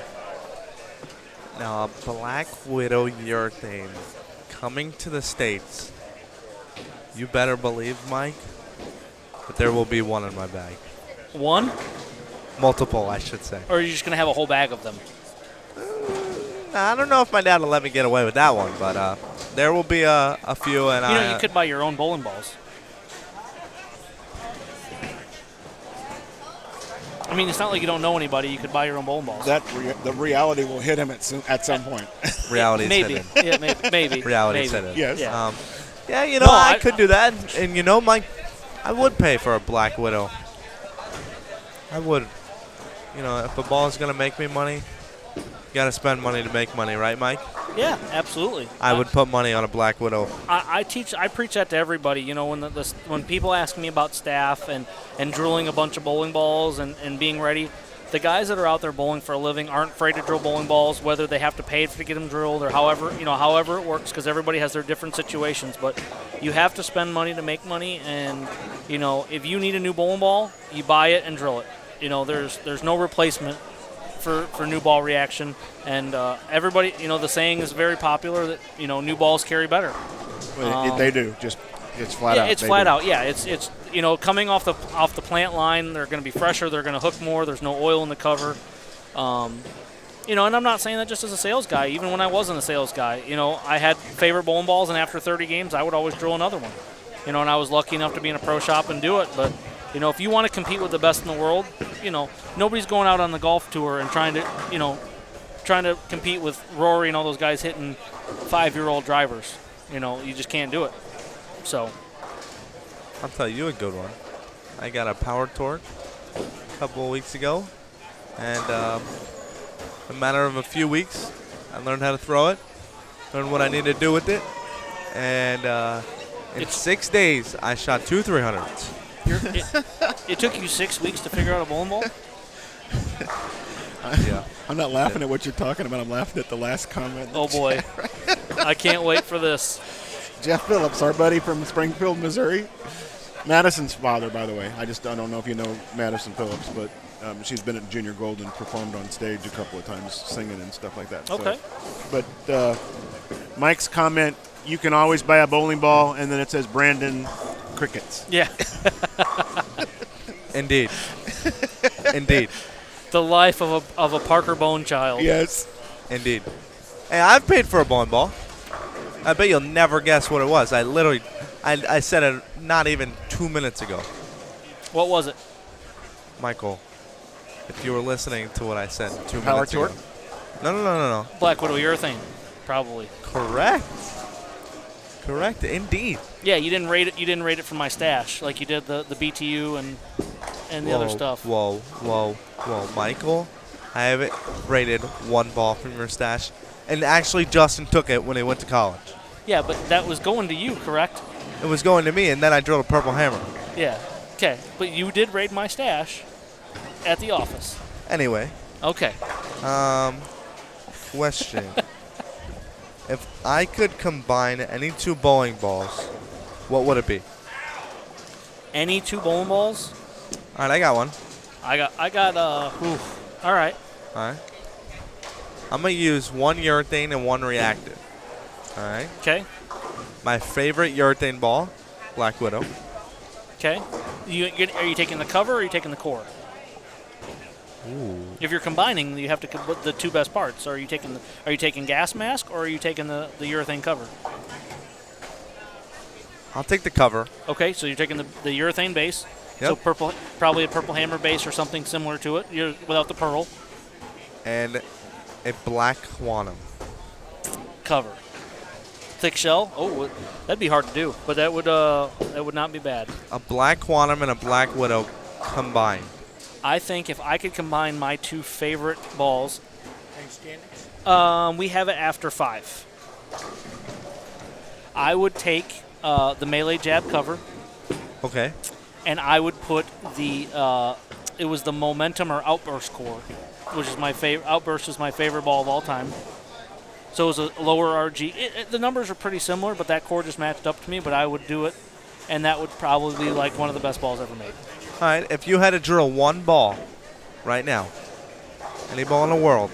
Does it have to be current or ever? ever. Ever? Okay. What would it be? Blue Vibe. The original Blue Vibe. Okay. I threw that in college for an entire year. Council will probably agree. I threw it for an entire year at every event. Okay. All right. How about you? And you got to remember, I'm old, so I'm not going to say Purple Hammer. Okay. All right, even though Purple Hammer is the absolute daddy. Right, but 90% of my life, urethane wasn't around anymore. Like, my whole generation forgot urethane ever existed. It was in Hall of Fames and museums. Okay. All right. I'm going to answer my own question. If I had to drill a ball right now, what would it be?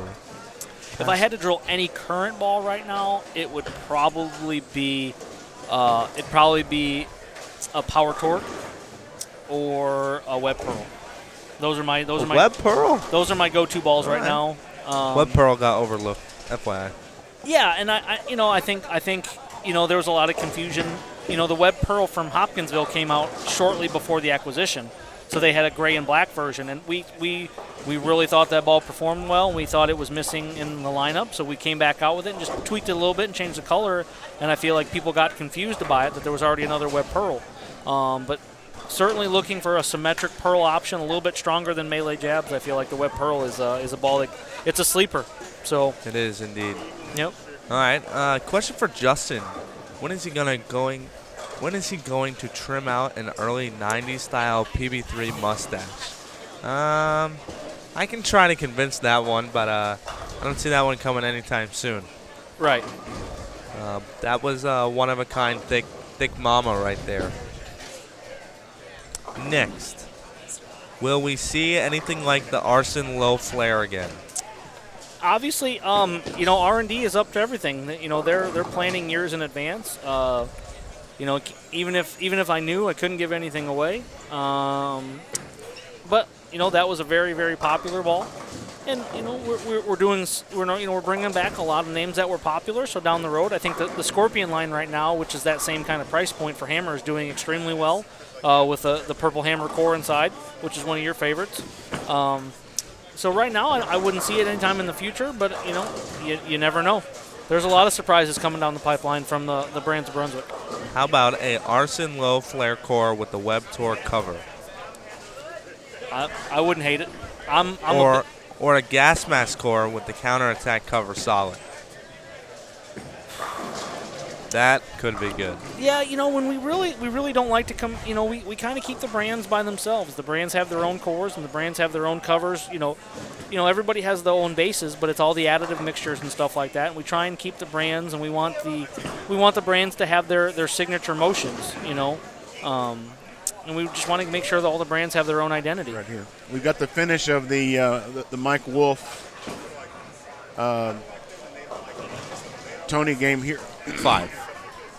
Half. Game 6, yeah, 224. This would be game 7 that they're finishing right now. Yeah, Wolf had 224, and Tony Lambert can strike out for 180. So this one they're going to max. They're only going to get 4. And they went 30 over the last game, so now it does come into play as far as Peyton Sherman, depending on where they are and what they've done the last couple of games. I got a shout out for a friend that's usually here, Mr. Chris Hester. We love you. We miss you.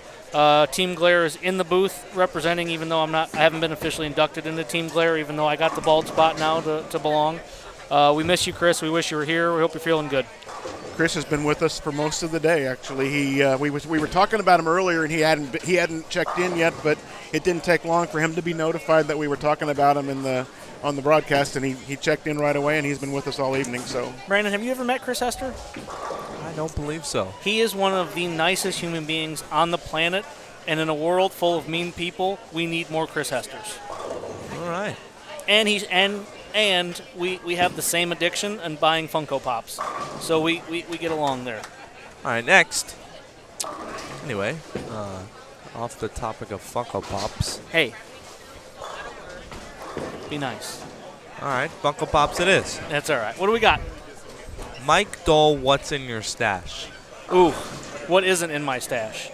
Right now, the stash is a little overloaded. I have Cutting Edge Solids, which was the Melee Jab core before we brought it back. I have Intels, the original Intel Solid. I have Verge Pearls. I have Some Web Tour. I have a Web Tour hybrid. I have a Hero. I have a Prism hybrid. I got some older stuff that I found in a storage unit thanks to Kendall Martin. I got a Scream R and a Smash R, original Blue Paradox, a Vortex 1. I got some old stuff. I mean, there's some stash. I mean, luckily, being part of Brunswick and having the options, I mean, before the acquisition, I would always kind of put one aside. And now with 7 brands, it's hard to keep up and put one aside when one's going away. But there's also so many good balls right now. Exactly. I don't need to dig back because things are getting better. Right. And if anybody who's listening right now, if you don't have a Power Torque, or since Hammer sponsoring this event, we're gonna go. Favorite hammer ball right now is indeed a Purple Hammer. All right. What's next? From Hammer? Yeah. Obsession Tour. Oh, absolutely. No question. Good call. Yep. If you don't have one, head over to your local pro shop and get one. You need one before the holiday season. If you want to shoot 800 in league, drill an Obsession Tour. A solid. You could drill a gold one too. If they hook a lot, you can drill a pearl too. But the solid is something special. New core shape from us. A lot of the dual density stuff that we're coming up with now that we haven't done in years past. The Black Widow Ghost don't look too bad either. Black Widow Ghost, best-selling ball on the planet right now. Go get it. If you can find it, go get it. She's pretty, she strikes, and it's a Black Widow. You can't go wrong with a Black Widow. All right. Do you know anyone with a new in-box blue vibe? Yes. He's sitting in the booth. Remake or original? Original, circa 2009. That's the only ball my brother has thrown for the past 3 years and is cracked. Yep. He'd love a new one for Christmas. Well, that's my baby. So it's sitting on my desk next to a Eruption Pro Orange and a Stinger Low Flare Pearl. All right. Well, I don't think you're getting that one anytime soon. Correct. And if you do, I know I've seen some on some of the trading posts, but they get quite expensive because they're pretty rare. Folks, I'm trying to find you some action here. We are finishing up Game 7 on both of our sets, and actually we are all done on 41 through 44, so I'm down on 29 through 32, catching the end of the game on the right pair of lanes. We will be moving to Game 8, and it will be the last game of the evening. I didn't even check and see what time it was. It is 11:15. So we're going to be a little longer than the 11:30 thing that I expected, but that's okay. Special delivery. We have a Game 6 update there, Brandon. Are we ready for it? Mm-hmm. Thought we already had Game 6. No, we had Game 5. Oh, gotcha. Okay. So this is Game 6. Leading the squad, which we expected, Lambert and Wolf at 539. Sherman and Pate about 100 pins behind at 444 over. Mattingly and Kramer at 415. Samaric and Denton at 414. Timmerman and Lamond at 393. David and Hyman at 369. Schaefer and Madison at 361. Dunn and Wynn at 354. Jones and Orange at 343. And White and Serpensky rounding out your top 10 at plus 337 after 6. 12th right now is an exact plus 300. Martin and Chafin, if that. All right. Well, the leader on the squad is Moore. Tubman Weber? Second is Les. And 12th is also Les.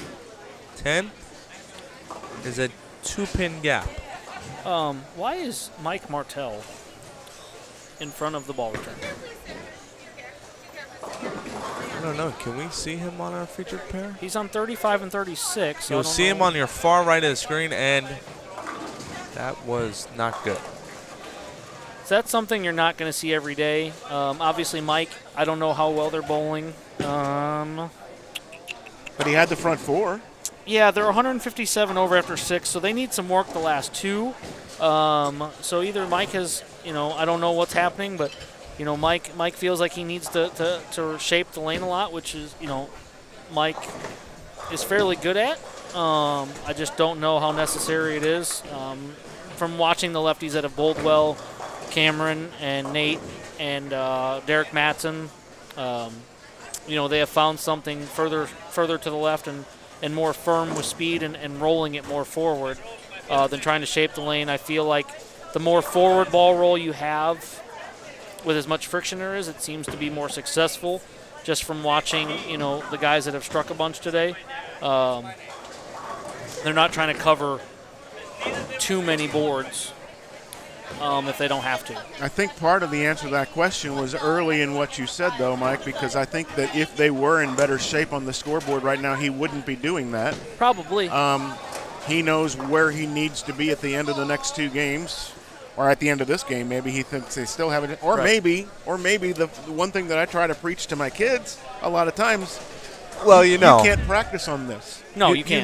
You never see this condition anywhere ever, and so if you don't learn something right now, the whole thing was a waste today. I always say a lot. It's really come into play for me now, being on this side of the industry where we're working more, and I don't get. When I was a pro shop, I practiced every day.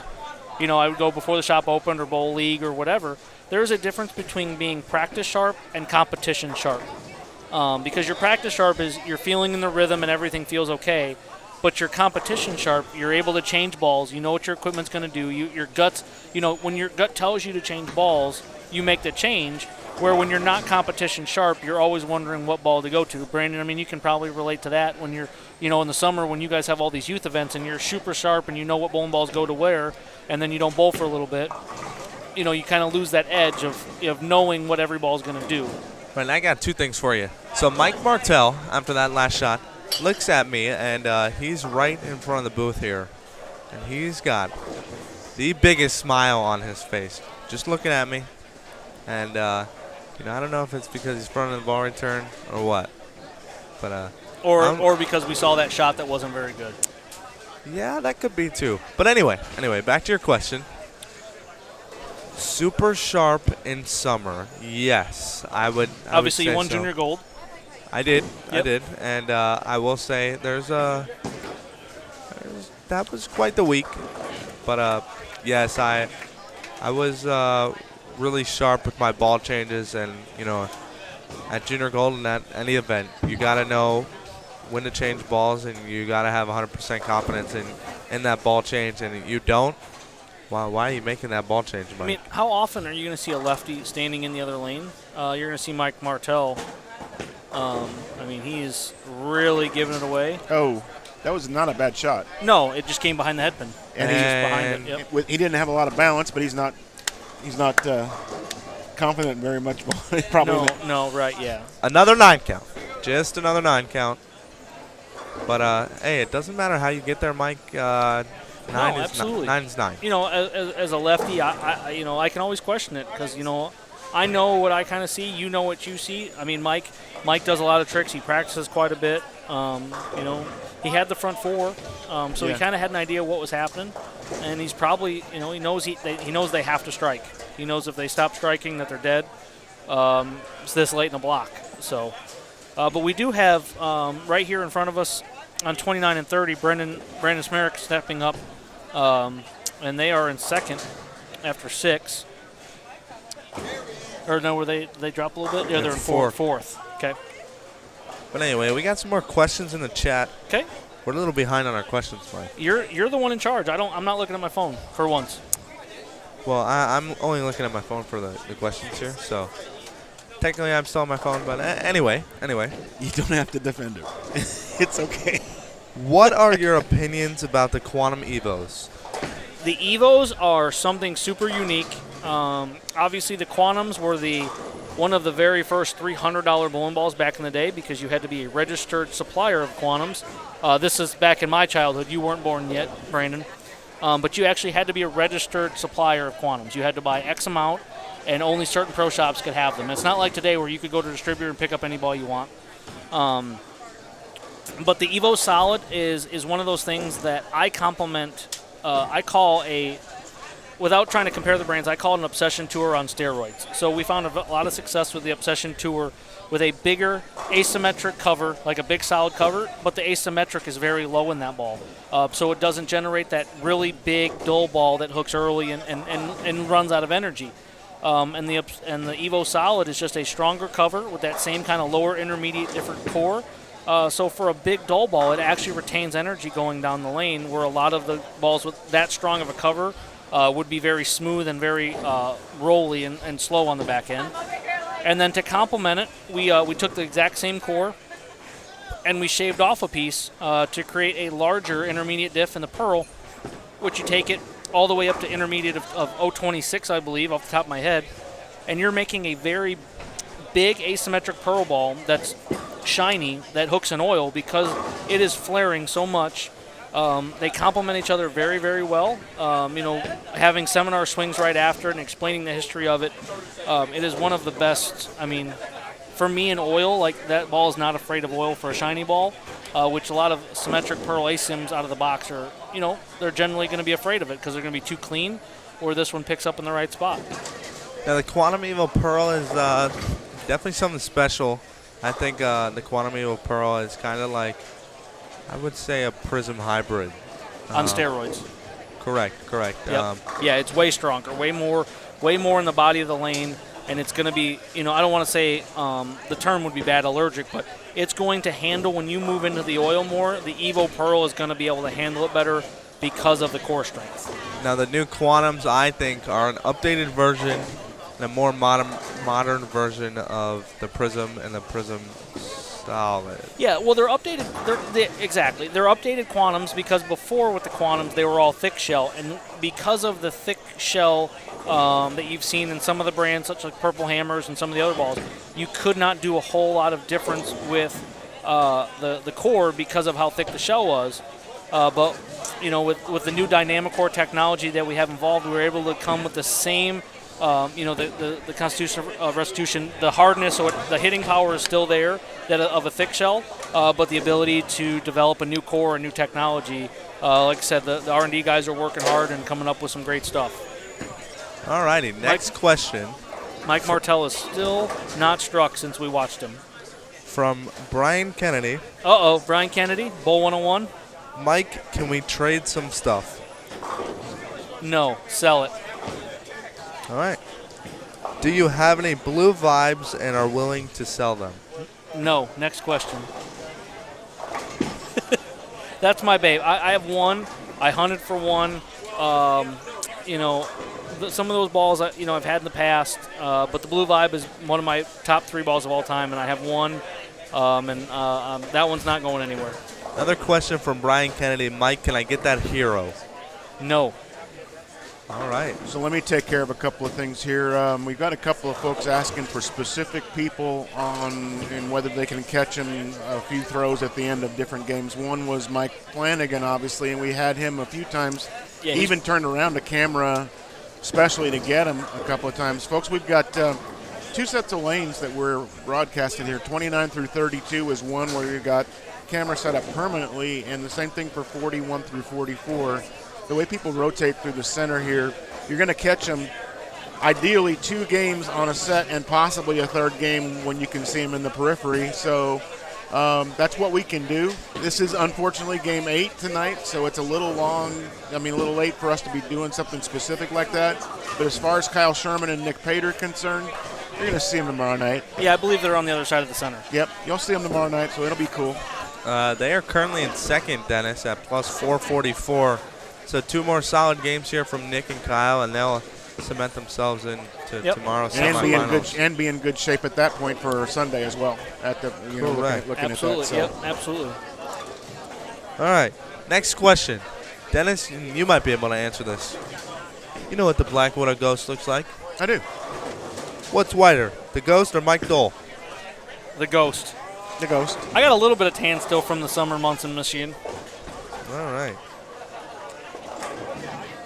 As a matter of fact, I thought that we had a question earlier today, early in the first block, so I guess somebody must not have known the existence of that ball because they saw Andrew Anderson throwing it. Okay. And there's no question about that ball when there's in someone's hand out there right now, and they asked what was he throwing. Right. So they just didn't know that ball existed yet. Nope. When they Ghost said that. Ghost is available. It's been out now almost a month now. Came out November 17th, and it's been a hot seller ever since. We've been pretty proud of it.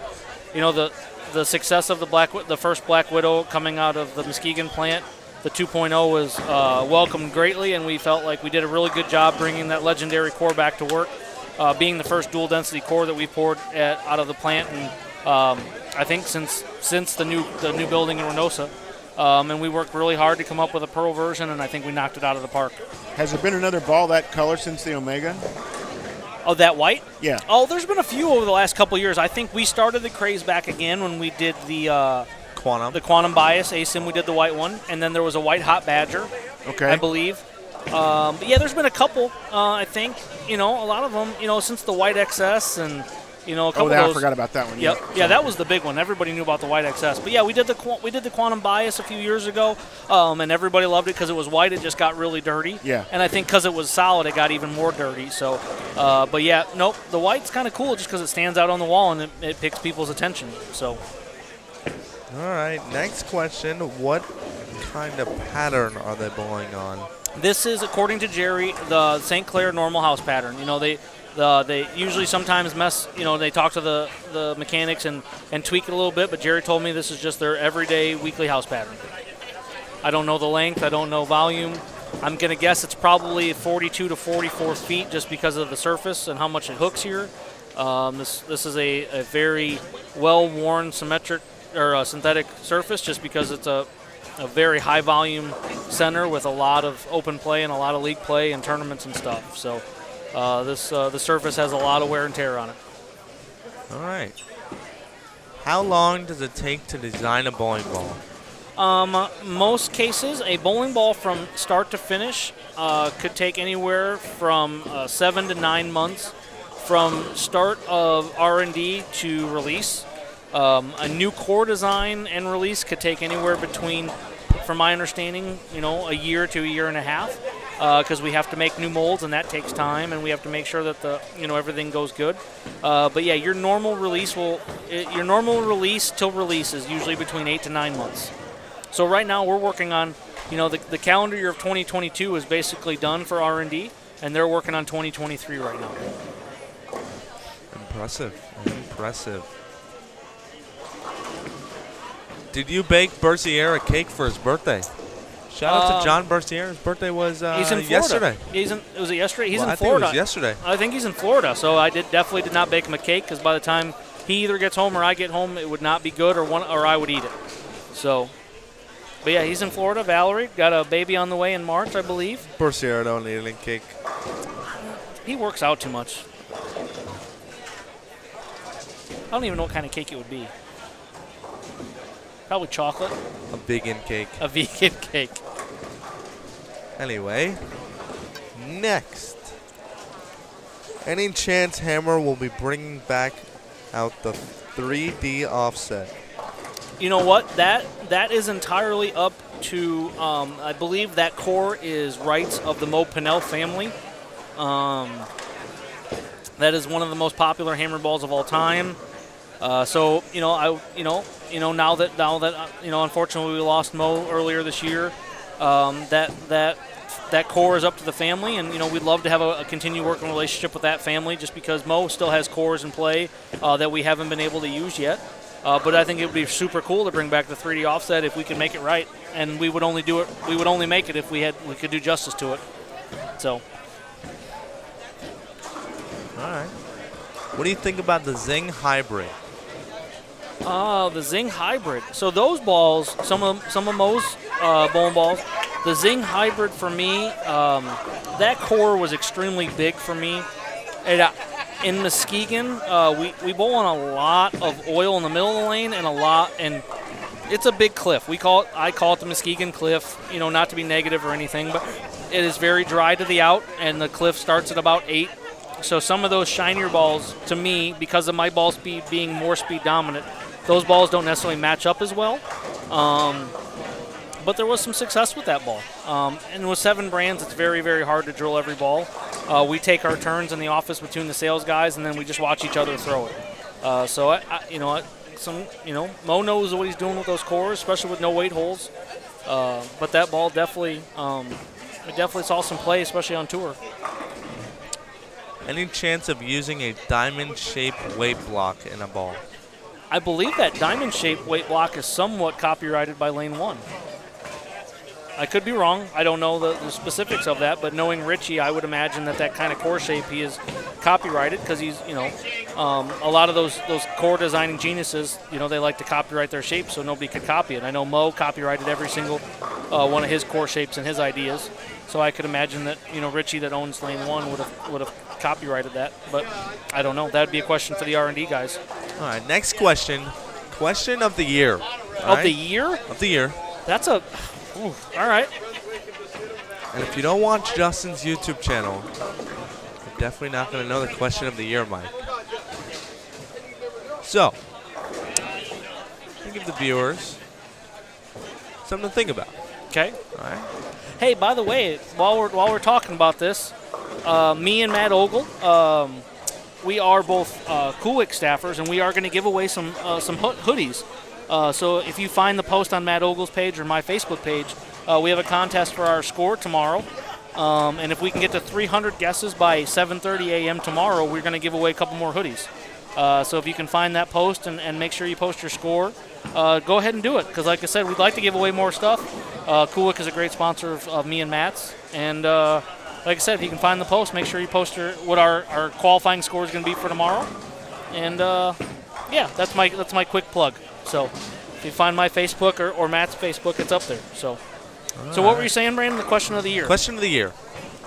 You like bacon? I love bacon. I figured that one. You see my belly? I love bacon. That was my next saying. Anyway. Yeah. All right. Wait till you're 30. Your belly will be right where ours are. Have you ever put Nutella on your bacon? Never. Have you ever even thought about it? Never. Would you ever? Never. What about syrup? Always. Syrup goes on everything breakfast related. There you go. You got the answer to your question. All right. Guess you're team syrup. I am team 100% syrup. Everything breakfast related, syrup goes on. All right. Eggs, omelets, bacon, potatoes, doesn't matter. You got to try it on your bacon, though. You got to try everything. Nutella on your bacon. No. I'm not a chocolate guy. Oh, well, all right. Well, there you go. You're not a chocolate guy. All right. Our next question. What is Dole's favorite ball right now? Right now, I'm Obsession Tour. Obsession Tour. Pearl? No, Obsession Tour. Okay. Obsession Tour. In order would probably be Obsession Tour, Power Torque, Web Pearl of current balls. I have a Web Tour hybrid that has been extremely good to me, but that ball is no longer current, so I don't want to include that along with the Knockout. But the top three current balls, Obsession Tour, Power Torque, and Web Pearl. All right. Let's see. Waffles or pancakes? Waffles. Pancakes? What's up? We have the leader in the house. Cameron Crow. The leader for now. Hey, Kim. All right. Current leader in the house. Kim, how was your day today? It was great. It's always a great day when Nathan Stu was my partner.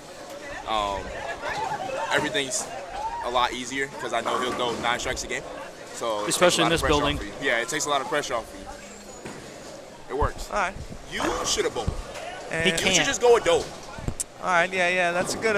You're the 15th person that said that to him. So That's what I'm saying. He would have won. Good observation. But now, how are you feeling about your number of plus 679?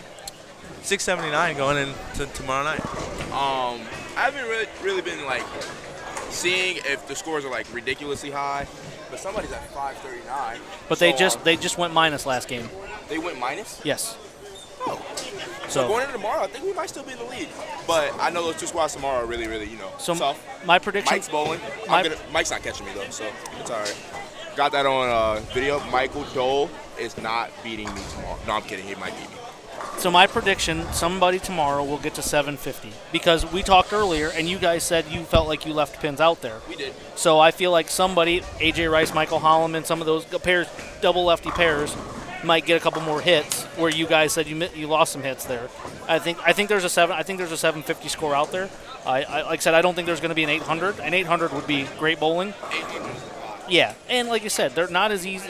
We don't feel like they're as easy as normal. Like there's not as much hold in the middle. But I feel like talking to you guys saying that, you left some pins out there, that there's a 750 out there. Would you agree? The people that throw it hard are the people that are going to strike a lot in this building. And so if there's two combinations of people that do that, I like their chances to go 750 to 800 if they get their hits. Well, I got a two-hander that throws it hard, and I like to throw it hard. Except you. Cam, between which games do you got to get your pins? Which are the games that are the most critical out here to grab pins? I think the first 4 you got to survive. The first 4 for me, personally, were the hardest. It's when you go to the low end of the house. If you're left-handed, I think you got to have 250 to 280 out there. It's 300. I think those are the money pairs. Down here, they just hook a ton. So I don't know if 250 or 300 is out there every single pair over here. But when you go to the low end, you get those 2 games on the low end, you got to get those. And doesn't? Oh, wait, I know you're on the left side, but does that matter what games of the set that you get that end of the house? Early or late, it doesn't matter? No. So my two hot games were, actually, I think I might have had 260 on 31 and 32, but on 3 and 4, they were just like, they were so blended. They were so nice. So, like, when I missed, it read at the right spot every time. He's basically saying he could throw it as bad as he wanted and it struck. That's what I understand. That's basically what he's saying. All right, so Cam Crow is saying that you need to hit him on the low end. So we were just talking about this. I noticed it as a lefty watching, like Mike Martell was in front of us here last game, and he's curving the entire lane. And I felt like you can actually see that this game on the featured pair. He's actually in front of the ball return on the left lane, and I feel like that's either an option that's what he sees he's going to strike, but I feel like anybody that on our side of the lane that curved it that much, the carry percentage wasn't good enough to keep up. Do you kind of agree? Yeah. So Stuber's, I think what Stuber really likes to do is curve it, but today, there we go. No, but Stubler's very good in keeping it in front of him. Even him curving it, the ball wasn't going away from the pocket. No, that's what I was going to say. He wasn't curving it today. Yeah. He was just trying to throw it as hard as humanly possible because he said his best play in here was hopefully get the corners out and pray to God and trapping it. Yeah. And my play is, since no matter how hard I throw it, I tend to hit the holes out of them. I had to be a little bit more right of them, but we were kind of in the same zone, in the same spot. But I had a little bit more miss to the left, and he had a little bit more miss to the right because of the revolutions. Cam asked me earlier if he spun one. I said, how do you spin it when your thumb's not in it? That was an accident, Mike. I'm sorry. Don't talk about my unintelligence in bowling right now. I love you, Cam. Can't call me out right now. You've claimed you've got more wins in this game than I do, and I'm double your age. That's not true. Mike, you were the man. You still are the man. I don't know about that. You are going to crush him tomorrow. He's the man. This is the man right here. This is the man. And his last name's great, too, so it automatically equals greatness. Brandon, how do you think your brother and your father are going to do tomorrow? Well, his brother took his thumb out of it, so he's two-handing it, so. I would love nothing less for them to go 700 over. Now the question is, who's going to have the most? Your dad? Oh, Justin better put a strike. Well, Lambert, previous to the last game, Lambert had 80% of their plus of the 530. Oh my, Lambert's right. Lambert is a two-handed lefty. He's a lefty? Yes. Oh, so yes, I'm going to go with the lefty who's going to strike. Yeah. Lambert, how about he had games of... Yeah, look at Lambert's score through the first 6. Scores of 259, 256, 246, 279, 300, 234. And they were 539. Oh, so he just played striker shoes on today, Yes, huh? yeah. Have you ever seen Tony throw it? He's the original two-hander. Oh, he's the man. Yeah. That matters to me. What's his name? Tony Lambert. Yeah, he's bowling with Mike Wolf. Oh, you're the man, Tony Lambert. You're the man. I called it when we saw him up there. I was like, I bet you most of it's Tony. So Brandon went to find it, and I was correct. Oh my goodness. Indeed. Yeah. Oh, who do we got on the stream? Oh, Brandon. So Brandon, they're gonna have a good game here. They're fourth. I believe they're fourth after 6. Correct? Yep. So this is gonna be a good game for them. 250. And with the hammer. Come on. Give me those hits. Right there. See what happens when you throw hammer balls? That's an Ambrose hit. No, that's what happens when you go to St. Ambrose. I think that's actually a bonus. Nothing hits like a hammer. Okay, come on. He's actually throwing a radical ball, I believe, if he's still throwing the bonus. He was throwing the bonus with some shine. Hello. And Cam would say the same thing. Right, Cam? You said what? Nothing hits like a hammer. Especially if it's purple. Especially if it's purple. Especially if it's purple. I agree with that one. Every other statement you said? Oh, we got a backup ball. Yeah, I was just going to say, there we go. This gentleman's throwing the gentleman on the 31 just threw a two-handed backup ball. A Brian Bourget action? Yeah, little Brian Bourget. Bourget. Bourget. All right. Here it is again, and service says, oh. Well, all right. All right. We got any strings in front of us? Yeah. Oh my goodness, that'd be a great game. What place are they in? They're in fourth after 6. Is this game 7 or This game is 8? 8. This is game 8. Okay. So yeah, we don't have a 7 update yet. Some of them are on game 7, some are game 8. Well, these guys are finishing game 8 right here, Yeah. and we're gonna move down to 41 to 44 because somebody just started game 8 down there. right So here. we'll catch them at the end of this set here. Service says, ball change? Brendan Sram. Oh, Oh, and they gave it to Tiger Woods. Come on. Finger, baby. Gave it to Tiger Woods. Come on. He wanted it, and he got He it. did. Who do we else? We got anybody else close that's I know Eric's back there jumping in his seat, cheering. Shout out Eric, buddy. I don't think we have anybody else close around us that's that's making a run at the number or Oh, my God. Brian That's Council 6. says athletic Brian Valenta was one of the scariest bowlers I ever competed with. I blame McDonald's for taking him off the PBA. the dollar menu ruined Valenta's bowling career. I love you, Brian, but All right. More questions in the chat. uh-oh. Is it true color of a ball actually affects performance? I've been told certain ones perform better than others. Indeed, that is true. In my experience, 100% the color affects performance. From the testing side of it, I have no scientific data to prove it.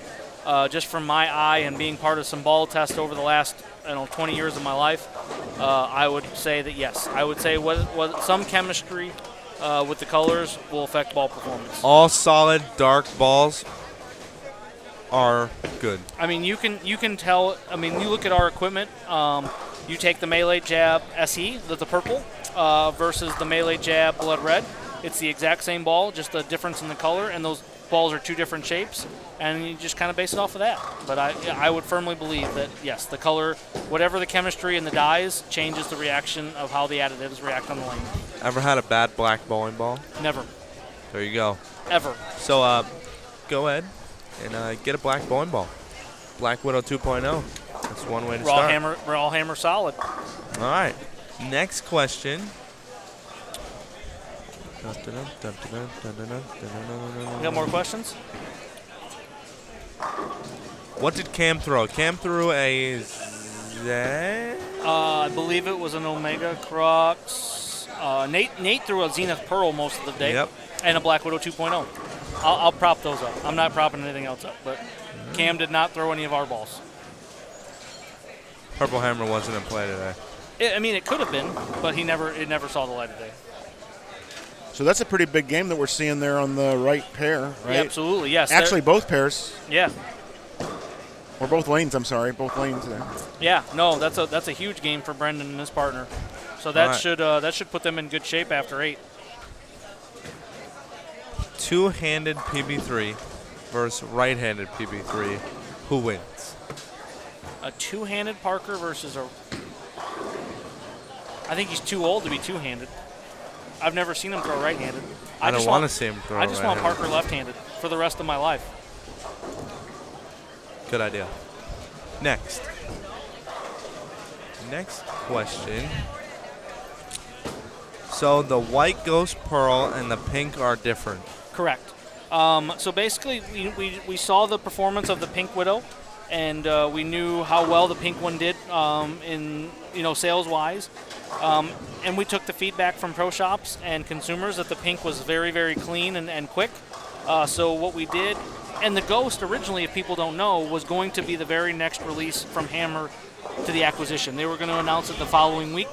But it was going to be a solid, I believe. It wasn't going to be a pearl, and they released it overseas. We shipped it overseas.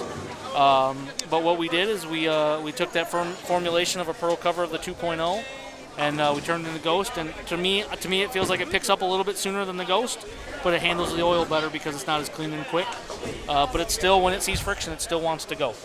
So that's my comparison. I feel it's a little bit stronger in the oil in the mid lane than the pink. So we've got some Game 7 standings up on Twitter, so let's see what they got. But here. We don't have a sheet? Well, hold on a second. No, they didn't forget us. We get them on Twitter faster sometimes. Got it. We got them there, so let's check it out. Lambert and Wolf into the lead. At 543.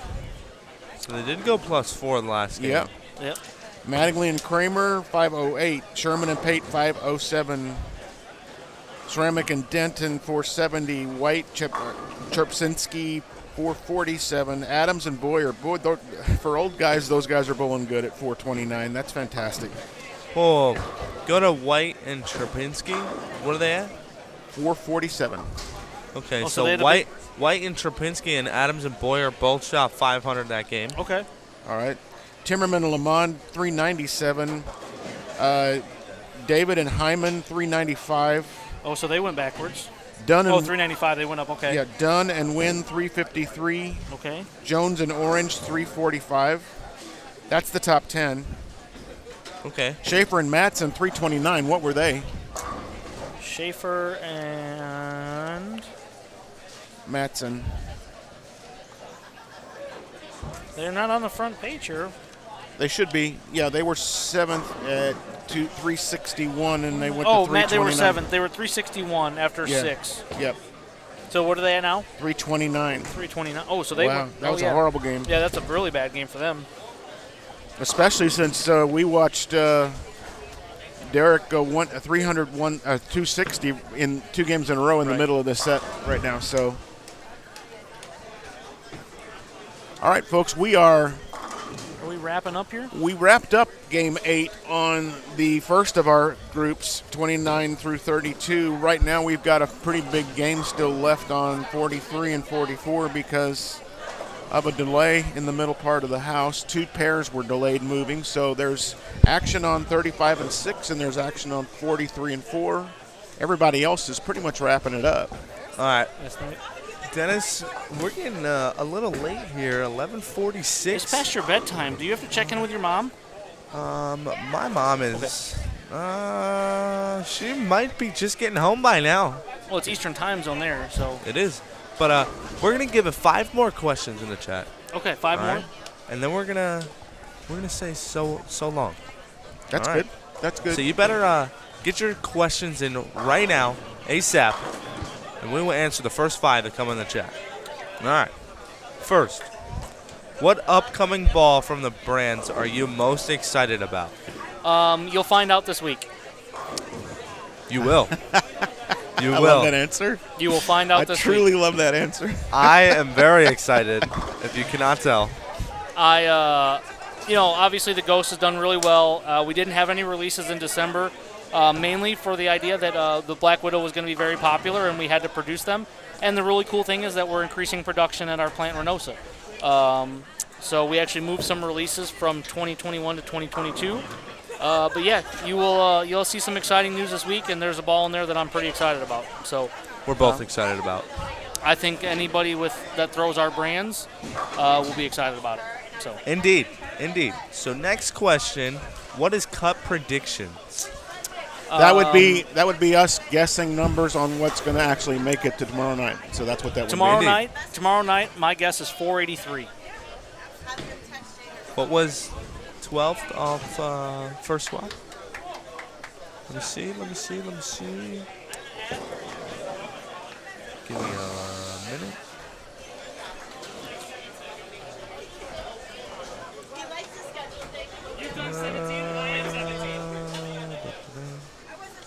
You're taking too long. All right, I'm gonna say 480, and then 479, 47. No, that's game 1. Sorry, never mind. I'm gonna give it 500. You're safe. Yeah, 500. You're in for sure.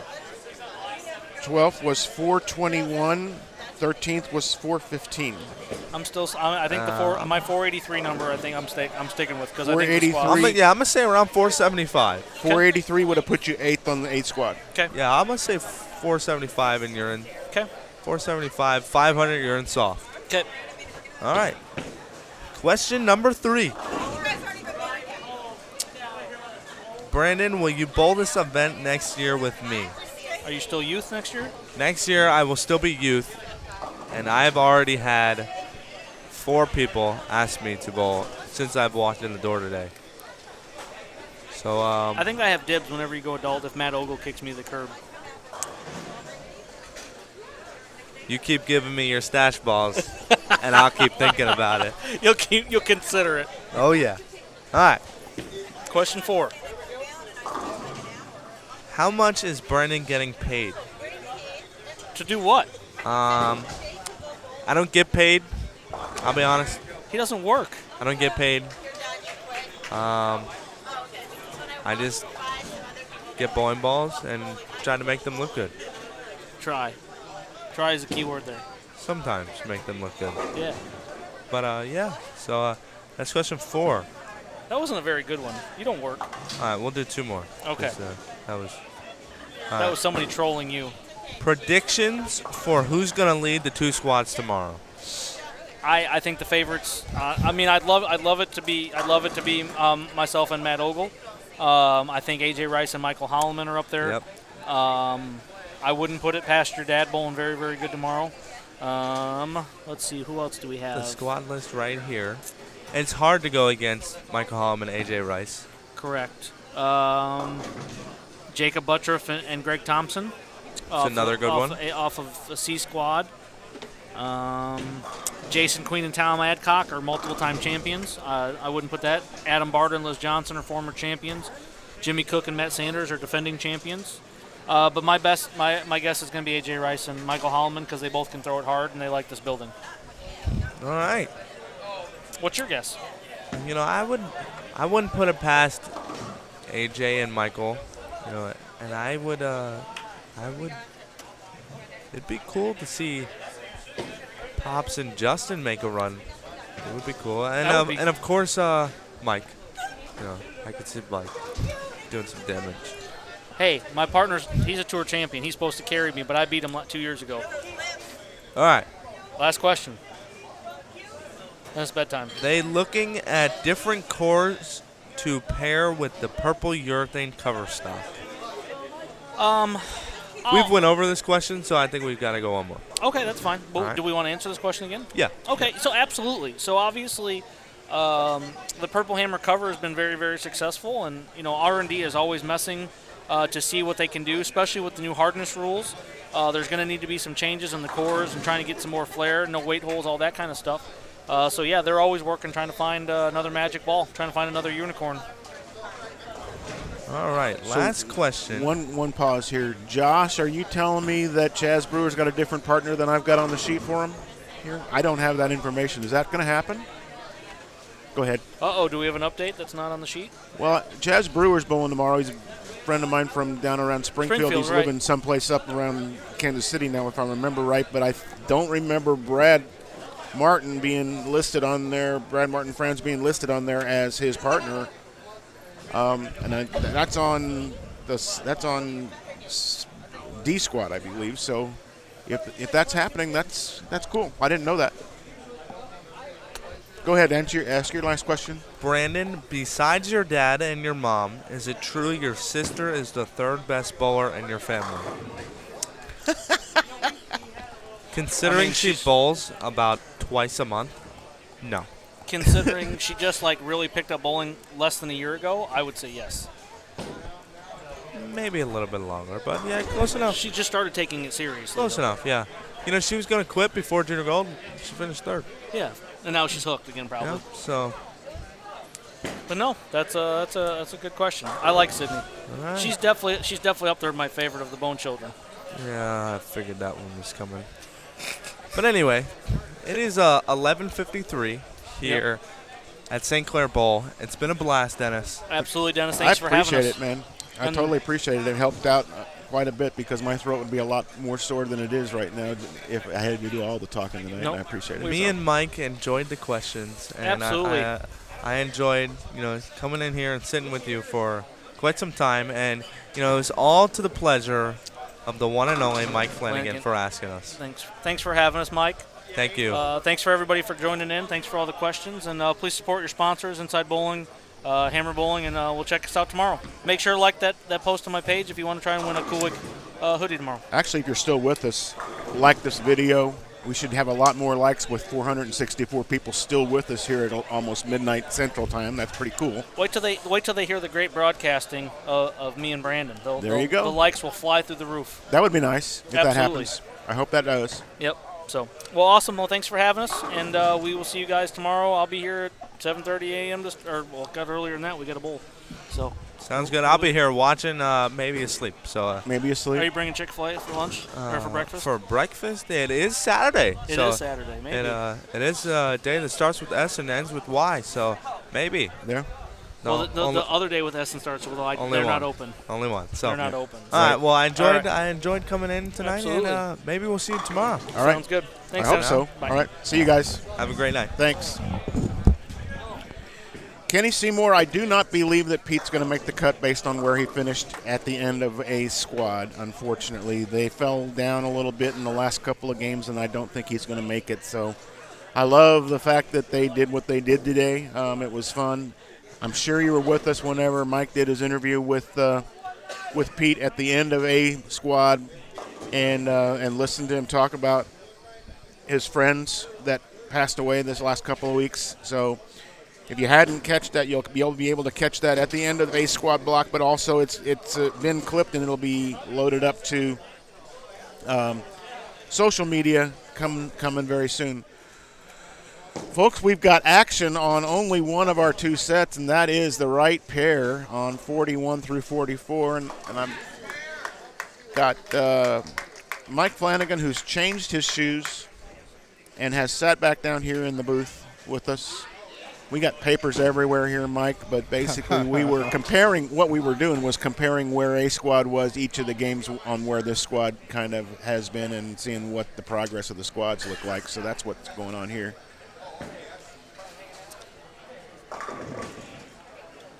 I asked Mike Wolf earlier how he was bowling after like game 3, and he said terrible. Then I just looked at his leaderboard and they're leading. Yes. So what the hell does that mean? Well, we thought we were looking. I mean, Brandon went over and took a shot of their score sheet, and it looked to me like Tony had quite a few of the pins early on. Okay. And Mike probably was not bowling very well at that time. He might have been talking to him individually, but then toward the end there, it seemed like Tony even had a bad game one time, and Mike bailed him out. So Mike started bowling pretty good, I think. So, yeah, anyways. Makes sense. Yeah. I told JT before the last game, we got to +7, okay?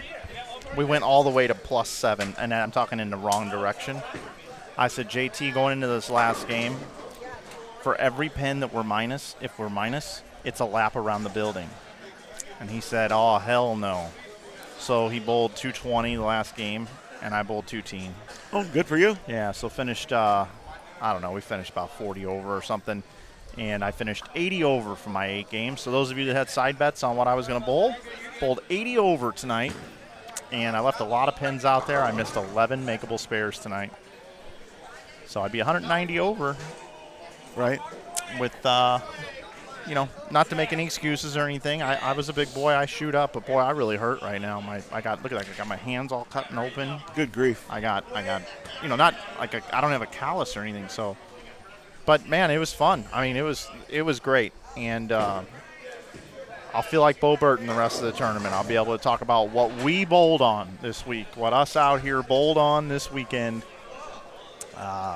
which will give me a little perspective from being, which has never happened before.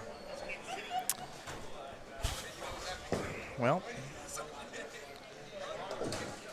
we had a little work stoppage here in the middle part of the of the center earlier, like the Major League Baseball. I think they were.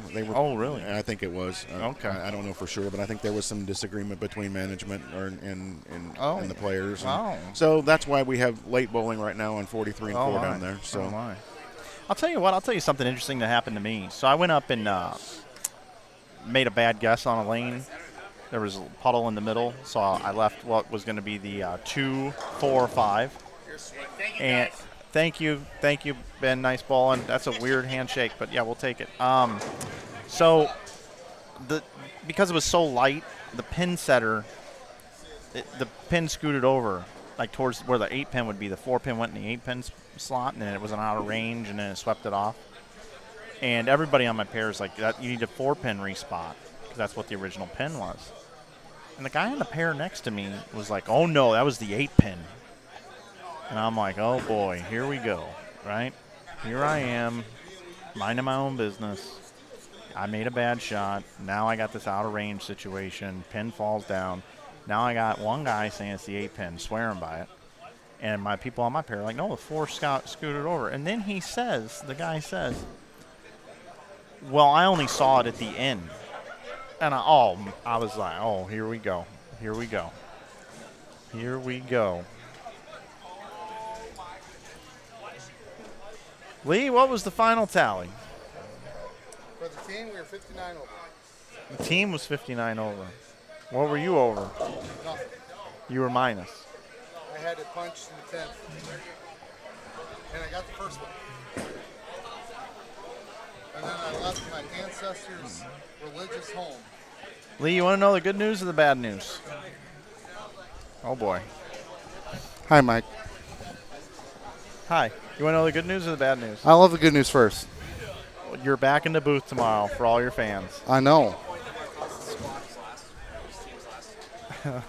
What's the bad news?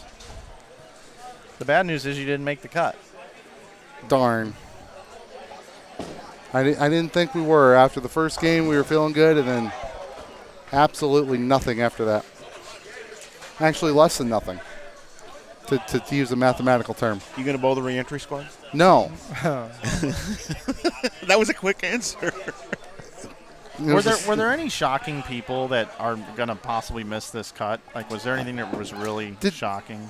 This is pretty shocking to me right here. Russo and Madrid? Well, yeah. Let me ask you this. Since, I'm not a score watcher, who did whack it? Lambert and Wolf, Sherman and Pate. Yawn. Other than that, I'm not sure about shocking, but, I mean, this is after Game 6 here.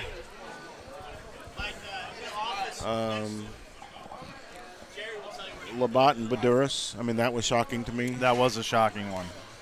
We had absolutely nothing. This game right here, we fell like a rock.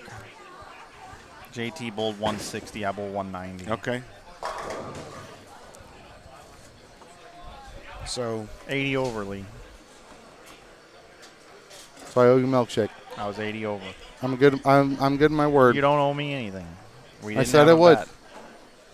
I said I would. Do you love Steak and Shake milkshake almost more than life itself? Do they even exist here anymore? There's one in Collinsville. Okay. Which is close to the house. Okay. We might have to go at, I don't know how late they're open anymore with everything. They were closing at 8 o'clock. And this is a little later than that right now. This is slightly later than 8 o'clock. Just slightly. So. You guys do a good job with your Mike and his Thank you, bud. All right, you're talking about our broadcasting instead of our bowling. That's far better. Oh, man. Nice to meet you guys, all right? You as well. Nice meeting you. Have a great night. Thanks for the kind words. Be safe. Michael Martell is on this pair, isn't he? Yes. And somebody came over here and said, will you give him a hard time about being the last pair done? I have been very, very critical of Michael Martell's deliberateness bowling the Ebonite Classics up in Iowa. He is the longest bowler, pre-shot routine, everything in the history of bowling. Can I see the standing sheet, Mike? Because, I have not looked at it. We've got a Game 6. That's good enough. I mean, I haven't seen 1, 2, 3, 4, 5, or 6. If you'd have run over here, Lee, I would have showed you. That's fine, but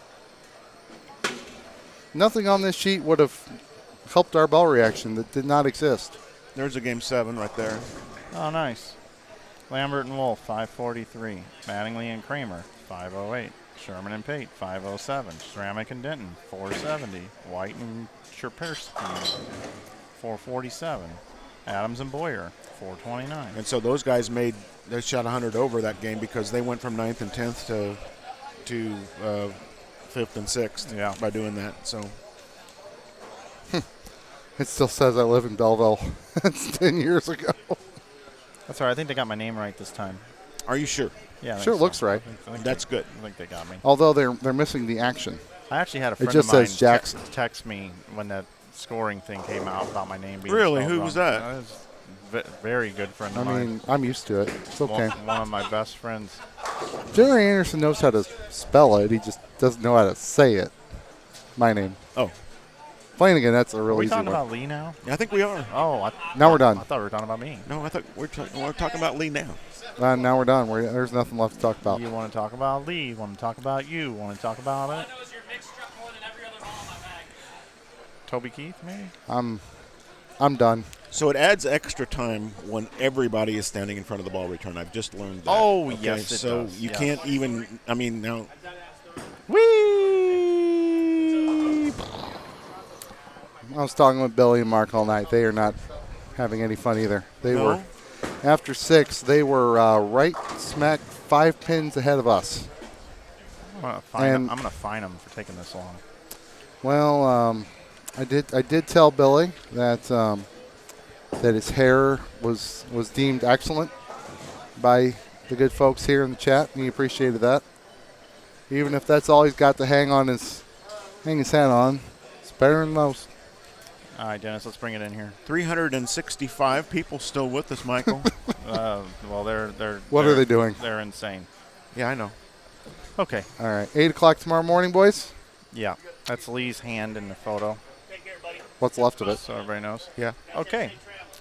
Dennis, thanks, man. Thanks for letting me bowl tonight. It was thanks awesome. for letting Lee bowl tonight. It was thanks awesome. for being It was here. crazy. Yeah, it was cool. Well, I'll. You'll hear it. You'll hear it. It was solo for about 2.5 games, and then Brandon came in, and then Brandon went out to look for scores and brought back Mike Dole, and that's how we finished the night out Yeah. until you got back over here. So it was pretty cool. Wonderful. Well, everybody, thanks Pretty for cool. watching tonight. Tonight's Hammer Holiday Doubles, B Squad qualifying. We will see you all tomorrow at 8 a.m. Central for 8 more games of qualifying. We'll be back at 2 with 8 more games. Dennis, myself, and Lee, all 3 of us will be here. All day long.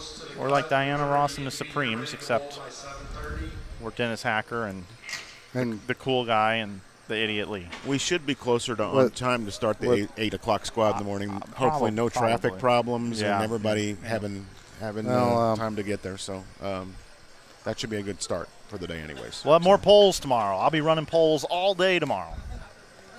All right. That was good. So The good people of the polls were correct, unfortunately. So congratulations to all of you. Thank you, folks, for sticking with us tonight. For all of y'all who are still here, we appreciate it. We do. So for Dennis Hacker, for Lee Bedoris, for There's Mike Dole, what's for, left of my hand. for There you go. Brandon Bone, and for all of the competitors here tonight, all 96 of them here on this wonderful B Squad, and to Matt Schellebarger, his entire crew here at St. Clair Bowl, I'm Mike Flanagan. You all have a great night. We'll see you tomorrow morning. Good night, everybody. And Lee just totally blows it with the